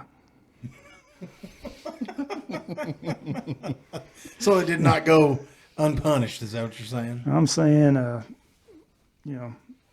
2 casts on your hands, you can't wipe your ass for about 6 weeks. Oh, So- yeah. There's how that ended. I feel like if this was like a can of Coke that was missing off your back porch, you'd have done the same thing. Yeah, because it was mine. Right. Well, and It's not the monetary value. It is. Right. Yeah. It is not the monetary value. It is I'm not going to be treaded upon. Well, first of all, exactly. He came to your house That and was stole crap my on property your property. that I provide for my kid with. Well, just someone being on your land, being that close to your house, that was close brazen to enough. Exactly. That's very dangerous. So before I could get a hold of BT, he gets, probation, parole violated or whatever, and he, fast forward, because he done, several years, downrange in the pen or whatever, and but he wanted to mean mug me whenever it was in, Adelitas, shit like that. See me at a gas pump, and I'm like, but I'd always, have a kid or, whatever with me, and I'm, but air and opportunity, brother, Froggy Landing Zone. Come on. Yeah, that's what I don't understand how people that know you. Okay, I like don't understand it either. like the guy in Missouri, I can kind of see because he doesn't know you. He doesn't know. He don't know anything about doesn't you. know. yeah, but Now, you're about to shut down his operation. That's what if I were him, I'd have been like, okay, I'm gonna, yeah, Yeah. he's got to cut his losses with those 4-wheelers. He's got to cut his losses, which is but what he's he also did. got to think about his health and safety. well, true, exactly. Well, that's what I'm that- saying. that though, was- even him, I can see him But kind of people getting that attitude. live close to you, Oh yeah, he tried to be a telephone tough guy. Yeah. And even whenever we hung up, he still it's not telling me. it's not a good place to do meth. But would be by your dad's in your house. It makes no sense why No. people would move into that trailer house No. and do meth. It makes zero sense. Well, even You if picked you're the going to wrong do, place to do meth. well, it's actually a really good if you want to like say you're doing this right under somebody's nose or whatever. Right. But then you go. And steal And their, take cha- their stuff. their chainsaw? Yeah. You know what I mean? And you know, don't everybody don't knows. draw that attention on yourself. Yeah. But they're thinking just because I'm out of law enforcement then. Right. I'm not then associated. I'm not shoulda asked associated me. with anybody. All they had to do was ask me, though. The And I wise, would've said, "Hey, the this is wise Tracy." words of Samuel L. Jackson in the movie Shaft. Do you think that makes me a less dangerous or more dangerous person or a less dangerous person? Yeah, Or maybe and- it's the and other way that's- around. and that's- I messed it all and up. that- and But that's- they were like, "Hey, you're not a cop no more." And he goes, "You think that makes me a less dangerous person or a more dangerous person?" Yeah. It's true. Yeah. I mean, come on. Because now you don't have my badge protecting you. Yeah. Right. So Right. Makes You know? no sense, man. People, the way people think, I don't get so it. So that's another one of those deals that don't get me on my principles, don't get me on my morals, don't make me feel like I'm being bullied or pushed. Because I don't care if it's now or 20 years from now, Yeah. we're Yeah. gonna have our moment. But you only had to wait 2 weeks, Yeah, right? yeah. You just okay. So the day they brought it back, you're just like, "Hey, thank Because you I'm so not much. at home. I'm at work. He took it to his He took it to dad's. my dad. Oh, So- you weren't there. Yeah, I wasn't there. Oh, okay. And they had no way of All right. knowing or whatever. I'm like, I thought you were just that- trying to that- keep the peace for your dad. Maybe Yeah. he was like, Oh, I'm sure Floyd's like, why are they bringing him this chainsaw? Yeah, These exactly. guys And that are was here. the deal because I wasn't home. Lacey wasn't home. Lacey's with mom over at mom and dad's, and and these guys are, hey, they're here with a chainsaw, and I'm like, I don't want them because I don't know their state of mind. I don't want them Right. engaging my dad. I don't want my dad, my mom, Right. I don't want them at risk. right. But I got my saw back. I'm not going to let the saw walk. Saw's made it back to the hill. And you still have the saw? See, I just use the saw. Remember the Facebook whenever I'm up in the tree and everything and doing those. That's it? Because they don't make them like they used to, right? Huh? They don't make them like they used to, right? They do not make them like they used to. I mean, you had a saw shop forever. I had a saw shop, and So you are everything very produced well-versed today in- to a certain level is turds. They build disposable turds for Yes. for public Well, they don't make consumption. money making good saws like the one you're using. And They exactly, don't make money doing exactly, that because that's anymore. 99, and I'm still Right. making money with it. But yeah, that was my primary saw. Whenever we went to Guthrie during that ice storm here just a few weeks ago, Wow. and I was up there. What brand is it? It's a Husqvarna 55, and and it's the Yeah, we didn't even touch base on you. You have your own company. We No. didn't touch base that We you. haven't got You know, that far. We started at the beginning, and we're doing Right. it right We- this time. we did it. For once, we have done it chronologically. well, you kind of I'm want to very- start off with, currently he's the owner of Allen Services. Well, we said who he was. I know. yeah. But So you want to give a plug to his business, what he's about. Well, throughout the podcast. but he ain't Gotta here for the mess saw that up. shop, though. No, He's I here know. to be Tracy No, Allen. I'm- And that's what yeah. we did. Well, I know. I'm but here I for like to. I'm here for them stories that sound like fiction. Right. Because that sounds like fiction, but that was one of those, it was, I don't know. I kind of set out to, Superman, Batman, kind of. Well, I can tell people these stories all day long, and it does not have the effect like when you tell them. You know what I'm saying? Right. Like I knew. I know this. Your own stories Was are you good. or was you not?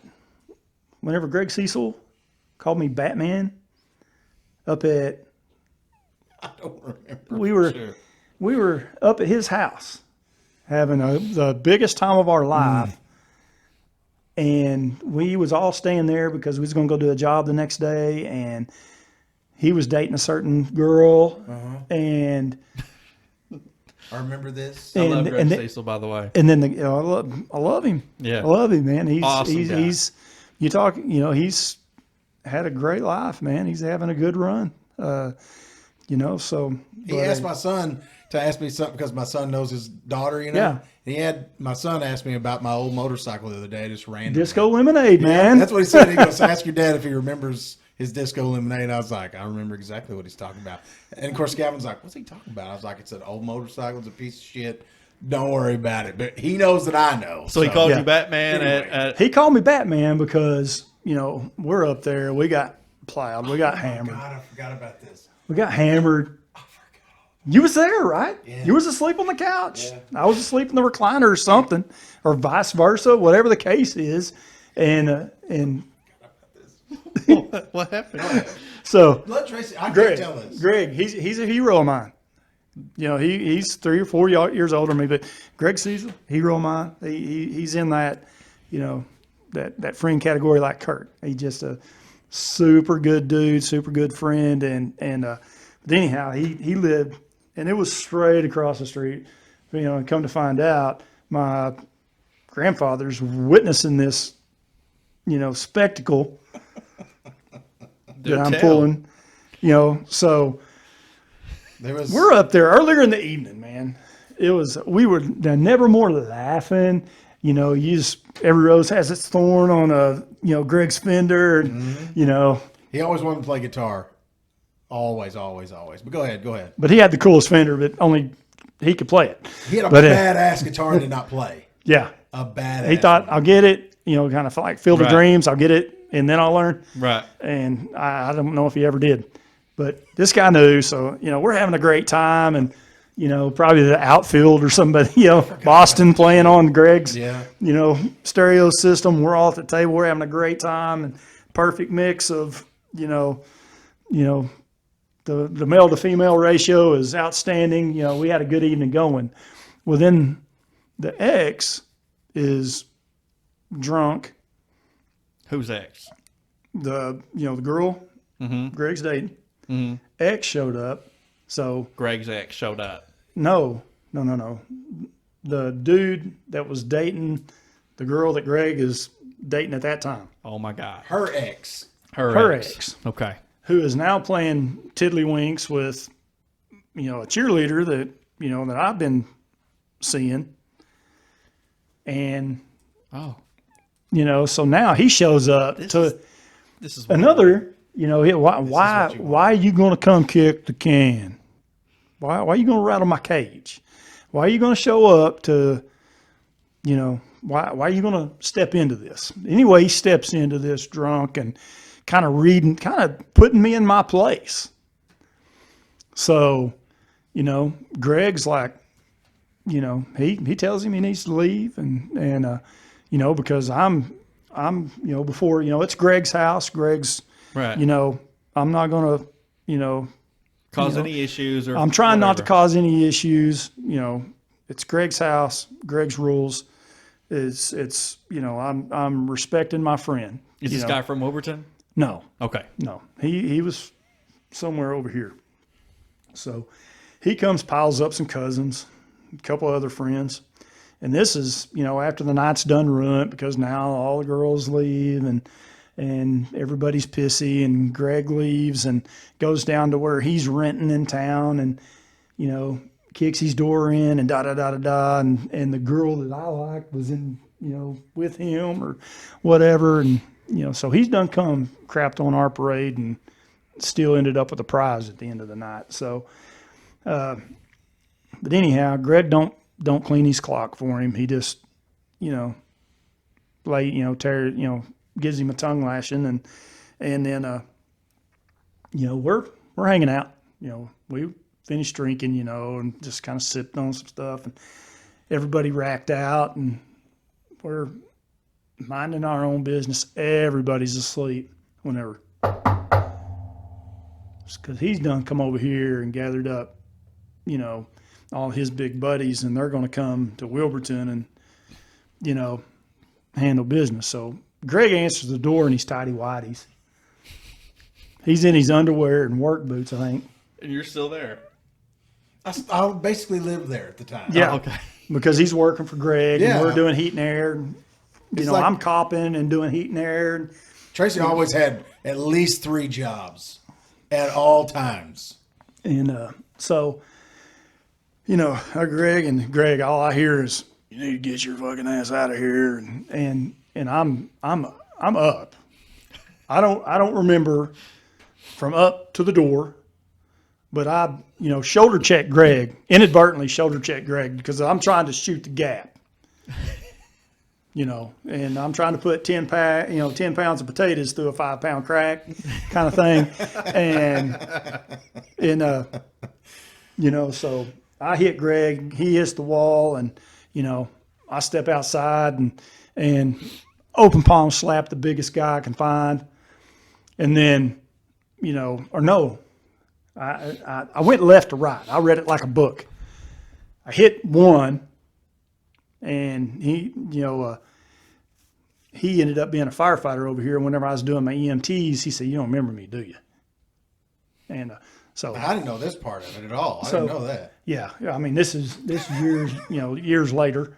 You cannot back Tracy Allen up. Wait Guess a you're minute. wondering, Years later, what? That you ran into the guy? Yeah. Yes. Oh, okay. Because he was, he was one of my proctors, because I'm trying to get my EMT license. Now he's a McAllister Fire guy. And now here we are, and I don't remember him because he's, he's matured a little bit and, probably looked different. He's in uniform, whatever the case was. dark as shit outside. Yeah. And it's dark outside. So I'd open palm slapped him in the ear hole. And then there's another guy, and I open palm slapped him in the ear hole because the first one, he's done tucked his little wiener and headed to the car. And then the next one headed to the car. And then the biggest one of them all, I hit, freaking jack his shit. So the guy that started all this shit, who, he may as well cut his wedding tackle off and, start squatting to pee, because he's a coward, probably still is to this day. He was the first one. He seen me hit the first one, and he went and locked everybody out of the car. Get out of here. Yeah. Well, by the time, okay, you know how it is whenever a fight or something like that. It's real dynamic. Well, I mean, Tracy, like I said, in these days, Tracy was very, he still is very, Athletic. he's angry. You know what I mean? He's angry. Well, he's looking to be angry. You know what I mean? This guy gives it a Give me one reason. By the time you run out here, because you're like, oh, Tracy's my friend, I'm going to back him up. There's guys. It's out over. here. It's over by the and time they you go out come there. to this house. You know what I mean? Right. So you can run out there. Tracy has already beat everybody up. 4 of them. You know what I mean? 4 guys. I remember I was standing on that little island thing whenever they were trying to leave, and I still wasn't sure what the fuck had happened. Because I get out there and everybody's already like down their dauber. You know what I mean?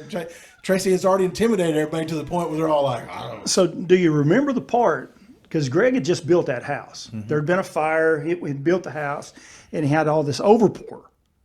And there was a piece of overpour that's probably, half the size of your desk right here.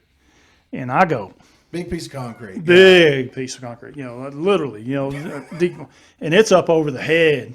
And all I hear is, Tracy, no. And because I'm getting ready to throw it through the windshield. So, I don't know what the car looked like the next day, but, Dave, he used to live down there at the bottom of the hill.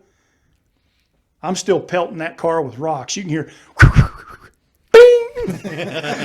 I'm pelting that car with rocks the whole way down there. And my papa, over there, 504 Woofington across the road, is just sitting there enjoying the show. Oh, he watched it. Oh yeah, my grandpa. Yeah, he's watching this spectacle.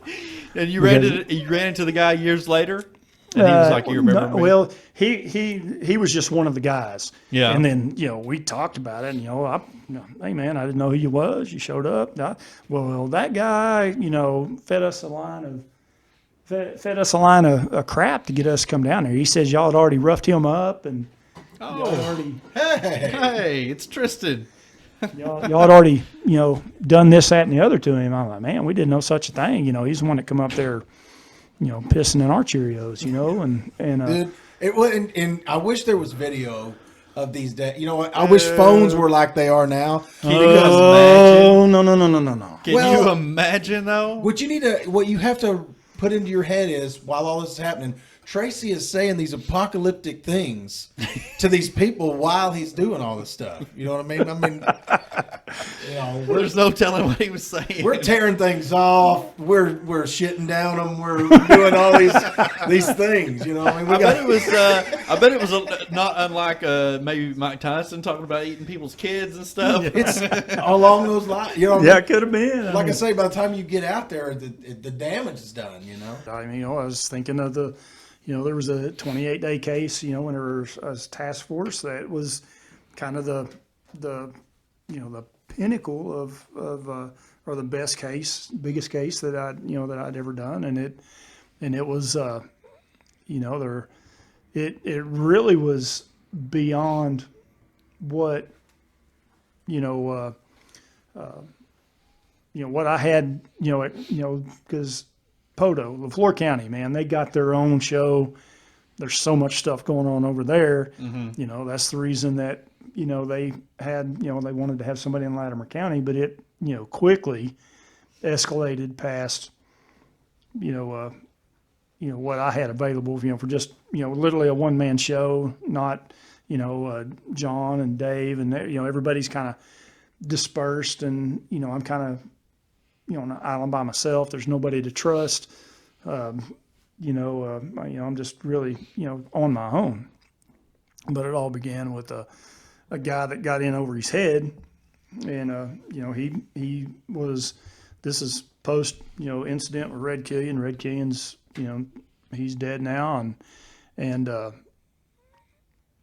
guy's bought his place out and trying to keep the cockfighting stuff going. He's got the houses and roosters and everything else. He's involved with the cockfighting and everything. So, but on the off season, he's trying to supplement income to make it to the next fighting season and stuff like that. So, but he gets in over his head, whenever, whatever reason with this guy for owing this guy money. And, so he comes to the sheriff's office, they turn him over to me, and he gets, I meet him out in front. It was the only place I felt secure, that I didn't have ears. I didn't feel like there was listening devices or anything else. So it was in my car, and he, gets in my car and he pulls out 3 8-balls of meth. Oh. So that's a pretty good amount of meth. So, that's decent amount on anybody's, deal on Latimer County or whatever. So. And, so we start working the case, and then, we're turning these in, these 8-balls. We've quickly, now we've got, 2 1-pound rocks of meth.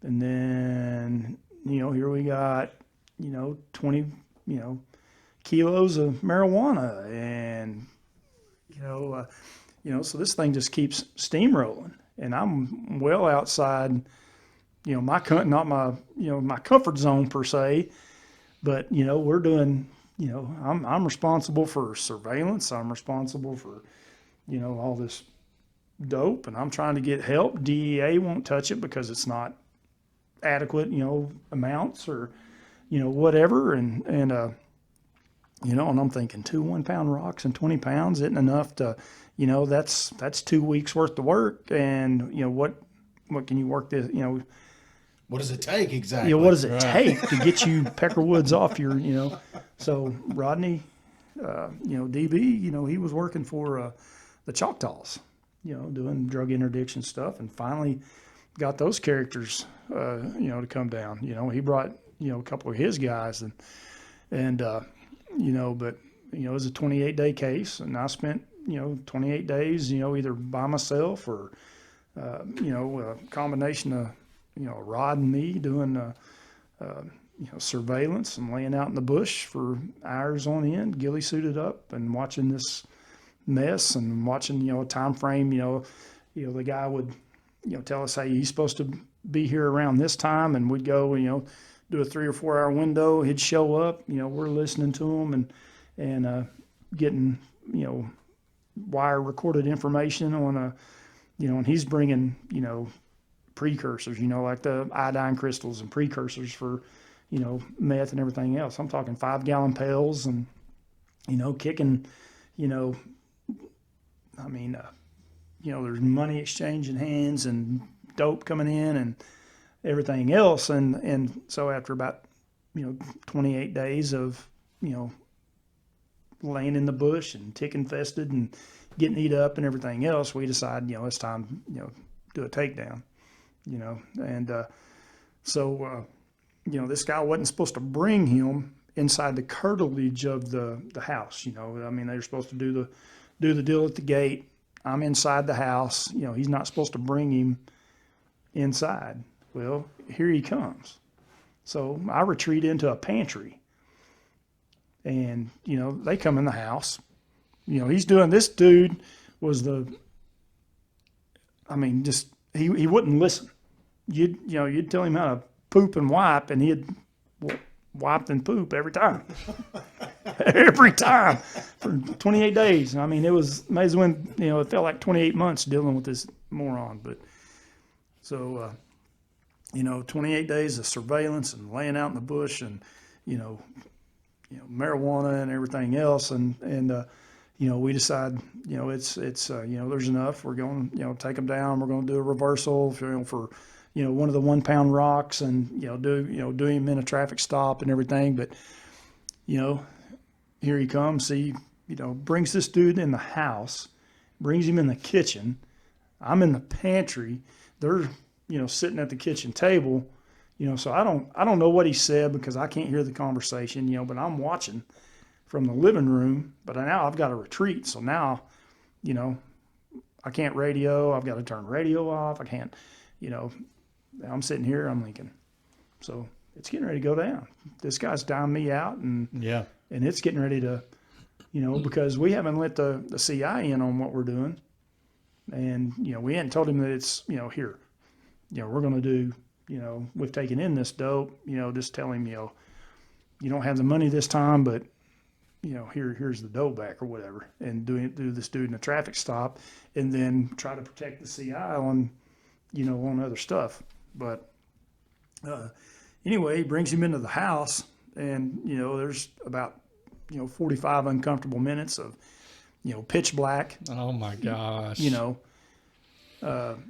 I'm sitting in here standing. And I'm thinking, huh? You're standing in the pantry the whole time. Well, I actually laid down because I'm thinking, man, they're if they shoot through here, they'll have a hard if they time shoot hitting through it. here or they crack that hatch, I'm getting ready to horizontally ventilate them, and I'm getting ready to give them 180 grain solution. Dump boxes of bullets in these dudes, but anyhow, he finally gets him out of the house, and I hear the door and everything, and he comes back in the house and calls out or whatever, and then they take the dude down the road, and like I said, we had iodine crystals, we had pounds of meth, already 20 pounds of marijuana, but and that was the first time that you always hear about cartel dope and everything else, but why was meth and everything else, why that was the first time that I'd been involved with what was ended up being certified, they're not certified, but guaranteed, this was El Paso, South Texas cartel drugs. Wow. This meth and everything else, because we ended up getting a stolen truck. We ended up getting a bale, a 55-pound bale like you'd throw on a trailer of weed, plus the 20 that we'd already got, the 2-pound rocks and everything else. 3 arrests out of the deal. It covered 2 counties. We was able to, turn stuff. Ended up turning our case over to getting El Paso involved because we, figured out where, could trace it back that far. Wow. Turning stuff over. But then here comes the DEA. Now Then they want a piece of it. now they want a piece of it. Of course. It's like in Super Troopers when the mayor comes in and takes a picture with the big bus, Yeah. That's exactly where we is at in life. So, thank Rodney and his connection with the Choctaws and everything, and it ended up being a good case. Did you cuss the dude out when he came back in the house and called out? You're like, what? Have I He, called a million times? I was, if I'd had my Tulsa phone book, I'd have swelled that Peckerwood's ears up because he made me real uncomfortable. Yeah, I don't There, blame you, I mean, man. that was, because, and that's about the time my mentality on things started to change because, Lexi was on the way and, first kid's coming and it wasn't like I was, Right, on your own anymore. yeah, it wasn't like I was on my own anymore. You're going home. Yeah. That's the main thing right there. I'm so- going home. So, stuff like that. But, it was, then getting to work, there was that, always getting to watch DB work, because he was doing a lot of undercover, he was Yeah. over in I Poto remember and stuff that. Yeah. like that. And, he's the sheriff now over there. Dude, now. let's How talk about about that that? case that he jumped on. Oh, Fell in his yeah. lap. We talked about it at the last podcast and the podcast before that, but You last know, podcast. and that's what, me and Lacey laughed so hard watching him trying to interview Dude, and dance around the Yes. delicate issue of right. what had taken place. Yes. What exactly? And- When you say a member, what exactly do you mean? So, And he's like, I mean, of all of his years of law enforcement, all the uncomfortable positions and places and undercover stuff that he's done. I mean, it like Tracy said, you get stuck in a pantry and you lay down on the floor and it's very uncomfortable because you don't know if they're trying to, they're about to start shooting through or whatever. But Yeah. you're still having to lay down in this pantry or crawling through the woods, getting intel and all this. yeah. All those years of that of DB doing that. But him standing in front of that camera had to be the most uncomfortable thing he's ever. Oh, yeah. For whatever reason, is so red. Yeah. he So- was like. I think maybe if a bunch of guys were there, but it was a woman, the one that I Heck on. watched. I was like, she was the stop. one that was asking the question. Yeah, boy, this is gonna it's gonna make her a name. I Yeah. mean, she. No, I mean, it's actual news. So she's trying to get the sheriff to elaborate, and he's like, Yeah. We I- do the, I'm- we do the I'm- testicle festival a little different down there. he's like, if I Southeast say the wrong Oklahoma. word now, this may be the end of my sheriff. Yeah. So, yeah. He said something. The so media's funny. gonna say he Why said did just balls call or it something, that? you know? Why did he call it that? What did It's he like, What did he call it? What did he say? The case he is- said male. I don't remember if he said male genitalia. Male genitalia, He male, said something. male parts, or, And I was like, why did he call it what he called it? Why did he say that? It was funny. Well, if you don't know what we're talking about go back and listen to the last podcast, the one before this one, of the two guys that were doing surgery yeah. on But yeah, it was male parts. Only DB is going to catch that case, man. That's what I said. That's What that I was trying dude. to touch on though during that was What? the fact that they continued to call this guy who flew here A from victim. another state a victim. I said it. I said he's not a victim. I was like, I'm looking right in the camera. Volunteered for that. He is like, not a if victim. You saw the pictures of the two guys that picked him up at the airport. I was thinking, Oh, what God. part did you think you should get in the car with him? Like, Right. I would have aborted mission immediately. I haven't turned off. I That don't is know why it started playing music. so unprofessional.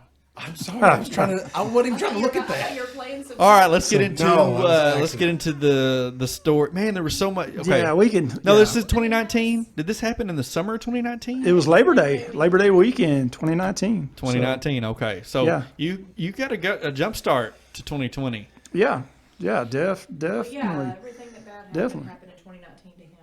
Yeah. So yeah, because it was that was kind of the beginning of a pretty foul quarter on the for the Hilltop Allen gang there. So, but yeah, we So you guys went on a float trip went on a float trip. Went on to the Illinois River. man. Illinois River. I've been there 100 times. It's And it's never- how far of a drive is it from right here, from where we're from at? right About here. an hour and 45 minutes. Yeah. Okay. It's called an hour 45. So And we had went and just we went with our Yeah, kids. we We'd taken our kids and my friend. Memorial just, Day, wasn't it? Just Or- not very long, but in the summer. Like Yeah, it maybe was- June, July, something like that. Lexi and Tristan. Lexi and Tristan, yeah, and then my friend Tony that works with Well, me. we hadn't really touched base on Tracy's got a couple kids. We did touch base on he may have a 12-year-old boy at one time. You thought, Yes. but it wasn't the case. Was not the Oh, case. okay, so we haven't talked that you had kids. Yeah. No. Nobody knows. Well, the whole time So- Israel was on, we didn't talk about any of, I was like, oh God, Yeah, so those are my we cousins had too. two- But we I had two girls. completely dropped the ball on that, and that's my fault. So I didn't want to do it again.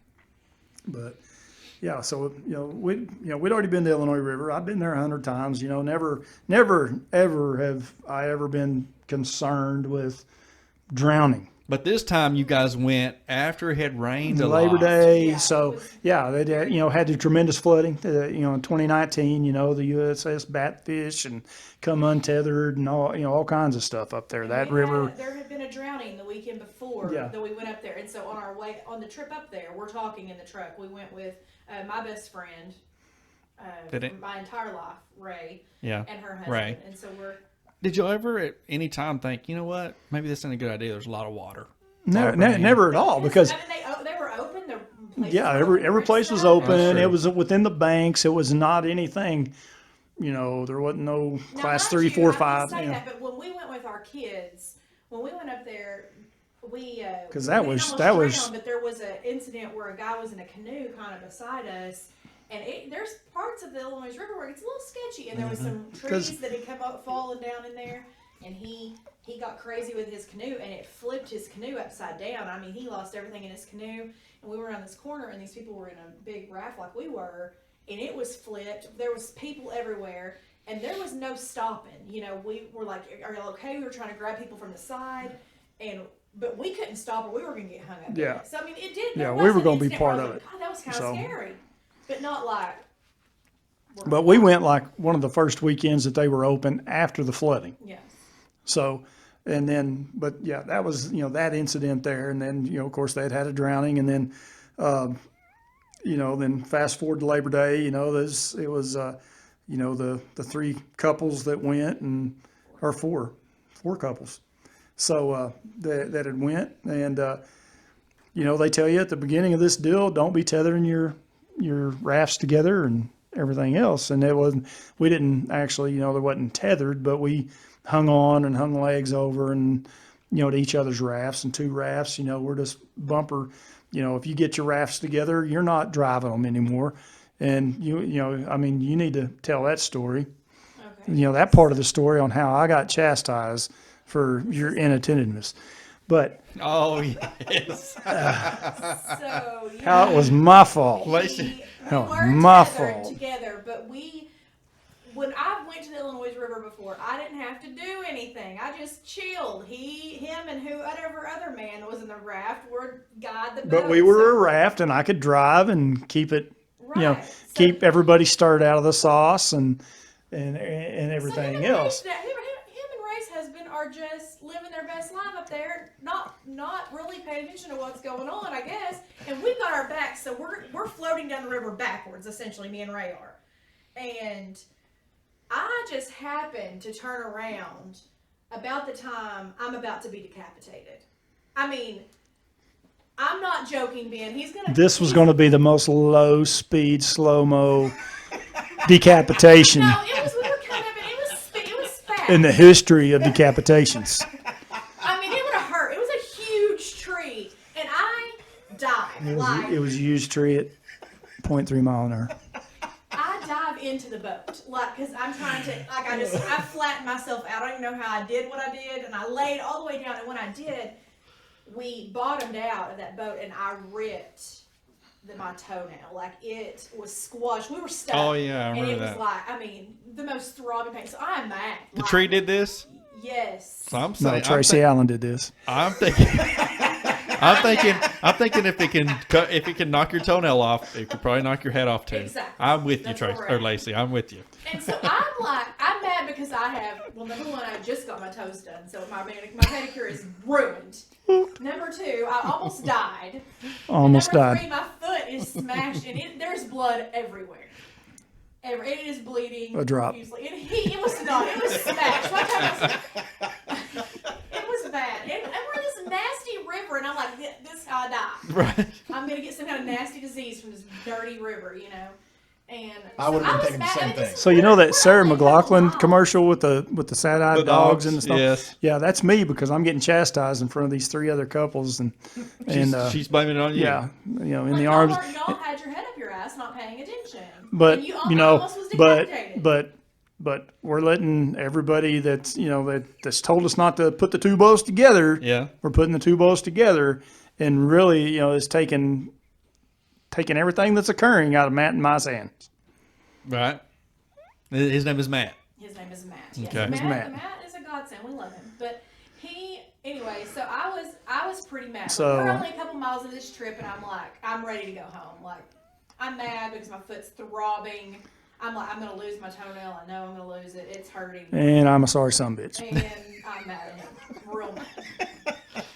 And he says, I'm with really- Tracy on this one.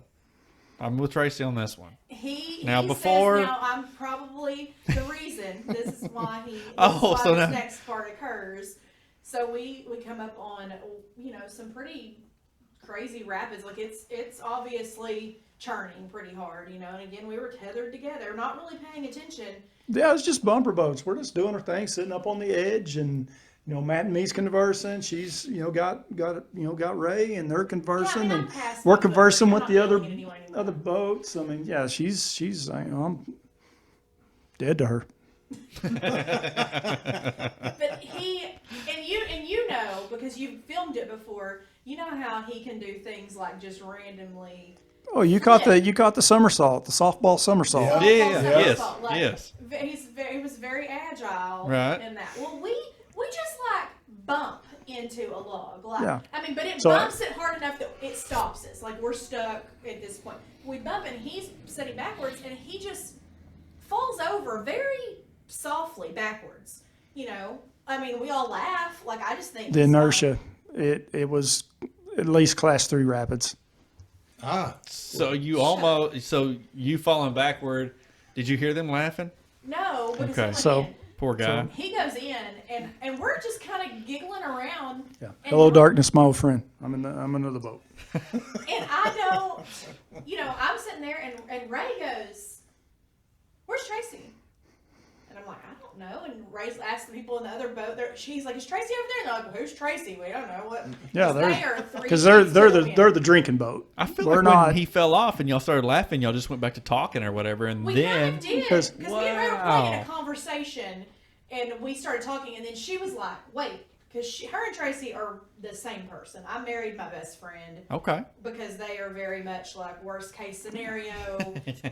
They are planners, they are preppers, all of these things. Same people. Like So I Ray's mean, but always talking just about- literally, I mean, low speed, hit the edge, hang up on some debris, because you got I mean, kind of setting the story is, we'd had the floods in May, so there's been erosion on the banks, and these 100-foot sycamores that you guys have probably if you've been there in that Tahlequah area, huge sycamores in this so. These 100-foot sycamores, they slough off with the root balls and everything, and they're, and they usually, end up facing downhill. And then the root balls are with the flow, and then, how they feel like rubber, whenever they, so these root balls and giant and trees, the and water's literally, deep enough that we didn't so see it. I mean, we just thought we were about to get into some rapids. whenever those trees do that, it creates that where that water just sits there and churns. So it Yes. makes a deep hole, and it washes all the dirt and everything. It cleans the stump, and then it's just sitting there churning the water and digging a hole, and so it and then it's there you go. So it's just a real hazardous situation, and that's and it not only is sitting there by itself, but it's caught whatever else is washed down there, that's like hung in there like pickup sticks. And we're stuck though. I mean, our boats So have yeah, come to and complete it's stop and that's because we what's have hung happened. up on Is that this wall. big sycamore with this 10, 15-foot root ball, And you didn't take in a big deep breath. no deep breath. No, I mean because he just like Yeah, like and it was scuba just- diving. just- When you go in off a boat. That's what it looked Yeah. like. So, nothing to grab onto to, right myself. And, so I go off and bust my nugget on a log going into the water. And then, we're between that's two boats jammed together like this, and I've went off. And, so now I've busted my nugget going, hitting a log going in. And then, whenever I do get under there, there's current that washes me under the boat. And then whenever I right myself, I don't know which way's up. Literally, it's, not literally, but I righted myself, but now I'm under the boat and it's black. I can feel a little bit of current. It's enough current that, I don't have enough air to overcome this current and fight and everything else. So I try to come up between the boats, but there's enough current that, these boats are jammed together. I can't squeeze my hand through there, much less my head. And so I push off the boat and I don't see anything. So I was like, man, this is getting dire. We didn't feel anything either. Yeah, this is getting serious. Yeah. So I try to go up and come up again, and everything's jammed together too tight. And man, I go push off a second time and take a big belly full of water. A big gulp, swallowed a massive amount of water. It just, it was involuntary. Yeah. You're Out of air. Yeah. I'm out. And I see just a little bit of daylight, but there was the root ball in between me and it. I try to start clawing through it, and wasn't nothing. It was just like rubber, and there wasn't enough room to get through it. And I ended up having to pull myself down on another log to go under to come back up. I just hope to God he don't get hung on that log. And hoping Right. there's nothing that's going to, stuff me down, keep me down. And Or my shorts or my shirt or something don't, and man, I just, and, there's just get my face through there. Cause that's all, it's big enough just to get my nugget, just my face up, just to draw a breath. And I draw 2 quick breaths and then, turn my head and, jam my arm up through there and, over the edge of the boat. And then Aaron, one of the guys that was there, and he grabbed Trey. He started screaming, "Here he is!" yeah, I got him, and pulled, was able to pull me, to where I could get up, and, because there was another log, and, he was able to pull me up high enough that I could get my feet, up and push up. So we're still hung. Both the boats are hung, and But now so, I think I need to say, at this point, I have come to the conclusion that he's gone. Like he's under the water long enough that there's no way he's. I was gonna say a long time passed. This is a long time. And when we say, when something like that happens, probably time feels like it goes pretty fast, and it may have not been as long as it was as I felt like it was, but it was long enough that, Matt. So Ray discovers Tracy's not in. Coming back up, she starts yelling. She starts screaming, looking for him, and gets everybody else concerned enough to be looking. And she tells Matt, she's like, "You got to go in." And I don't know if that's the right decision or not, because I don't know what's taking him under. Because at this point, I'm like, he had to have hit his head when he went in, And so Ray was like, "Matt, you got to go in. You got to go in for him." And so Matt just dives in, which, look, hindsight, I can't believe he didn't die, because Matt is like 6'5". That's a big guy. And he goes in the water, and Matt's gone. For a long time.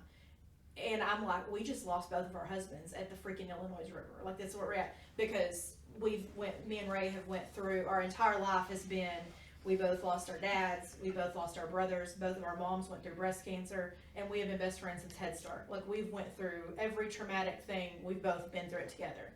And it's crazy, but And you're like, I don't want this to be added on. Like, our husbands are both dead, And Matt comes back up, and he's like, I can't find him. He's not under there. And Ray was like, dude, I would have had a meltdown. Ray goes, "You don't come back up till you find him." You die too, man. Basically, she was like, "Do not come back up without him." And Matt's just in there looking helpless, And he has to draw another breath and go back under. And And so while Matt gets swept underneath the other side of the boat too, I have realized, okay, like, I got to do something at this point. I need to call 911 because he's gone, and I need to call him now because I want him to be able to find him. I know where we're at. I need to call him. So I have a waterproof bag. I went to the other side of the boat, undone the waterproof bag, got my phone out of a Ziploc, got it out to call 911, and that's when Aaron screams he's got him. But at this time, I don't know if he's got him, if he's come afloat from drowning or Right. if he is alive, you know.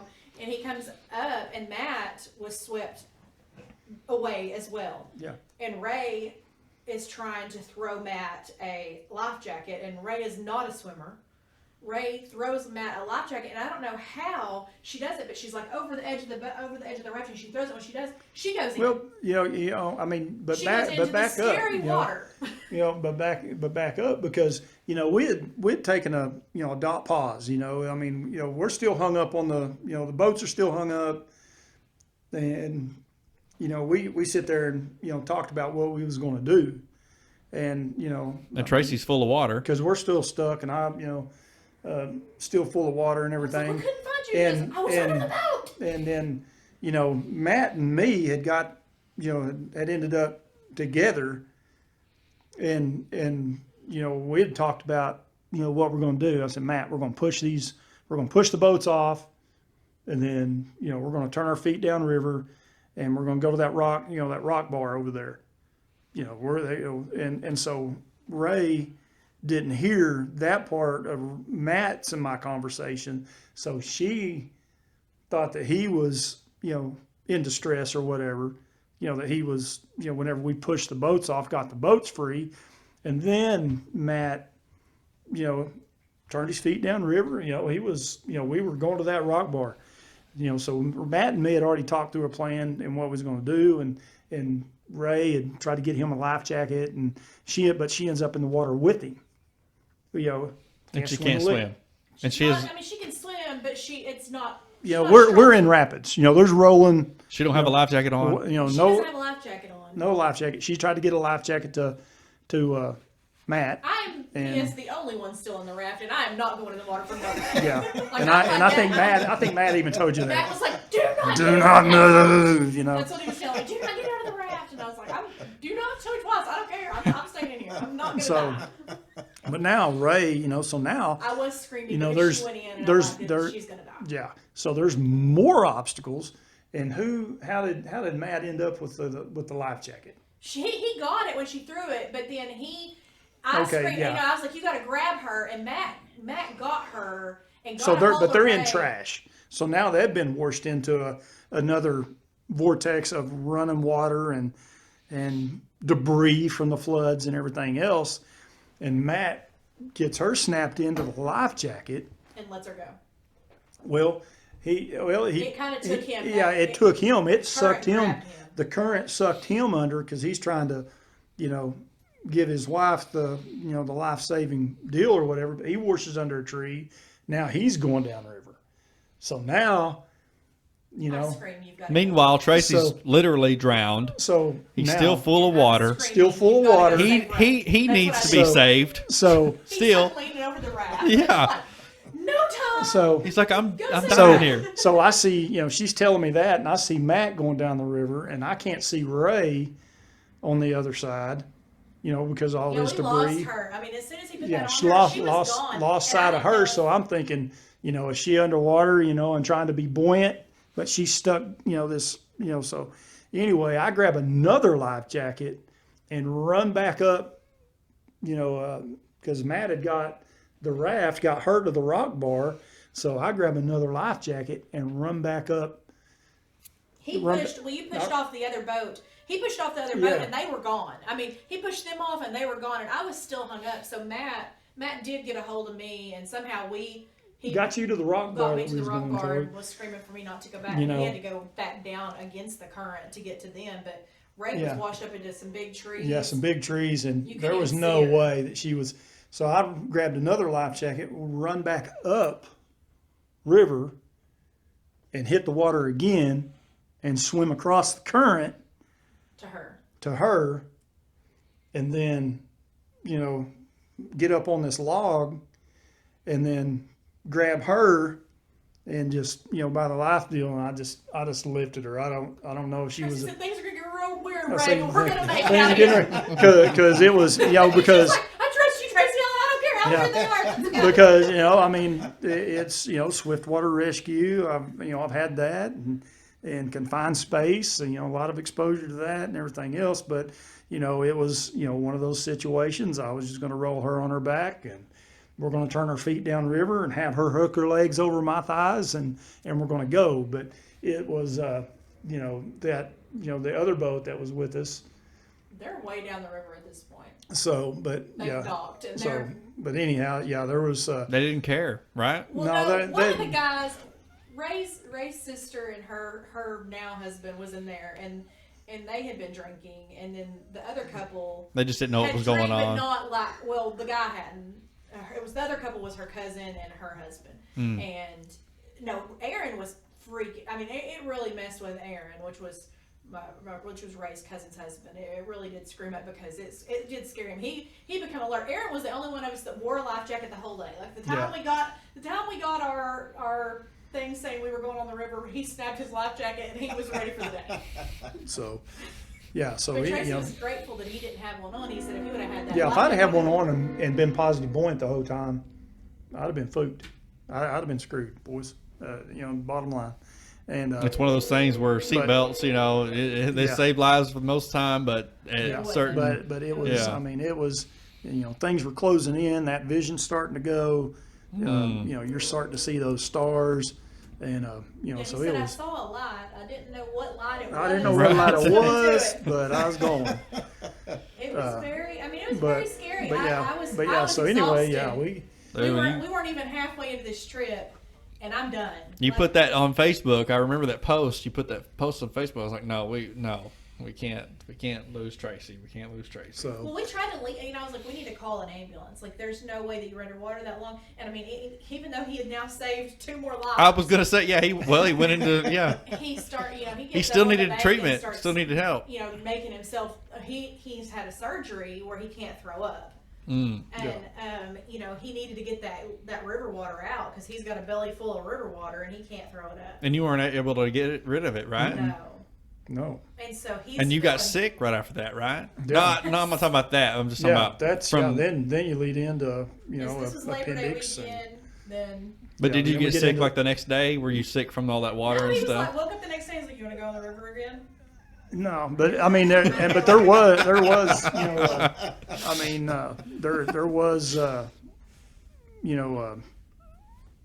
kind of like, losing train of thought, stuff with my eyes, busted blood vessels, and His eyes were. Oh yeah, that's right. I remember you telling me that. and, Yes. and stuff like that. So, memory lapses, and maybe being in the middle of a sentence and just be, us having a full-on conversation and not, just lose track of what topic we was talking about. He was out. couldn't He was off. remember words. I had been trying to get him to go to the doctor. I mean, up until the time that he needed to have his appendix removed, and I took him to the ER.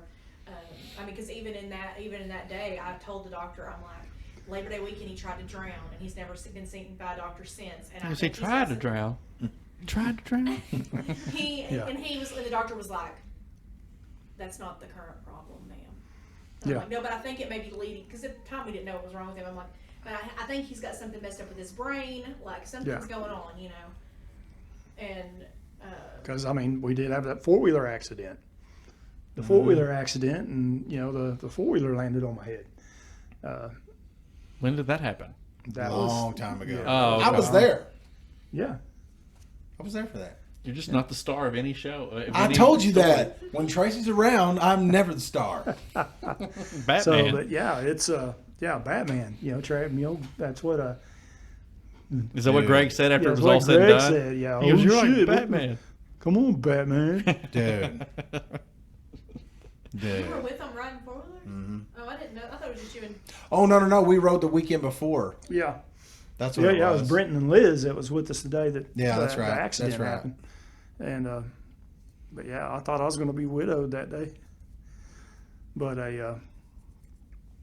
was just Dang. yeah. But so post contempt, We didn't.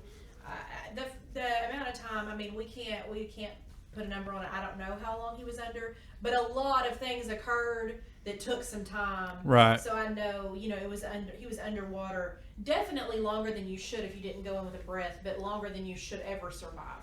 Right. There was no, I had come to the conclusion, I gotta go home and tell his kids he freaking drowned. You got to be kidding me. I mean, his mom at this point has had a stroke. His dad's being a 24-hour, 7-day-a-week caregiver for her, and I'm gonna have to lay this on everybody. Yeah, Lay that and belly we full talked of about that dog at the shit beach out there. house It was about like, I how was just like, you've got to be freaking kidding me. And How, Tracy said his thought was, after all the shit I've been through, Yeah. Right. drowned in the I was Illinois thinking the River. same thing a minute ago. I was like, that would be such a odd. Yeah, he was like, thing. this is how I go out. You know? Oh my god, Yeah. this is what our plan was. Yeah, Weird. as a basic sport. Just another stupid person on a Well, recreational trip. have you heard my toilet story? Your toilet story? Yeah. Oh, this is epic. Yeah. Just I'll for being- go ahead and tell it real quick. I was just Yeah, telling lay, somebody- lay, I'm not lay sure. this out here. I'm not Yeah, sure. take Yeah, the spotlight off of me for a minute. I almost got you beat. Okay. Well, I think here's the thing. Was you- Yeah. So the toilet in my house at the time, this was years ago, the bottom of it was we needed a new toilet. Okay. So I went to take it up. Well, the screws or whatever broke and stuff, and I just started moving it, and I was like, I'm just gonna get it out because you couldn't get it out with a wrench or whatever. It was broke or something. So I started trying to rock it and trying to get it out. Well, it broke, right? So I was like, all right. So I carry parts of it out I finally get it all out, carry it into the yard, and it's all broke and stuff, So I put it in a bag, and then I was going to pick that bag up and put it in the dumpster, right? Or the trash can. Well, I went to the trash can, and the trash can was full. And I was like, golly, all right, I'm just going to carry it to the trash can. I was just going to bring the trash can to me. Irrelevant. I go to pick it up, right? The toilet that's in the bag, broken up bag. I don't even need the bag. It's like, not going to hold it. You know what I mean? But it was like all wet and stuff. So I thought it's easier to put it in this bag. I go to pick it up, and Amy's standing right next to me. We're in my front yard. Amy's standing right next to me, and she goes, well, don't let it, break and cut you. And I mean, at that exact instant, the thing broke in the bag and went right through my wrist.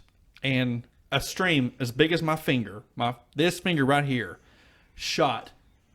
Dude, it seemed like 7 feet in the air. Hit the main. It went, it was a solid stream, all right, into my wrist. Okay. Have him show you the scar when it gets done. And telling the story. dude, It's the smallest, ittiest, immediately, bittiest scar. I'm stopping it, right? Bleed to death. Right. But I do pass out. You know what I mean? Like I pass out. I didn't pass out this time, but I do pass out from getting shots and then all, blood taken and all that. I do pass out. Getting shots, not shot. Well, right. Never been shot before. I've been in the same house when people have shot themselves 2 times, but no guns in this story. So I'm holding on. Yes, but we talked about that on his podcast. Yeah. He it was the first time that he had, mentioned it publicly, right? So I'm holding on, and I'm thinking, this is it. A freaking toilet has taken me out. This is the end of my life. This is the end of it. I'm dead. I'm not kidding. I've been in some very hairy situations in my life. Very hairy. This one took the cake. When you pinched down on it, though, did it stop or was it running out? It stopped. Okay. Like see, I had a little bit of blood coming out of it, but I wasn't a massive amount of blood lost. But you're like, I can't let it go because I'm going to bleed to death. Right, and that's what I was telling Amy. I was like, "Listen." She was like, "Oh my God," She's like, I was like, "Hang on, I'm about to stay pass out. calm. I'm probably gonna pass out because you get the stars and the closing, You get vision." hot, you get real hot all of a sudden. And I was like, I'm about to pass out, and I need you to stop the blood loss. Okay, you have to stay calm, because I'm about to go. And so I was like, all right, do I sit down? Do I lay down in my yard or whatever? Kason is in the living room, not far from where this is happening. He's in the living room watching TV. Never blinked an eye at all. Like he didn't even know what was going on. I'm in there and I'm like, son, da da da da da da da, and he's just like, you know, I'm leaving you my you're HK. you're okay, I'm Dad? leaving Yeah, you- right. You can have my HK. But have, you know, Tracy or Lucas teach you how to shoot it. You know, don't try to learn on your own. But yeah, so I like, and so we can't find the keys to any car that's in the driveway, right? But my Naturally. Expedition's in the garage. But all the cars all the cars that are in the, you know, driveway, they're not blocking me, but they're, you know, in the way. And I said, Expedition, let's go. So she gets in there, you know, and we're backing out of the driveway, and she's like, stop, go. You know, we're like, I mean, we can't even get out of the freaking garage because she's not wanting to hit no car. I said, take them all the fuck out. I don't care. push them in the road. We gotta. And if y'all know how picky I am, and you know, with my Expedition, and I'm still that way. I said, push them in the freaking road. I don't care. And then as she's getting out, she's all like, she did a great job. You know what I mean? She did. But there was not neighbors, but people were walking with their little dog or whatever. And they were just like stopping and going. Because they didn't know what was going, you know, they didn't know if they should. And I was like, run them over. You know, we're saving my life here. Let's go, you know. And so we get to the hospital. And Dying. by There's this no time, blood coming out, but I'm dying. well, no, dude, I didn't know if I did this.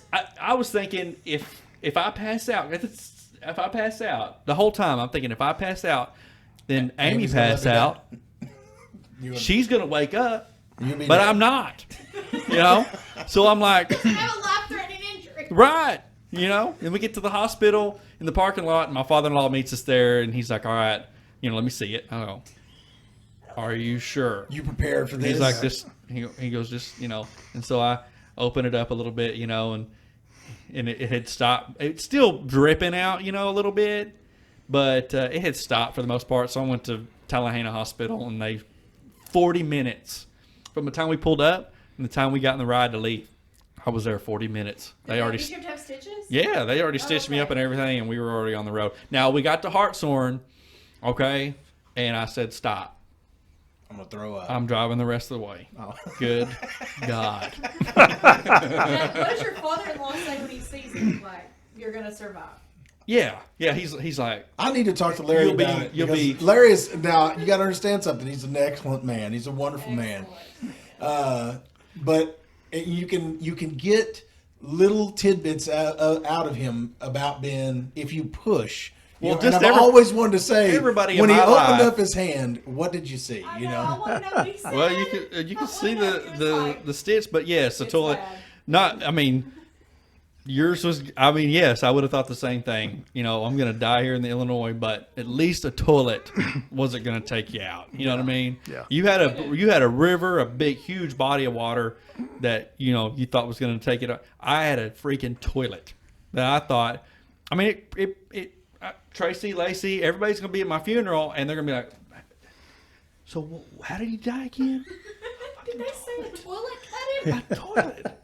A Toilet. toilet. I didn't know that ceramic was as sharp. It It's is. sharper that I've learned. It's Yes. sharper than a scalpel. you damn Yes. right it is. More sharp or sharper than a scalpel. I've had my hand cut wide open. But a by it. toilet almost took me out, man. I didn't- I've been almost 197 miles an hour on a sport bike with no helmet, which don't matter. And I've been on a ton of freaking raids. I've been on a ton of hostage situations or, you know, barricades or whatever. Yeah. I've been on a lot of different things in my life. That's exactly you know? what I was. That's the But a mentality. That's the kind of toilet. thoughts. Yes, the dumbest thing ever. Yeah, but in your defense, Tracy, you drowning in a river would be kind of like the Tristan guy from Legends of the Fall. You know what I mean? There's got to be, it's got to be something kind of epic. So that it's Yeah. not too bad. Now the toilet thing, The toilet, that would man. suck. Oh, it was, toilet. And You know. what was crazy, we had had the conversation on the way up there, and we were talking about the guy that had drowned the weekend before, and I'm like, I just don't understand because the trips we've had there before, it's been so chill, like it wasn't scary. Because you know, my mom. Now my you mom- know. But prior to him almost drowning there, in my mom's mind, it's like the Colorado Rapids. Yeah. Like, Right. She's like, Class. you cannot go there; you will die. Yeah. You know, and so even So before Tracy drowned, that's how she was about it. And that's how I grew up, because I never got to go, number one, to a lake. I didn't go, never would have gone to the river. I was very sheltered about things like that. I could go to Jeff Lee Pool. That's about all. Well, I totally understand where your mom's coming from. Yeah. You know what I mean? I mean, if Kaysen want to go to a river or whatever, I don't know. And I'm all about living your life, but Well, it's, we were talking on the way up there, and I said, I just don't understand how someone drowns there. Like, it's not scary. It's not deep. It's not, all these things. I don't understand. And that day, I said, had he been drinking, because we were not drinking, had he been drinking, he would have died. And that's why people drown up there, because they get stupid. There were so many people up there, smoking marijuana. Mm-hmm. There's so much alcohol. Like, you would go, all those places you stop. I mean, everybody's high, and it's just a mess. It's really kind of trashy, honestly. I have no desire to go back. well, typically any fun thing, turns out to be that way. That's where that's where everybody starts to congregate, and that ruins it for everybody. Yeah. You know what I mean? We took a church, the first time I ever got to go, we went with a church, Mark and Tabby were at the time we're going to church at Wilburton, which at the time was Life Church. And it's not anymore, but they were taking a youth group, and so they invited us to go. So it was us, a bunch of other people, and a whole bunch of little girls. And Tristan was, how old do you think she was? 10. Yeah, probably. Maybe. So she was little, and we go with all these little girls, and it's the first weekend back to college. So we're with this church group with all these little girls, and it is wild. Yeah. I'm like, oh my God. I mean, they've got a beer pong table set up in the middle of the river playing beer pong when people are not really dressed. I'm like, this is a terrible idea. Why would we bring the kids here? And Tracy decides the little girls, all of a sudden they want to jump. There's a rope. If you've ever been to the, you can swing out and jump into the river. And Tristan's scared of everything, number one. I don't do nothing. And all these little girls are like, we want to go on the rope. Now, there is college boys, a line of them ready to swing off this rope. And all these little girls are like, that's all we want to do. Now, I would have never been that little girl that was like, I want to go up there in the middle of those college boys. No. Yeah. Not my thing. Him and Mark and somebody else swim across the river with this train of little girls I think it was Josh Doan. and get them They all were up on on the the trip. side of get them up on the bank and get them up there. And I'm looking at this and I'm like, And my the kids- water's not deep. the water's really not deep. You're gonna have to swing out to not hit the bank. And I don't know if my 10-year-old or however old she was is gonna be able to hold herself up. If it's gonna scare her because she's never done something like this. I'm watching these little girls, every one of them doing it.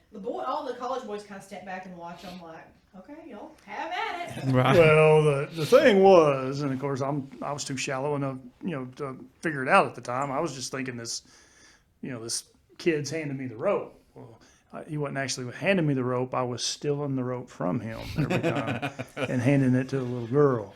So I seen him soul up like a little bitch and go back to his little girlfriend and mean mugging me and everything else from across the deal. He don't know you. Yeah, I was going to throw rocks at him.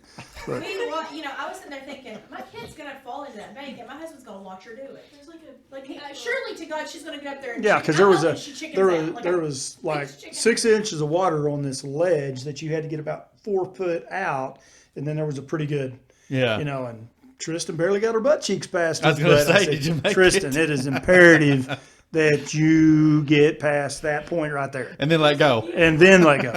Yeah, there's a big rock. It was the bank, and they all did it. I was very impressed. And then they were like little ducklings. They all swam back across the river, And I was like, oh my God, thank you, Yeah. Jesus, for letting my kid live. So then and only then did I figure out that I'd hurt this little guy's feelings, and He didn't really care about. He'd be all right. I mean, yeah. Did you say anything to him? Yeah, that's what I'm saying. That was our trips there before. It was not scary. So Yeah. I didn't really understand why people were scared. And now I do. I have a whole new respect for it. And my mom was like, I told you not to go to those rapids.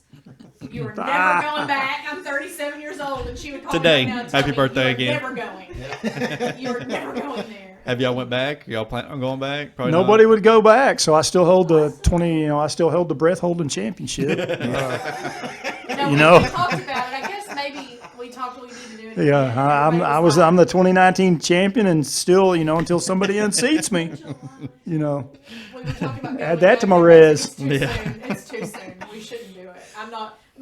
Sherry, Ray's cousin, was like, I have PTSD. You'll be okay. I mean, for the most part, as long as you don't go back when there's a lot of water. I mean, you know what I mean? When there's a lot of debris in the water. And But then you got to drag the raft. Rain on that. that's true. Yes. So just hold your breath more the next time. You were close, man. Well, I talked to a guy one time that did drown and was in a coma for a few days or whatever. Well, it's Amanda Waters' brother. He was Really? telling me he drowned in Lake Hefner one time. Nah, yeah, no in a car kidding. wreck. Dang. And Jeez. which is weird to say, that he lived through it or whatever. But he was talking about they were drifting around corners around Lake Hefner and slid off the road. He said they landed upside down in the water, and like you were talking about getting turned around, he didn't know which way is which, and he had a seatbelt on, and couldn't get a seatbelt off. And he said, I remember it was dark, he couldn't see anything. Yeah. And he goes, I remember thinking I need to take a breath. Like he said, it was burning. I needed to take a breath so bad, but I knew there wasn't anything but water, and I couldn't get out. He said, so involuntarily, I just pulled in a bunch of water. And he said it was the weirdest thing. He goes, because you go from terrified to, hey, this isn't so bad, and then black, nothing. He said, I woke up 3 days later in the hospital. I was like, holy shit. Yeah, that's what I was going to say. Did you try to get him to go, immediately? I'm like, you need to go get checked out. And he was like, I'm fine. I wasn't fine. I wasn't fine for several months. We were Really? I don't know that we spoke really much after that. I was just like, how much longer are we out of here? Like, I'm ready to go. I have no desire to be here. I'd be the same way. I'd be like, go get the car. That's We're where out I was here. at. I'm like, I don't know how far our car is from here, but I went out of this water and I went to my car. So you didn't still gripe about your toe to him? No, he was like, had I not been distracted by your freaking toe, I wouldn't have drowned. Immediately, he was like, that's what you would have had to live with.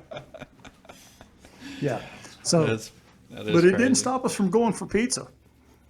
I wouldn't Belly let that full of stop water me. and Belly full of pizza, water. I yeah. had Had to soak it up some way or I had another, to right? soak it up, I man. had to go get some salmonella. You don't go to Tahlequah, not Yeah. get So, salmonella. but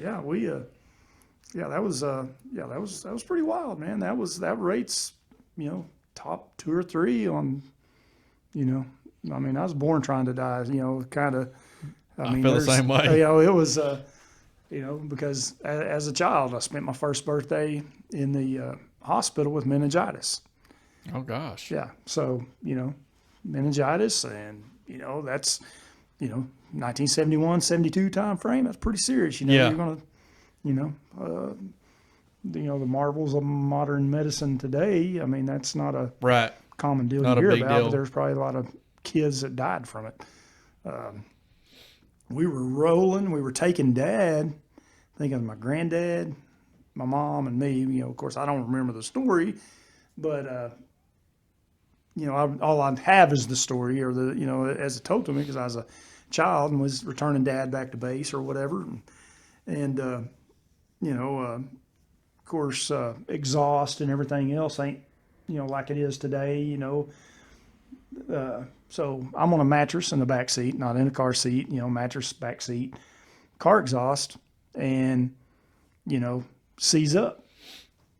I'm code blue, and, get a, How old were you? I was a baby.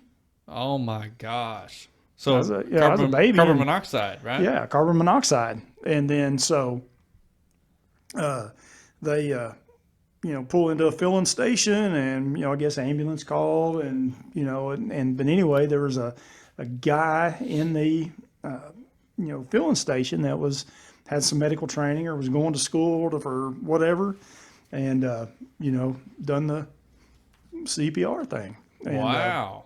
So, God. I mean, it started as a young age, these brushes with, death or whatever, Right. I mean, so it's just, literally. Your temperament didn't help any either. What's that? Your temperament didn't help No, sir. Well, there was a kid on Eufaula that died about like that on the back of a boat. All the exhaust was building up on the back of the boat, and then when he jumped in and to I guess, get on the tube or whatever, he drowned Yeah. or something like that. Really? Not long ago, Really? maybe over the summer. or No maybe kidding. last summer. I remember a story. I didn't know there was, It was a new follow, I exhaust believe, fumes from involved, Oklahoma. but- Or they were. They weren't from here, I don't. No, I don't think they were from here, but He wasn't very old, it was very Eufaula. old kid, was it? Seems like he was 7 or 8 or something like Yeah, he that. was a little kid, and wasn't he with like the grandparents or something? It was terrible. Yeah, I don't remember details, but I just remember he got carbon monoxide poisoning on the back of a boat in the water while it was running in the island, I guess, and I guess that's what did it. Just made him lightheaded or whatever. and then he- lightheaded, seized up, probably. Yeah, just could have went out. Jeez, that's crazy. But yeah, Yeah, I mean that was our last, the last quarter of 2019 was terrible, and we couldn't wait to get to 2020, and then that was just a giant Yeah. shit show. So yeah. I'm not real excited about 2021 either. Yeah, When you it's said just- 2021 a while ago, I was like you and thought, is it really 21? Yeah, you said it wrong. 20? Did I say it? No, you didn't. Oh, It sounds weird to say January 3rd, 2021. 2021. You hear the 2020 all the time. Everybody's like, "Oh, 2020 this." well, Yeah. I like the meme or whatever where it says 2021, like 2021, like Yeah. WO1N. Yeah, Yeah, I heard of the. Because it did win. You thought Okay. it did not 2020 was win. bad. And don't even get me started Did it on not politics, win? bro. No, well, yeah, I know it. Yeah, well, because- let's stop it right there then. Because I screenshotted the record-setting, stock market, and you just better get ready because whenever they swear Biden in, all that goes away. You're back to corruption concealed, business as usual. No, I feel like at this point they don't really have to conceal it anymore. They're not concealing it anymore, But- and they're lying straight in our faces every day and thinking we're too piss ignorant to not know that. I'm just talking about all of them too. Oh, yeah. not just one Yeah, side. yeah, I mean, because this- because now I've the Republican side, you have very few voices on the Republican side, but it's but I mean their silence is compliance, so they're part of the problem by not saying nothing, and so What? You know. This last little whoop-de-doo with the stimulus stuff was kind of weird to me. I'm trying not to get too political too. it's a joke. Well, I don't know what to think about it because it was like, okay, so they came out with the $600 one, and Trump vetoed that, but then he came back and said, "We'll make it $2,000 and we'll go with it," right? He said make it $2,000 and get rid of all the pork. Right. Because if you look at that, it's going to be $196 billion to the American people, but then you got another $700 billion going to everybody that Pakistan hates us, yeah. hates us all around the world. Well, that's what I couldn't figure out though was like, okay, Inhofe and all these guys that are real strong Republicans, real strong military and all that kind of stuff like that, they were against what Trump was trying to do.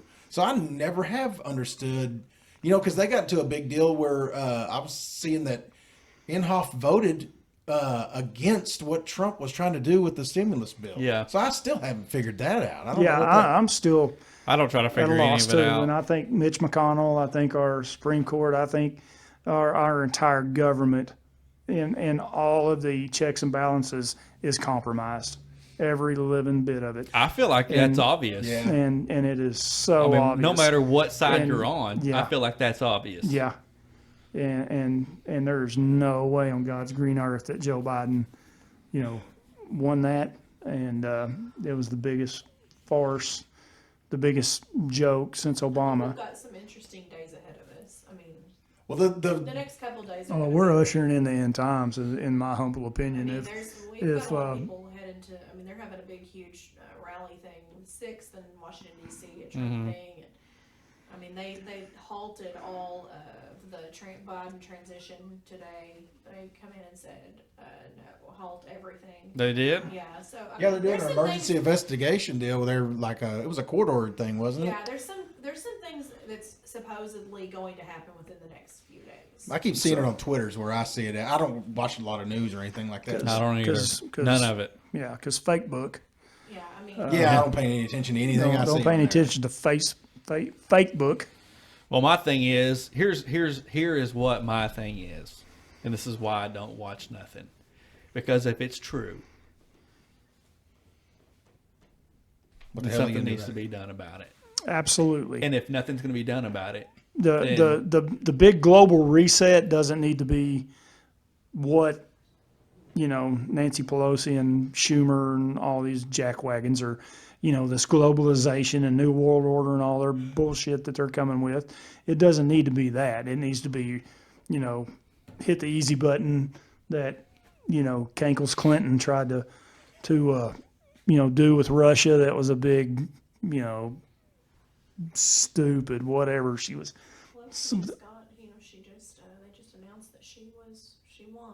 She got enough votes to stay in, so they just swore her in. I'm like, so her and Biden both won. Okay. Bullshit. Well, like I said, I cannot. Yeah. I don't watch none of it. And people are like, well, yeah, you can see videos of them, throwing out ballot boxes or whatever. And I'm like, I don't watch none of that. It's not that I don't believe it. It's not that I do believe it. There's nothing we can do about it. It's if that's true, then do something about it. Do and then something when you about do something about it, I'll start watching. Yeah, again. start believing again. Follows on And Facebook. and how she got to maintain power is beyond just absolutely. Yeah, she barely got enough votes, but she. And I would say the does. same thing. And why? If Trump Why was her? the one that did it, you know what I mean? If Yeah. they have all kinds of mountains of evidence of Trump cheating, then that ain't right. You know what I mean? Well, That's the way I look at it. and they spent 4 years trying to prove it.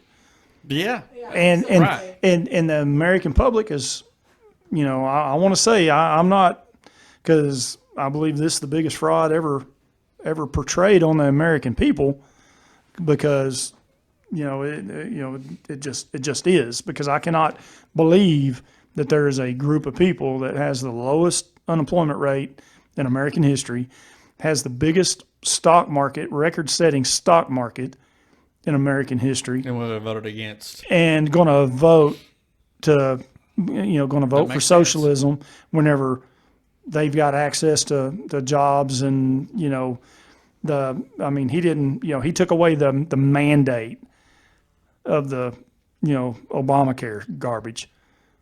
He took away the mandate, and he's chipping away at making things better, lower insulin costs for diabetics and stuff like that. There's things that he's doing that people are fighting him every step of the way, because big pharma runs the roost, because they're making billions that they're kicking back to everybody back there in Washington. Yeah, that's like the thing he just passed not too long ago that makes you some kind of transparency thing where hospitals have to post their how much it costs for Their treatment. rates. That way you can go, well, that's too high. I'm going, going down the road. or Misery whatever. loves company. You know what I mean? So What's weird to me, I think the most weird thing about this whole thing is they spent 4 years trying to say that there was Russian collusion and interference with the election, and there was no way Donald Trump won, and there was no hardcore evidence showing any of those things, but they have spent billions of dollars trying to push him out of office for 4 years. But we have legit, count by county, how many counties in the United States that Voted Obama won, that Trump won in 2016, and then what they're saying Biden won with, and the numbers that Obama and Trump won with in those, in 12 and 16 are astronomically more than what Biden they're saying that he won. That's proof enough for me to know that there's no way he won this election. Absolutely And everyone's right. just like, he's the president. right. Like, we can't argue with that. Yeah. He did not win enough counties to Well, win. the ones that say that we can't argue with that are the ones that are glad that he cheated, if he cheated. Yeah. Yeah. Without Because there's me- something to without me some being benefit too to political. More evidence here. But, Just, that's if the he's easiest evidence if there he's is. been in there for 47 years and with no real successes to right home about. to write home about, and I Right. mean, It's gonna be great. You know. I told Mark and Tabby last night. I said, I think I'm just gonna ride this administration out for 4 years. I think I'm just gonna live the life that everyone else is gonna live. I mean, I think I'm gonna quit my job and live off the government, have Right. a couple more kids, Yeah. just get some welfare. Yeah. I think we're living in the times that's going to be okay That's to what- do, and I well, think right. and that's what they want. That's what they want. That's what they want. That's what they want. Because- I'm being because political. I need to Because stay there neutral. is no way that you go to Washington and become a millionaire. on $174,000 a Shouldn't year. be able to. That's right. I agree with you. And that's, you know, that shriveled up old snatch is worth 190 something $1 million. You know, Yeah. and you know, so Medically, she's not And you- there, so I can't believe that she could even fill a seat like that. Like, I don't think. I that can't either. she's And you look at, competent. you know, you look at the squad and you look at, you know, Things all, that she said publicly, you're like, it was just like Biden in the debates and stuff. Oh my I mean, gosh, man. If you go back and you watch, y'all probably aren't on TikTok. Oh, you are. I know you are. Yes. Okay, so there's He's videos on TikTok. Yeah. where they show, Trump's face. He'll be in a debate and they'll screen to Trump's face what he's saying. He's like, oh my god! Well, there's I can't not believe a- you just said that out loud. well, you know, it's out there, and I don't know how Oh, yeah. I don't know how the American people regain control of that. I'm Of a that. little nervous about the 6th. I'm not gonna lie. I think some crazy things are gonna happen. It's- I'm a bit scared of the next few it- days. Yeah. There is no way on God's green earth that the corruption is not going to be in our face. There's some And kind of thing called, there's something that's not martial law, but it's like martial law that they say that Trump can declare and it can stop everything, and that's the plan, and I'm like, that's scary. Well, the thing that scares me the most is like, okay, you got people, to me, the people that are in the oddest position out of everybody we want to talk about is the United States military. And the reason I say that is because, okay, Tracy knows better than any of the rest of us. You're sworn to protect the Constitution, Yeah. right? Okay, well, now you got people, lawyers and these politicians that are using that base document to, in a true lawyer fashion, they're using the rules to break the rules. You know, Yes. they're standing behind Yeah. it. So it's like, well, yeah, they're bastardizing that 4-page document right. that this country was founded on. Whenever you got a 6,000-page stimulus package of people that just sit and write BS. That And most people ain't even packed reading with it. pork, Yeah. and there's no way that you can effectively and efficiently read that 6,000-page document in 24, 36 hours, whatever they had before they're supposed to vote on it But that's I'm like what- you, I was confused. Comprehend about it. too, Lucas, and because comprehend it. they- No way. He said no to 600, make it 2,000, send it back to him, and Mitch McConnell was like, Well, we're then, doing 600, and it goes out. and Like, it doesn't there even was go back to Republicans the that voted against it too.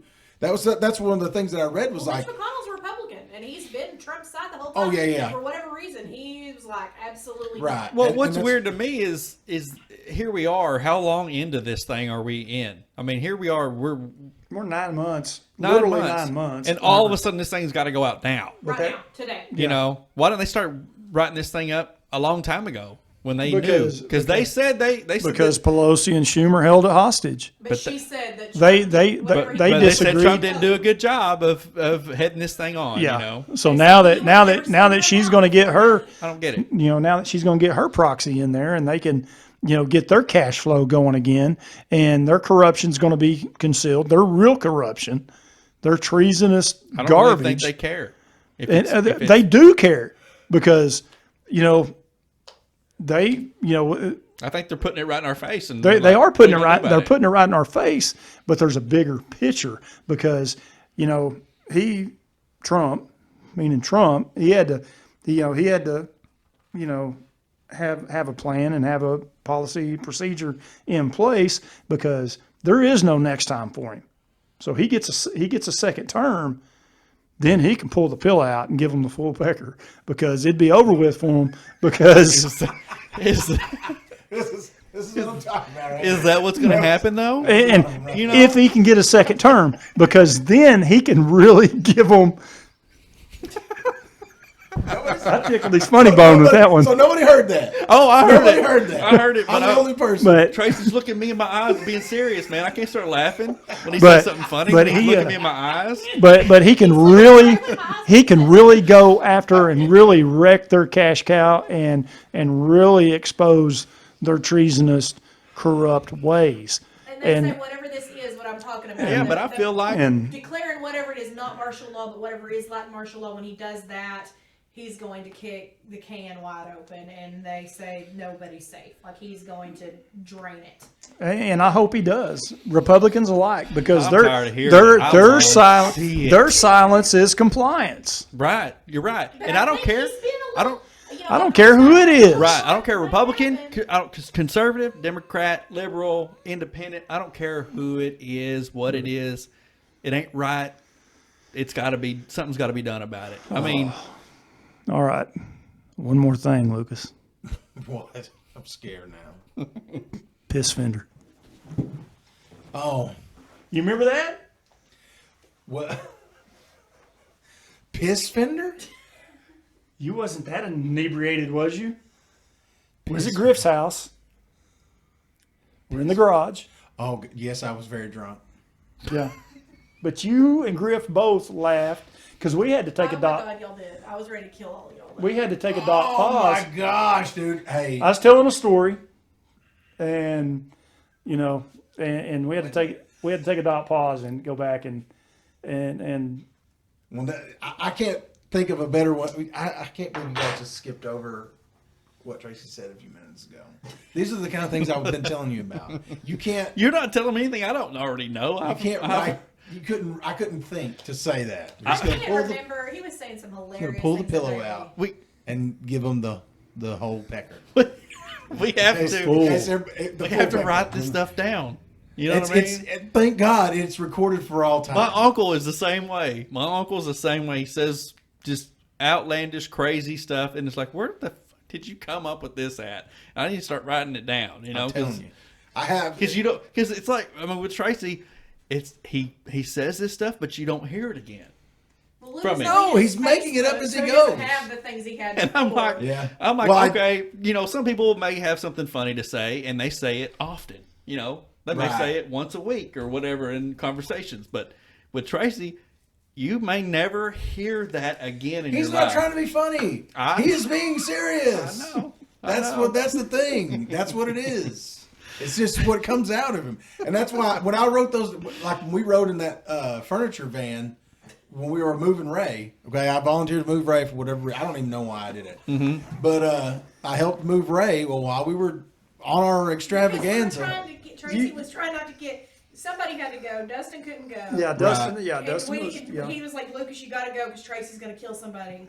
yeah, We got to have some. I need to know somebody. And that seems to be a running theme for me. I'm always, I try to stay in my lane, Ray had a but crazy ex-husband. there was that's things, what it was. That's what it was. There's Yes. things that occurred and things that there needed to be rectified and If he showed up, if we he- needed some extra people there to maybe not put Tracy in the Well, that was the day you had the fanny pack.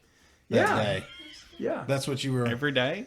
yeah, because I hadn't seen one in what's years. more unassuming than That's very true. But No, what was in the Yeah. fanny pack was what was impressive. There was Is there a story here? just I was surprised he had it.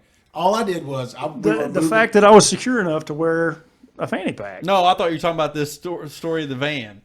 Oh well. Well, I yeah, mean, but it was right all the way to Lawton, Elgin. Oh, so he was saying stuff, and you were Dude. okay. I had days.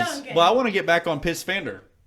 I What's can't that remember about? I can't remember the conversation now, dude. I'm telling you, I was Man, we were at Griff's. Yeah, they we got to stood be there and in, drank a lot. and I wished I could remember the story that I was telling.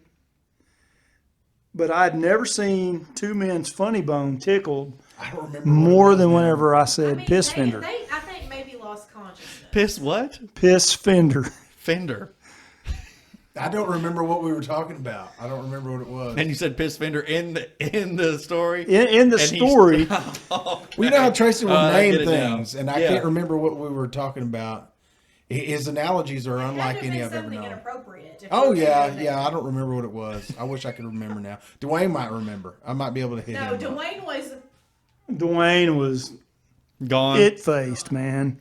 Well, when I get there, of course, my aunt and uncle, they had an unlimited supply of beer. They're like, drink all you want, drink all. So I'm like, all It's right. the fun house, really. Yeah, it's And I drank, and we talked and laughed, and I kept drinking. I don't remember how I got home. I really don't. I don't know. You probably stayed there, maybe. I don't know. I Well, may have. You said a lot, and probably not even a know, hair, I not feel even like a if salt probably- grain. I don't even think- Salt not grain. through your law enforcement career after I left here in 2 hours. Yeah, we I don't hadn't know even what scratched the they'll do. surface. Yeah, and I 'cause- still don't think we even scratched the Wait surface till in you the listen to law all of enforcement. it. You're going to realize we got in depth. I mean, there was. Yeah, we did. We went through Tracy's law enforcement career with a fine tooth comb. We really did. That's what I mean. We broke it down. Yeah, But and I don't. You didn't do your transition like, okay, law enforcement's done. I'm going here. There was, For the yeah, last- Kinda. there were some more stories. I 19 mean, years so of yeah, life. it's so Well, I wanted to tell all the stories, but I guess you just have to come back on because, Yeah. well, of course you're gonna have to. But it's 5 hours and 53 minutes we've been recording right here. yeah. So we got here we- before 4. I know. Yes, you did. We always do this. We would have started on time. I was 15 minutes late. So Yeah, that threw us all off. We come to a point in the show, at the end of the show, where every guest has a plug. You can plug your own company. Yeah, It's you all can I plug Allen have Allen to plug, Services. I mean, Allen Services. I do lawn care, landscape, and we're full service. From beginning to end, and if I can't do it or not knowledgeable about it, I've got companies that I network with that we can show up and ease your mind, and we're going to see it through to a positive outcome. So yeah, You have a Facebook page, right? we do have a Facebook page. It doesn't get updated very often, but Hey, wait a minute. I don't know. Maybe I do. Well, I didn't know either until we were at the beach house and he started talking about it. I was like, "You're still doing it? I didn't even know." You yeah. know? So we do. An Instagram page as well. But so the best way to get a hold of you is probably through Facebook. It's easy. Yeah, through Facebook. Find us on Facebook, or my number's attached to it. And You have a everything radius. else. You I mean, depends we on do how it- big the job is. Yeah, it just depends on how big. We just spent Yeah, we several spent 2 consecutive weekends. I liked right it. at 6 or 7 days on the ice storm. So we went. Her cousin Jamie. We went and helped her out in her new addition there in Guthrie, and we ended up helping a lot of people in the community there get everything cleaned up and back going, and so we'll do that that ice storm relief. We can do full installs on new constructions. Like if you have a new home, we can come in and do the dirt work, the irrigation, Oh wow! the sod, and hardscape and everything else. So I worked a day of ice storm with Tracy Allen one did. time, and it's full on work. I promise you. He is moving and shaking the entire time. yeah, there wasn't no. We should have took Lucas with us. Yeah, there wasn't no union mandated break. I'm not as poor as I was then. I'm too lazy for that, man. Y'all worked me in the ground.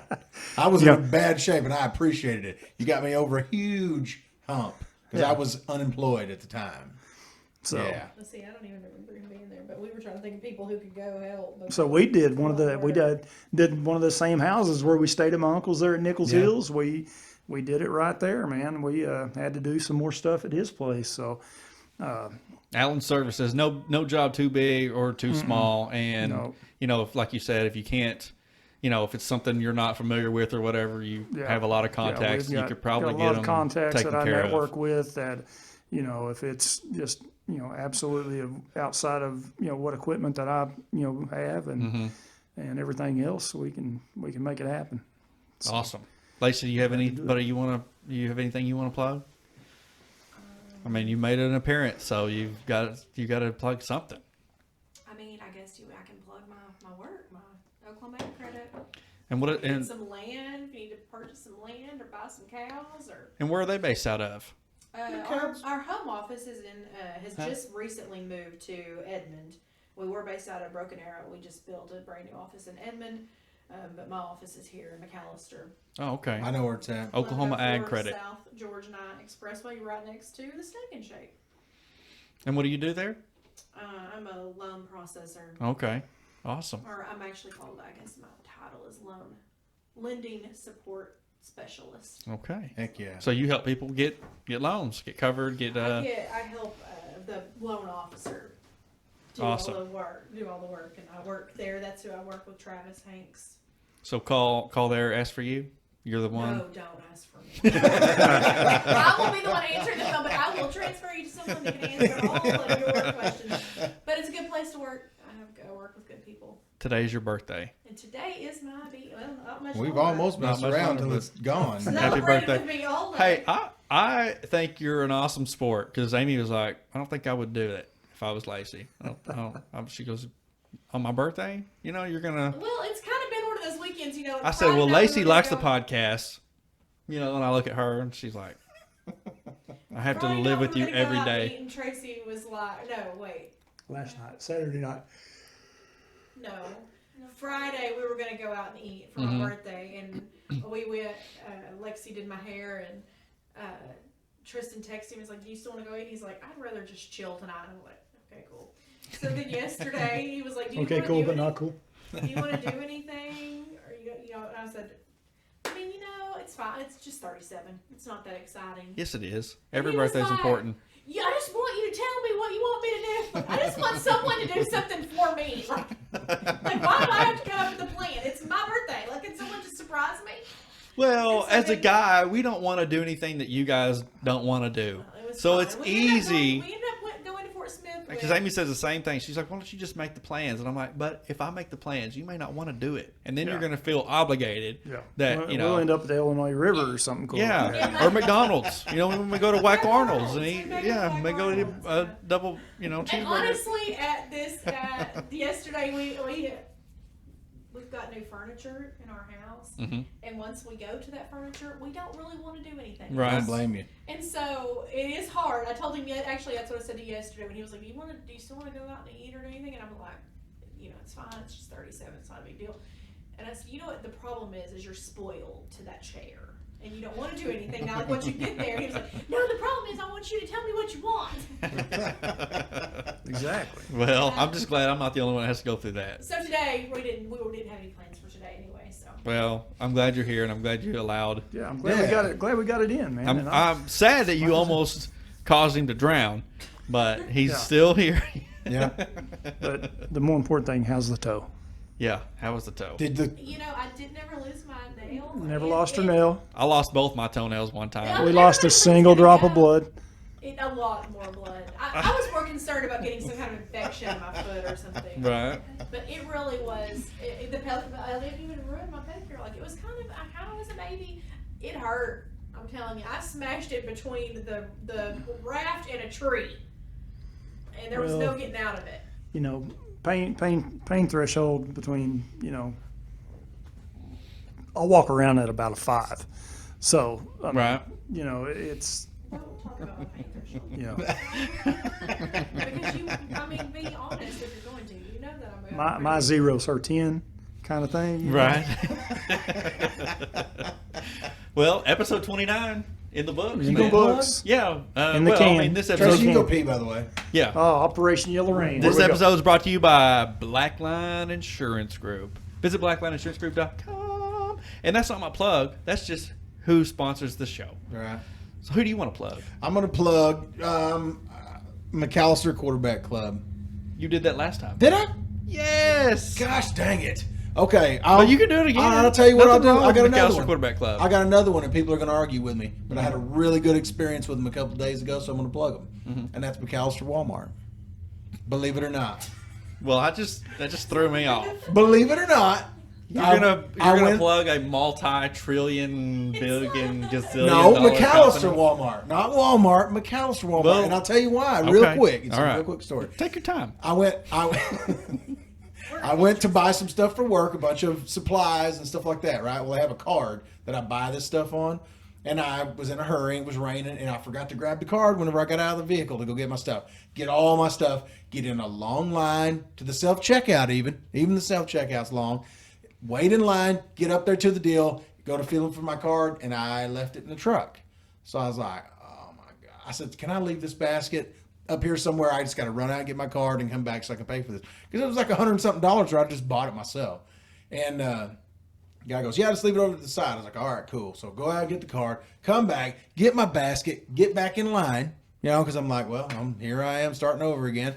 And the guy goes, hey, weren't you just here a few minutes ago? He goes, come over here. He lets me cut the line and comes out there and checks me because there's one guy that's checking people in the self-checkout, checks my stuff out and lets me go. Okay. Ahead of everybody, in which nobody appreciated it. Not one person besides me appreciated what he did. Right. Okay, because everybody's in line. They're like, Well, you shouldn't have forgot your card, idiot. Well, That's on you, dude. Yeah. And that's what I thought too. But anyway, I'll plug him. You should have caught his name, and you should have said his name, Jay or Allen or whatever, at Walmart, not McAllister Walmart. But you do what you want to do. It's your plug, bro. It worked out for me this time. That's all I'm saying. Yeah, I know, but it was him that made it work, not the Walmart itself. Well, they employ him. You know what I'm saying? They pay him. That's true. Whatever it is they pay him. That's true. He is a good employee. He's an excellent employee. I'm sorry. Is he a younger guy? Older guy? Oh, yeah, he's a younger guy. He must know the podcast, maybe. Yeah, he did. He goes, He did? oh, hey! You got that? What's that other guy's name? What the skinny guy? What's his name? I'm like, who cares? I don't really like that guy, but you. Yeah. You want to come on? If he was here, I wouldn't let him cut. Yeah. You can. Matter of fact, he's coming to the next one. He's co-hosting. Okay? Okay. If you'll just run the equipment, we appreciate it. I can do that. It's hard to do both for sure. I want to plug Wheat's Sweet Treats. Tabitha Wheat and Richard Wheat, but Tabitha's the one that makes it all happen. Richard, he just Didn't you plug this the last time? he delivered. No, You plugged this the last no, I did damn not. time. No, I did not. Remember, you told the story about going out there for the party and But I Didn't plug, really know I anybody, didn't plug da-da-da. Wheat's Sweet Treats. He didn't plug the sweet I treat didn't- place. But right. he's been talking about it on Facebook because he tried to ruin a cake. Yes. oh, I saw that too. Yeah, smashed it. Amy had a cake made, right? Super cute. By Tabitha. I'm not kidding you. It was delicious. You know how you have these really nice cakes, but when you they're eat them, nasty. they're terrible. And I would not. And Tabitha is a good friend of mine. Richard's a good friend of mine. Our kids are really good friends. I help coach their kid or whatever. But I would skate past if it wasn't a good cake. You know what I mean? It was good. I would be like, I didn't know she did that. awesome, it was a looked beautiful pretty or cake. whatever. Yeah. It was super But I cute. am telling you straight up from the horse's mouth right here, because I am a snack, I am He a does cake love a and snack. pie connoisseur. Okay, I Donut. love She loves a donut. cakes and pies and donuts. Love them. Okay, love them. And if What's they're the- not tip top, if they're not the best, then I have no use for it. You know what I mean? So I would not steer you in the wrong direction, or about cake. And Whatever. Wheat Sweet Treats. Works with Tracy. Richard does work with Tracy. And So- I went to school with Richard. So, I mean, there's a whole lot right there. Oh, okay. Yeah. Yeah, that's right. We talked a little bit He's about older that. than me. Yeah. But we grew up in Kiowa, Right. Oklahoma, where you know everybody. Wheat Sweet Treats, Tabitha Wheat. If you need a cake made, look her up. Yeah. They're delicious. I'm not kidding. I'm just being. I'll use It's them good next to time. know because I didn't know that she made cakes until you posted that. She's recently started, mom's I mean, birthday she's been coming up. doing it for a little while, And but today was my birthday. You not brought me a too. cake. Yeah. Oh, I'm a loser. God, Well, I would Loser. have smashed it. So Richard walks in. He comes to my house, right? I didn't know. They'd called Amy. She left her phone at the house. She was gone. He pulls up, and he's bringing the cake. And I'm like, oh, okay, I have to grab the cake. And I'm like, I don't know why Richard's coming to my house. I mean, he don't really just show up. People know not to show up in my house unannounced. People that know me, I'm doing it. I know. You will now, yes. But Lucas knows.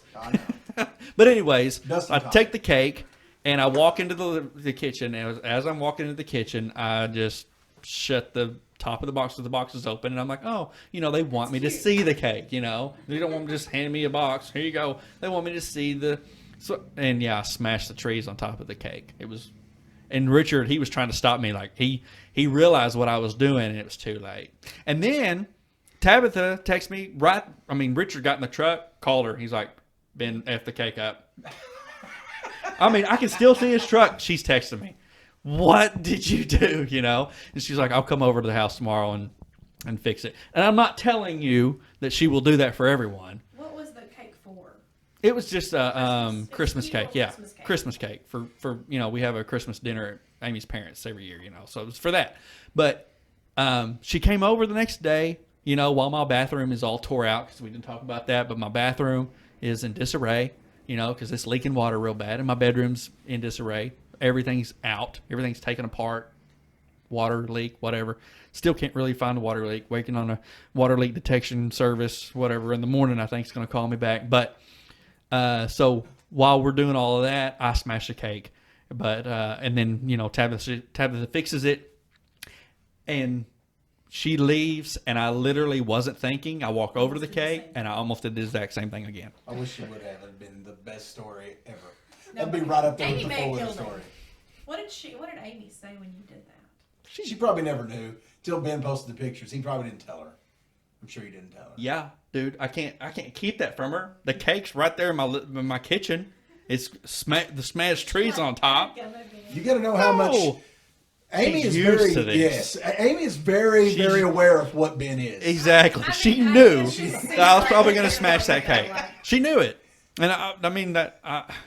She shakes her head at Ben a lot. You did really get the sweet. She's precious. I think she's done with. Shaking her head at me. She's just like, I'm gonna have him make me a can't cake. shake my head anymore. What do you have to know whenever you want to make you a cake?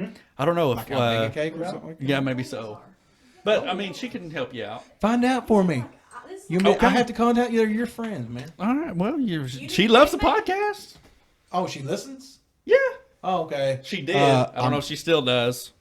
But Hopefully Ben will hook anyways, me up with what cakes you make. Thank you. Blacklight Insurance Group. If you need any insurance, give me a call. Tracy, Lacey, Tristan, thanks for coming. Yeah, T. Happy birthday, T. Yeah, TL. There's no TTL. Yeah. It's about to be TTL. theirs too. We all are January birthdays. Oh yeah. Well, happy birthday, because I may not see you Chris is from the now to 28th then. And his is the 27th. And Wow. It's insanity. Does that suck? no. Do they do I the share a thing? birthday in We've my talked family. about this before, but do they do the thing where your birthday's so close to Christmas that they do the combination gifts on you? We're gonna get you this for your birthday and Christmas. That's good. That's good. But did you get big gifts on your birthday too? Yeah. I mean, yeah. She goes, now wait a minute. I think about Some it. people- She's thinking about her big gifts. Tristan, one thing with Tristan and gifts is usually every Christmas we've tried to really get something like that she really wants, but she doesn't think she's going to get. So we've got a lot of emotions at Christmas usually. One year was a hoverboard, and she lost it. I mean, she just Really? cried. Did Tracy One did year Tracy was a cell write on phone, it? and it was just No. you know. So we really tried, and this year we didn't have any. What she wanted was a dog, and her dad said no, and so she didn't get a dog. And I felt the whole time at Christmas, I was just like, We should have got a dog. I feel bad because I mean she got good things, but there just wasn't that. It's always That been wow- about what that Tristan wow is factor going to get for gift. Christmas. Because I mean, we got a German Shepherd. She's got 6 goats. 6 show goats. 2 dogs. and You two- guys generally do have a lot of animals most of the know, time. true. 2. But you are working getting a dogs. dog? I'm getting a dog. She says this shit. So she wanted a golden retriever, which is my all-time favorite dog. Golden retrievers I are want amazing. 5. Or I want 4. Keep the Remember dogs my away golden from the ones. goat pen. Yeah. Yeah. But That we was a got- sad story. Anyway, we've decided that golden, we've decided on a golden doodle now because they Oh, don't okay. shed and they're super cute. And my Yeah, sister's Well, Jenny, my all sister's this other lame preacher shit they're trying to sell me on the fucking my sister's preacher sells them. We couldn't find one. And under he's supposed to have a litter this summer. And my sister's getting one. And Why not the dogs that Mark and Tabby have? yes, they wanted us to take one of those, and we love. I'm not a poodle lover, Mm-hmm. but they have Luna the poodle, and Yeah, she's Luna amazing. is amazing. And Yes, she loves her some Tracy loves Allen. me yeah. I will never He see does love Luna to, again yeah. unless she comes to McAllister. I'm not going back to Gowan. I'm not going back to their house. Yes, I know. 2020 is Yeah, when y'all that, ruined where it started. 2020 by doing 2020 started from. I don't know what it was about that, but yeah, I'm not going back. That was the. I sit down at the beach house and was like, I'm I never said something about going them. He said, back I'm never going to their house again. And I was again. like, And Lacey was like, Was it, what happened? I went on. Like, I really, Do tell. yeah, they're like, good gosh, dude. I know, like, Mark is really mean to me a lot, so I'm not surprised about what happened. You weren't here yet. I told the story about Mark last night at dinner. Oh, there's no telling. That we're at Fuji's in Fort Smith, and the server comes and he's taking our order or talking about our orders or whatever, and he said, "Are y'all sisters?" to me and Tristan, and I was like, "Yeah, we are." And Mark goes, "No, they're not sisters. That's mother and daughter. She's 40." And I was like, nothing like Mark to bring you back to reality. Yeah, he does it to me too. And he said, and the guy kind of laughed at him. I'm like, "I'm not 40," and the guy was like, he said, "It's her birthday today. She's 40. He said, "I'll bring you a cupcake." And Mark was like, "It's fine. I'll eat it." I'll eat her cupcake. I mean, this is our life. He's very mean to me. Mama, Our relationship 4:30 in is- the mornings. Yeah. Early. All right, let's go. What do you, anything That's else? it. We All did, right. we We're did done. everything. Have a great day. Love your body.